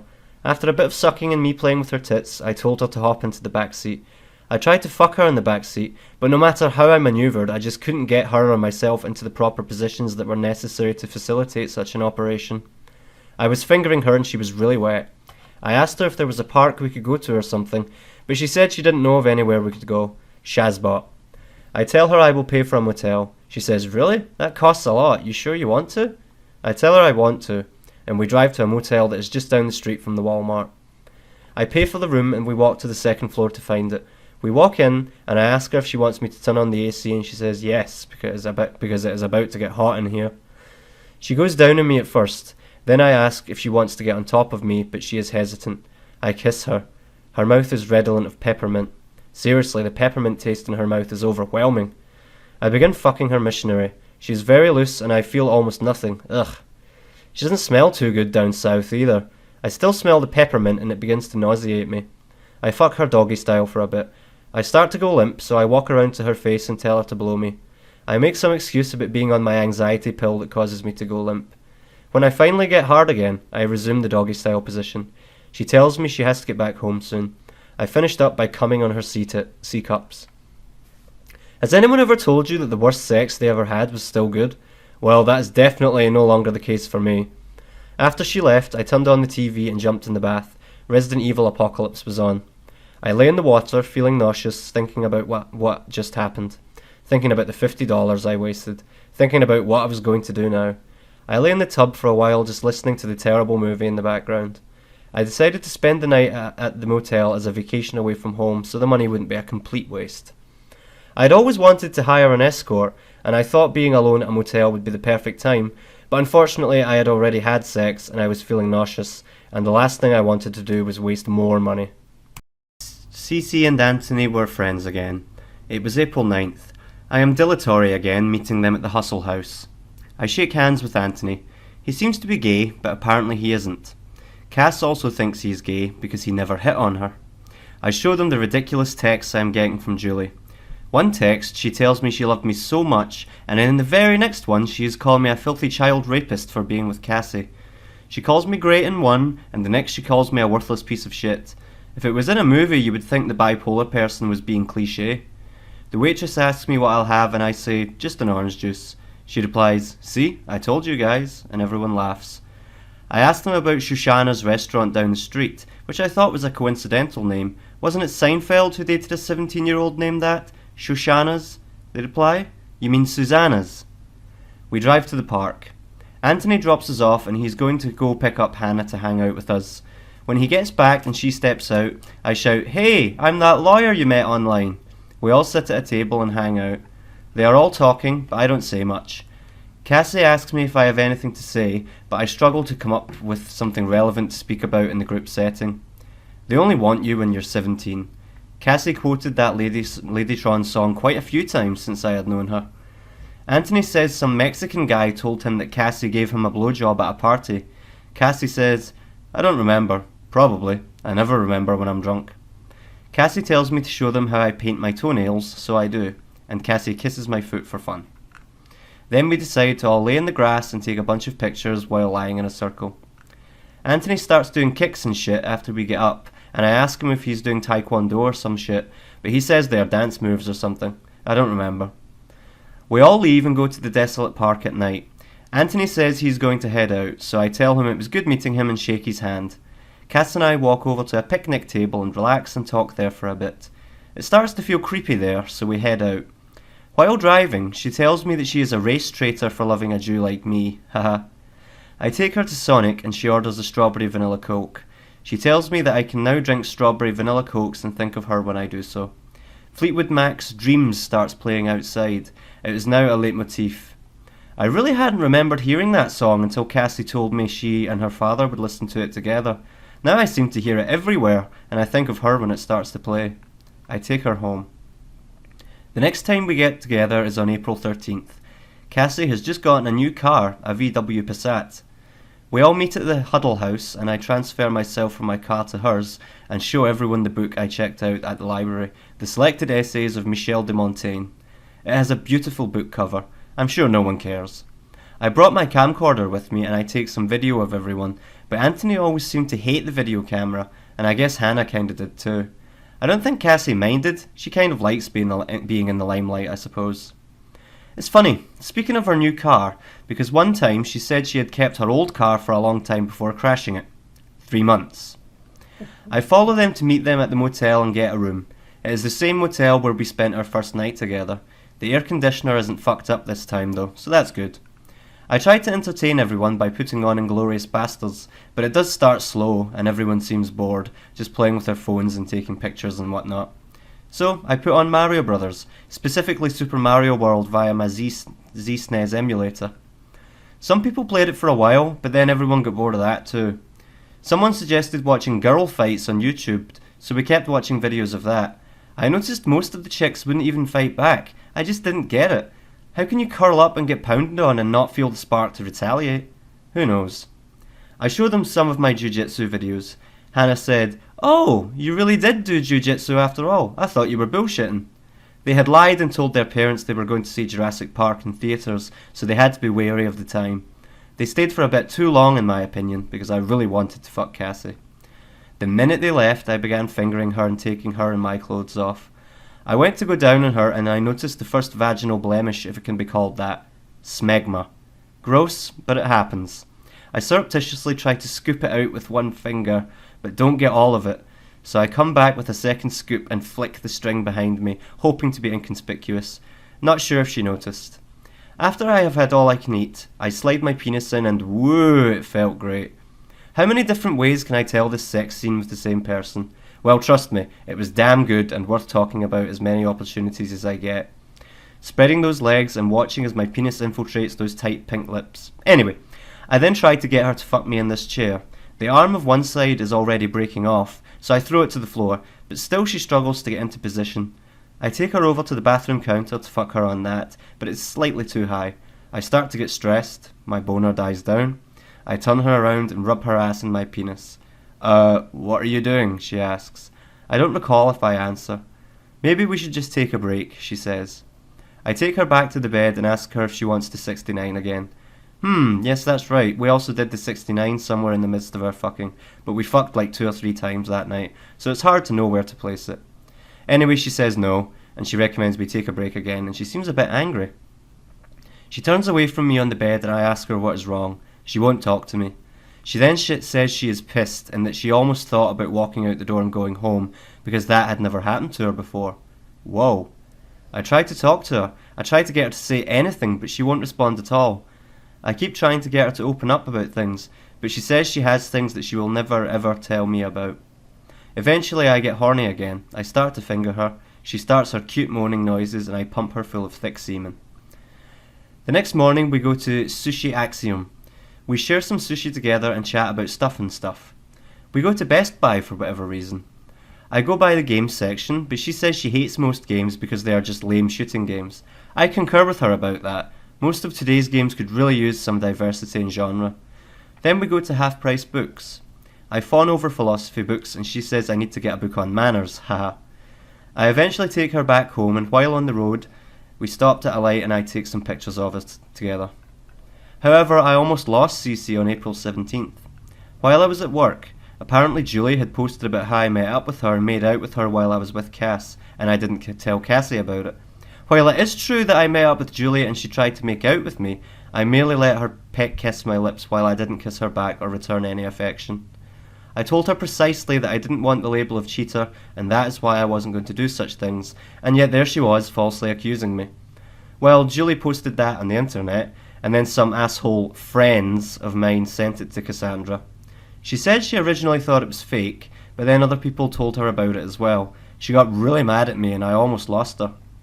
Well, right when this was going on and I was nearly in tears, the boss man Mike calls me into his office and tells me he has to let me go because I have bad grammar.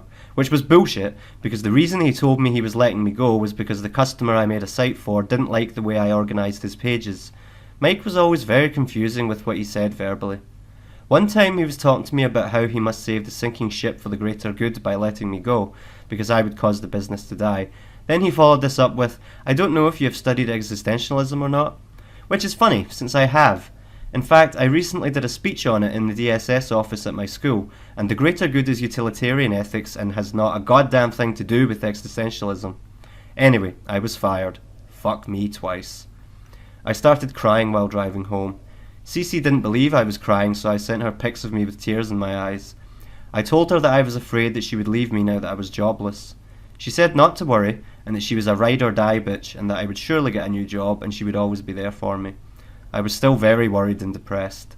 I knew how hard it was for me to get a new job, and I really wanted to save up the money to move out and have Cassie come over to my new house when I got one. Cass would then tell me that she talked to Julie via text, or maybe it was via online messenger, and told her that she screwed around with other men while she was with me. She said to prove it was bullshit, she would show me the text herself. This may have just been her covering her ass when Julie tried to show me herself. However, what I don't get is that I told Cece she had my permission to fuck other guys anyway, so it seems ironic that she would claim she didn't want that right, and yet still break the standard relationship contract. Whatever. She always referred to her older lovers as all her daddies. Sometimes she would forget how old I was and think I was quite a bit older. Cece would later show me this song that she said was written about her by a guy that used to be obsessed with her named Jacob Bruce from the band Fungi Girls. The name of the song was called Clouded, and it really is a pretty good song, and I still have it in my hard drive. She sent sex ratings for all her lovers to Anthony, and there were like 8 people on it. She rated me an 8 and said I had a small penis. Fair enough. Jacob was ranked like 0 with the note that she didn't even know why she ever slept with such a loser. Patrick had the only perfect 10. Honesty has its merits. It was April 19th, and after I went to my class I was to meet up with Cassandra and her friends to go camping with them on 420. I asked her if there were going to be any other adults besides me there. She said, yes. I fucking knew, knowing how this month was turning out, that if I went out there the cops would be involved somehow. I'm not even superstitious. I once thought to myself that the only evidence that God existed was because the way things went perfectly wrong around me and that it was too well planned for coincidence, and this is one of those moments. But still, there is no God. Okay, so let's start from the top. I drive my car to the college. I wasn't even there for class at the time, I just had to visit my counsellor for something. I brought my selected essays of Michel de Montaigne with me to read while I waited for Mandy Melton to become available. When I was done at the counsellor's office, I went back up the elevator, but I noticed that they had some food trucks outside, so I went out there to check them out. I went to pay for some lamb curry or something like that, but they were offering the food for free to students. Cool. I sat down at a table to eat the foods, and I put my book down as well. I went back to my car. I had locked my goddamn keys inside. God damn it. Then I realised that maybe I left my book inside the college. I thought that maybe I had also left it inside my car when I had returned earlier. I had gone back to my car at one point for something. I called Wayne, and he said he would be there as soon as he could. Some guard there also rolled past and told me I could have pressed one of the buttons to alert them and they would have helped me. Wayne finally showed up with Bill. Bill tried to get the door open with a coat hanger or something, and then I tried, but none of us could do it. There was a car crash or some traffic problem, so the cops were distracted and couldn't help us at the moment. And time was passing and I had to eventually go to class. Arg. Eventually the guard came back up and got my car opened, but my book wasn't inside. It eventually was returned to the library for me, so that was good. I grabbed my school supplies and ran up to my class. I think that was the day I was breathing heavy the whole class because the elevator took too long, so I ran up like 7 stories until my legs nearly gave out. I drove out to meet Cassie after class. I think we first met at the Hustle House, but we went to Walmart after that to buy a tent. Cassie was wearing the chicken shirt. She brought some friends with her. One of them was as young as 14. Of course, I turned out to be the only adult there. God damn it. I bought an acceptable tent, and I also had my camcorder with me so I could video all of us. I still have the video of her from this on my hard drive. I think I followed them to the park in my car. The name of the park was Byron something, and if I use Google, it seems to be Byron Stewart. It also goes by Buddy Stewart, apparently.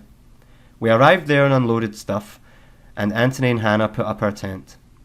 When Cassie went to her car to grab some more stuff, I picked her up to carry her and stumbled a bit. Cass looked back at Anthony and Hannah and grinned and smirked. She was heavier than I expected, which is weird because she doesn't look heavy at all. She looks so petite. They told me some guys were going to join us. One was named Kaysen Starks and LJ. Apparently Kaysen was gay and they assumed LJ was his gay lover, but he wasn't open about it or something, so they said not to say anything about it. I once jumbled their names when I asked about them and said Casey Anthony, and Cece said that's the name of that chick who killed her kid. Tessa was also there. Cassie had brought crackers and peanut butter for us, but that was about it as far as snacks went. They pulled money from me to go and make a drink run. Cece, Anthony and Hannah rode with me. It was getting dark by this time. I arrived at the drink place. The guys inside seemed a bit creepy to me, but maybe it had just been a while since I had been to a small store in the boondocks. One guy packaged up the drinks for me. I offered him $1, but he turned me down. I grabbed the drinks and put them into the truck. When we returned, I believe they had started a fire. Before too long, Kaysen was acting like he was drunk. He started being goofy and running about. Cassie warned me that when he gets drunk, he tends to strip naked. Jesus. People were worried the cops might arrive because of how he was yelling and acting. I assumed the way my luck was running that it was bound to happen. Cassie, Anthony and I went into my tent to partake in some proper 420 activities. While we were in there, Kaysen still kept acting goofy. At one point, I challenged Kaysen to a grappling session. I started on the ground, but when I rolled him over my head and landed in mount, he started getting gay, so I forfeited. Then we did some play boxing and shit. Cassie and I decided to go fuck in our tent. While we were going at it, other people were listening to us and started saying things, and Anthony was quoting things he heard us say, or thought he heard us say. He kept repeating "pussy please" for some reason, which none of us said, so I don't know where he got that. However, one time Cassie asked me, "Is that even comfortable?" which I knew sounded funny. I don't even remember what position that was from. At one point I shouted out, "Shut up, you're killing my boner," which everyone had a good laugh about. We finished up and then came back out. I was holding on to Cassie by the fire and Hannah said I was clingy. Cassie said she liked it. Hannah told me she was just jealous that I had Cassie and she didn't. Kaysen and I were discussing religion at one point around the fire, and then I started shouting for God to quit being a pussy and strike me dead if he existed. I guess I was a bit drunk at that point. One time when I was in my tent, some lights were outside, I think car lights, and somebody shouted, "It's the cops!" I told everyone to get in the tents and act like they were asleep. Everyone was still acting retarded. I asked Cece why they were acting like fools, and she said, "They're all 17, what do you expect?" Shazbot. It was just a ruse though. Assholes. I'm a very paranoid person, and every time I saw a flashlight or car lights I suspected it was the cops. Cassie and I eventually fell asleep in our tent. It was hard for me to sleep well though, because I could feel the rocks under the tent and the hard ground. It was also cold. I guess we should have brought more blankets. When morning arrived, Cassie tried to get me off with a morning blowjob, but it was too cold and I couldn't come. At one point I was getting hard to fuck her, but then as soon as I started to get on top of her, Anthony came over and asked if we were up. "I hate it," said Cassie. It's a shame, because we would never get the opportunity again. We packed all of our shit up and I put the drinks in the trunk. Some of them were still open, I believe. I put the tent in there too. We drove to some spot, I believe at a different park area near a lake, and partook in some more 420 activities. But the wind blew the weed out of Anthony's bowl at one point and Cassie said, "God damn it." We went to eat at Hustle House. Hannah carped about how I was eating, so I deliberately opened my mouth wide while I ate while looking at her. "That's disgusting," she said. After we ate, we went to lay in the park. I'm sure I enjoyed just laying down there since I didn't sleep well. We all four laid down and hung out there for a bit. I held Cass on the blanket she had brought. We decided to go pick up Cassie's friend Maria Rose. I had never met her before. I believe she was religious, and Cassie told me to be nice around her because she was super straight-laced, etc. We decided to go get some drinks on Mill Street. I googled Mill Street in Cleburne, and all I found was Mill Street Coffee. Maybe that was the place we tried to go to. But, unfortunately, it was closed. It turned out to be unfortunate that it was closed, because it led to what I knew was bound to happen on this weekend, knowing the way my week had been going. But then again, in retrospect, maybe it was a blessing in disguise. It made this story more interesting yet. Cassie left her car there, along with her 420 accessories, and we all hopped into my car. I forgot where we had decided to go. However, at one point, someone told me to turn right, and that is where it all went wrong. I turned right, and in front of me, a fucking car heading right for me. Oh shit. Someone in the back of the car screamed, maybe more than one person. Here is the beautiful part. To my left of this one-way, wrong-way street, a goddamn police station. I shit you not. I turned right immediately to avoid the car and enter into a parking lot. I think it was a parking lot full of police cars, but I can't recall for certain. I exit and head back down the road we had just came from. Whoop whoop. That's the sound of the beast. I think it was Anthony who asked, "Are we getting pulled over?" I pulled into a parking area and told everyone to calm the fuck down and be cool. I was still high and I thought the cop might notice. He came up to the car and I was shaky and I presented my ID etc. before he had even asked. I guess he then asked if I had any illegal substances in the vehicle, but apparently I had said, "Yeah, no," or something, so he radioed for backup and had me get out of the car. It reminded me of that episode of South Park where Jim and Ned tried to sneak fireworks into South Park after they had been made illegal. I thought they were going to have me walk a straight line or something, but they took a different approach. He said that I looked nervous and said that if I didn't have anything to hide, then why was I nervous? I told him about my anxiety disorder. His buddies arrived, a big black guy and a fat guy. The original cop asked me how I knew them. I told him that I had met Cassie on Facebook, a lie. He then asked what I was doing here, and I told him we went to go for drinks. He then asked how long I had been in Cleburne. I was caught out of left field by these inquiries, so for the most part I didn't have any good lies, so I told him the truth and said I was camping with them. The black guy came up to me and said, "So, what's your relationship with her?" I told him that we were just friends. "Really? Because you have her lipstick all over your face." I guess they looked up that I was married, and he said, "It's alright, I guess you want to keep it secret." But I told him I was split from my wife. The fat guy said I was creepy and weird looking. Cops like to shit talk people. I had it happen before in Tennessee. I don't know if they do it to try to get a suspect to reveal something, or if they just do it because they get off on it. I told them that I was harmless, but he said that he doubted that. One of them asked about my record, and I told them that I was completely clear of any record. They looked it up and seemed shocked when they found out I had never been arrested before. The black guy and the fat guy were facing me with backs turned to my car. The original cop asked me who was in my car. I told them the names, and when I said all of their names, they all said, "Oh shit!" They pulled everyone out of my car and lined them up. They said they were going to search my car and they would tase anyone who came close to them while they were checking it. One of the cops said, "It smells like a wet dog in here," to which I replied, "Well, that makes sense. I do own a dog and I've had it in there." When they're done, they questioned me about some volunteer work I had done at the Hope Centre. Maybe they thought I was doing it as community service as punishment, but I used this opportunity to paint myself as a volunteer who got to help poor people get their food. One of them asked me if I picked up my friends by hanging around a high school. They kept saying, "This is weird." One of them said to me, "You know, some people think the age of consent in Texas is 17, but that's not true. It is 18. Weird that the cop would lie about a law. They started questioning all four of the people that were lined up: Anthony, Hannah, Cassie, and innocent Maria Rose. They asked them all if their parents knew that they were spending the night camping with a 26-year-old. When they asked Maria, she exclaimed that she had just recently been hanging out with her. Only Cece had lied and said that her parents knew that she was with me. They let them back into the car. They grabbed my camera and camcorder and asked me if they could look through it. I guess I could have said no, but I didn't think I had anything illegal on there, and I thought that if I refused, they might try to be even more petty about things. If I thought I had anything illegal on there, then I would have refused, but I thought they might be nicer if I tried to cooperate as much as I could. They said that I'd be in big trouble if I had any pictures of any of these kids. Maybe he said inappropriate, I don't remember. As the black guy turned to go look at the cameras in his squad car, I told him, "Oh, but I do have a sexual video of my wife on there." He asked, "But not these kids, correct?" "That's correct." We went to the car to look through it. The fat cop asked me about my wife, and I told her she was a bigger girl. "What, you mean fat like me?" I think I shrugged. I thought I might be home free for a while, but then they hit me with one more unexpected question. "What did you buy last night?" "Shit." I bought some alcohol for myself. The cop said, "Now, I know these kids, and I know they like to drink. You're telling me that you didn't give them anything to drink?" "That's correct. It would have been a waste of money to buy alcohol for them."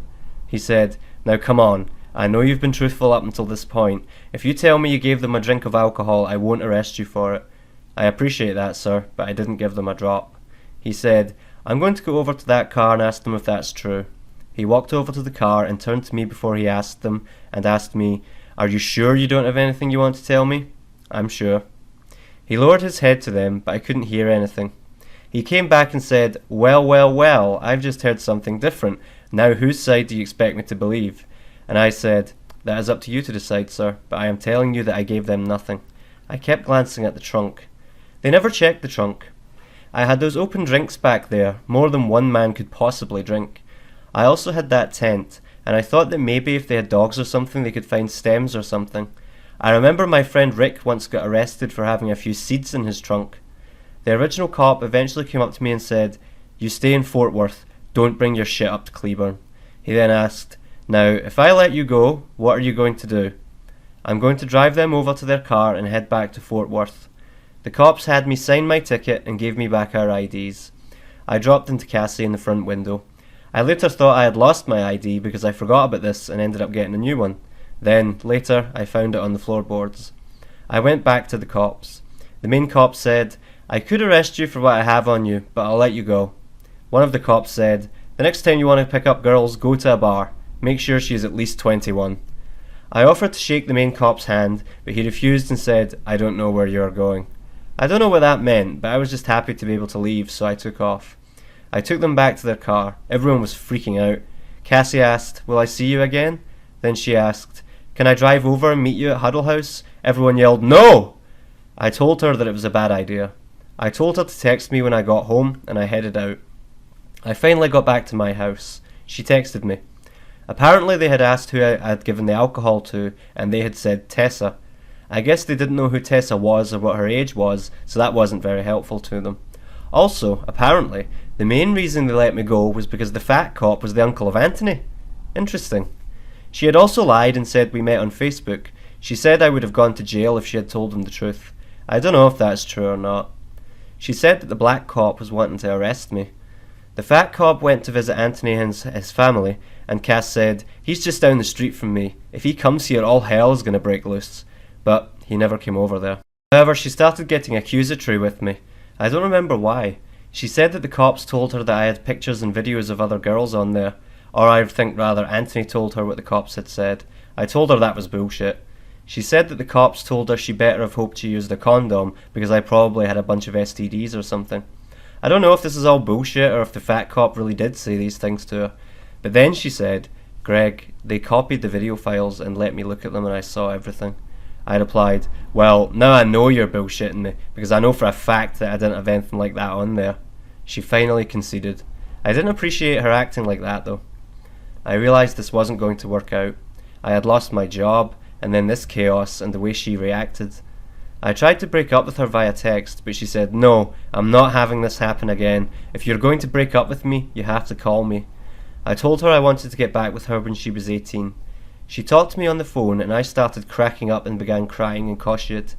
But she seemed stoic on the phone as usual. She jabbed at me while I was distraught. She showed no emotion while I was in my plaintive state. When I was done speaking with her, I decided to call Julie. I broke down into massive tears while on the phone with her, and told her I desperately needed to see her. She seemed reluctant, but I told her I came to see her when she needed me after we broke up. I begged. She acquiesced. I was in the midst of a mental and emotional breakdown that I hadn't experienced since my obsession with Micah. I drove to see her, but when I told her about the cop thing, she freaked out and told me to let her out of the car. I did, but then I followed her back to where she was staying with her friend Jessica and she got in. I followed her because I was so fucking desperate for someone to console me in this trying time. She said it was sweet that I followed her back because no one had ever done that before. Somehow we decided we would go to this camping spot on Earth Day, April 22nd, 2013. I told her I had a tent, and she asked, "You didn't fuck any girls in there, did you?" I lied. I think it was Cedar Hill State Park that we stayed at. We sat by the water, and as it started to get dark, the view became beautiful. We also took some pictures together there. We went to the store to get some snacks. They had these grape-flavoured apples called grapples, which I had to get for two reasons. One, I like trying new things, and two, the name. I love grappling. She said that it was the most fun that she had had with me and that we should have done more stuff like this together. We had sex in the tent, but I must say this, Cassie's pussy is like HDTV. You don't notice how great it is until you go back to standard. The next day, I asked Julie a favour. I told her that Cassie needed someone to talk to, so I asked her if she would talk to her in my stead. She protested at first, but said she would do it. Cass had talked a lot of shit about me online though, and even posted nude photos of me on Craigslist trying to get gay black men to fuck me. She had apparently been very surreptitious with the camera on her phone, because I wasn't aware she had taken them. She also had some guy text me and say that I had given Julie AIDS or something. It was a New York area code. Cassie herself sent me a message on Facebook telling me that she had given me HPV. It also kind of freaked me out, because Julie would later tell me she thought I gave her something. She was also upset when I told her I didn't use condoms with Cece. However, when she asked if I came inside her, I lied about that. I've noticed on my notes that I listed Montaigne and TCC again on Earth Day. It is possible that I mixed up the days when that happened. Maybe I lost the book on the 22nd instead. Does it matter? Anyway, I'll carry on. I also found it ironic that Julie had been living right next to a street called Cleveland Street. I had showed that to Cassie at one point and she thought it was hilarious. There was also a Cleburne Street not that far from her either, so I guess that's kinda a coincidence. On the 25th of April, Julie tried to get me committed at JPS. They told me that I seemed fine, however, she might qualify to stay there for some time. She eventually did stay a few days. I left her a book, but she let someone borrow it and he left with it. Oh well. On the 26th, I started this new pill called Risperdal. I was driving to my former employer to pick up my last check and it started to hit me. I got really woozy while driving. I started to get super depressed. It made me pass out hard and wake up super groggy. I had to go to school that day, and I passed out on the bench next to my class. On the 28th, Cassie went camping with this guy named Jeremy. I'm not gonna lie, it made me jealous. He was from Crowley. She said everyone liked him. Then she went and fucked him at his house, and she showed me the text messages they were having about it. I also met this girl with huge tits named Kaylee at a park. She was way too sheltered though, and she later freaked out when I tried to kiss her and told me her parents wouldn't allow her to see me anymore. It was kinda weird since she was an adult, but whatevs. On the 30th, Julie was able to move into a new apartment, and I would stay with her every once in a while. There was a library close to her house, so we got to go there. She was also right next to Magnolia Street, where they have all those nice restaurants. It's kinda funny the contrast in Magnolia Streets, because in Tennessee, Magnolia Street is where you went to pick up a prosy. Paolo used to ask Cassie about her sex life, to which she would reply, "He fucks me good and makes me scream," or something to that effect. Then when Cassie turned on me, Paolo tried to defend my honour by ultimately calling her a slut. I was much impressed by her unaffected retort, which I wish and hope for more women to emulate. She brushed it off and said basically that she was a proud libertine and embraced her sexuality as women today should be allowed to do. And this coming from a chick who once sent me a picture of Sasha Grey licking a toilet with the tagline "Feminism" subtitling it. Conclusion. Well, that just about wraps this tale up. I never saw Cassie again. In a crazy swerve, she ended up marrying this guy that I used to be friends with on the internet. He was from fucking Ireland too. After I broke up with her, she started telling him that she would fuck him. Cece has this weird control over guys. He came down and bought her an expensive ring, and I think they got a house together. He apparently had inherited a shit ton of money. There was some ensuing chaos, which I missed a lot of due to being blocked by Cassie. Ryan Ware, Paolo, and Nathan Stanworth were conspiring to troll Cass, but then, as mentioned in the previous paragraph, Cassie seduced Nathan, and now he and Ryan have nothing but animosity towards each other. Paolo apparently didn't know who to trust, so he blocked all of us, including me for whatever reason. He has since unblocked us.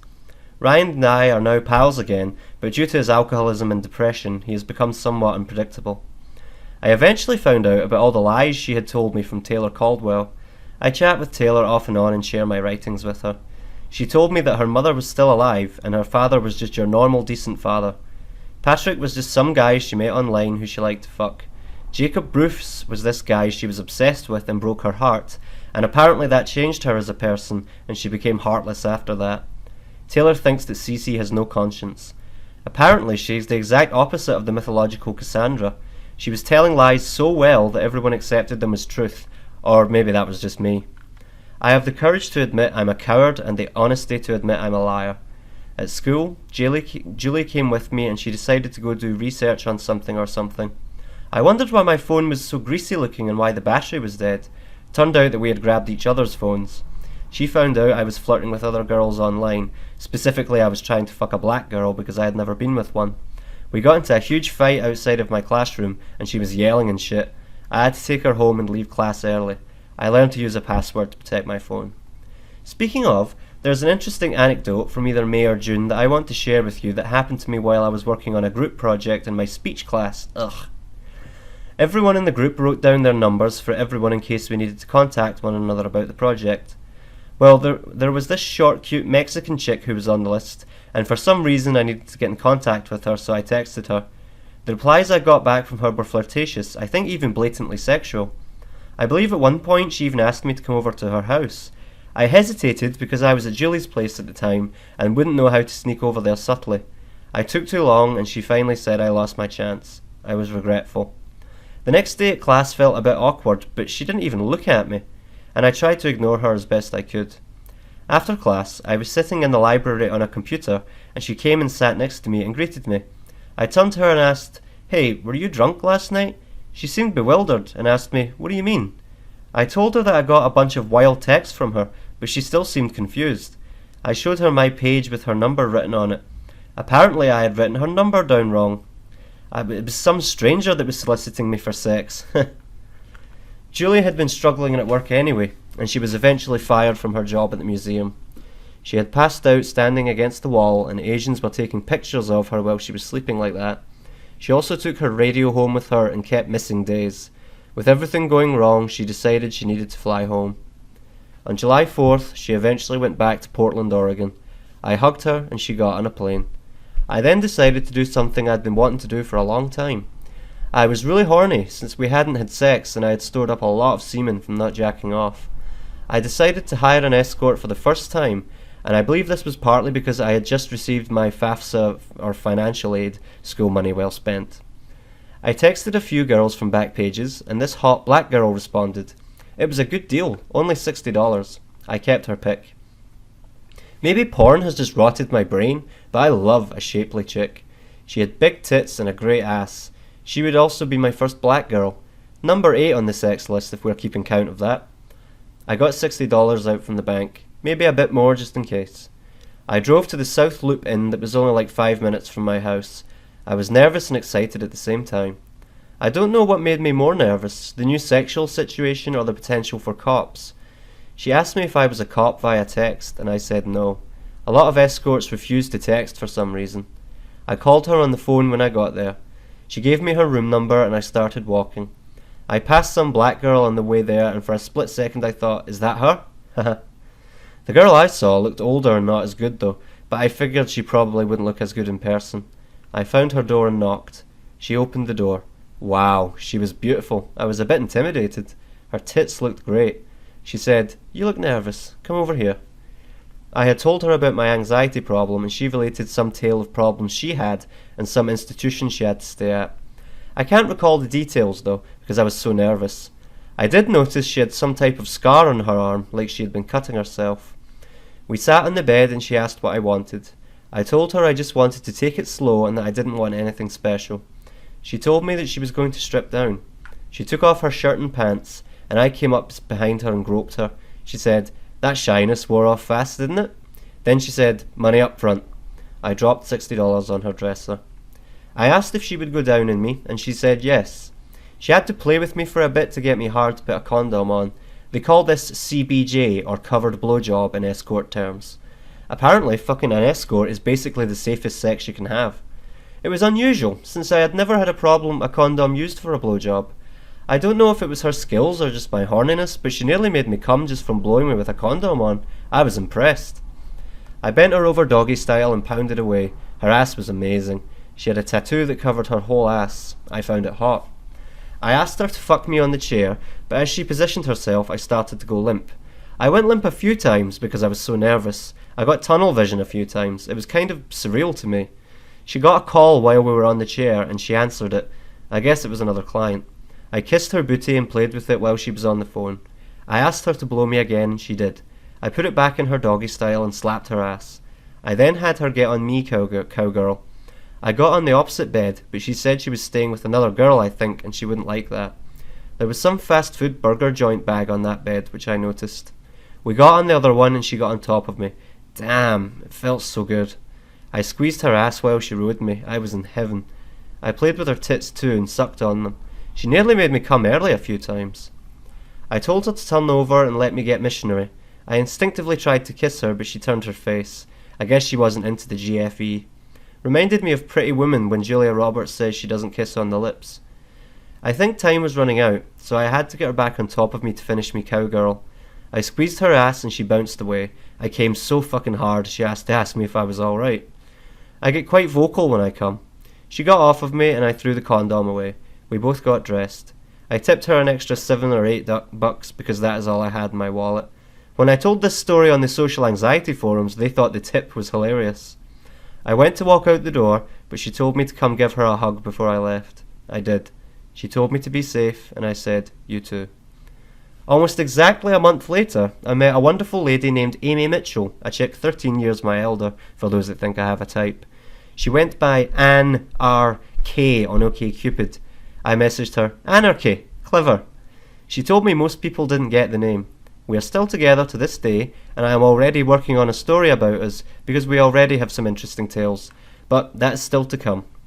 Maybe Cassie did want to ruin my life after all, or maybe it just turned out that way in appearance. However, I lost my wife and my job, and I honestly couldn't be happier.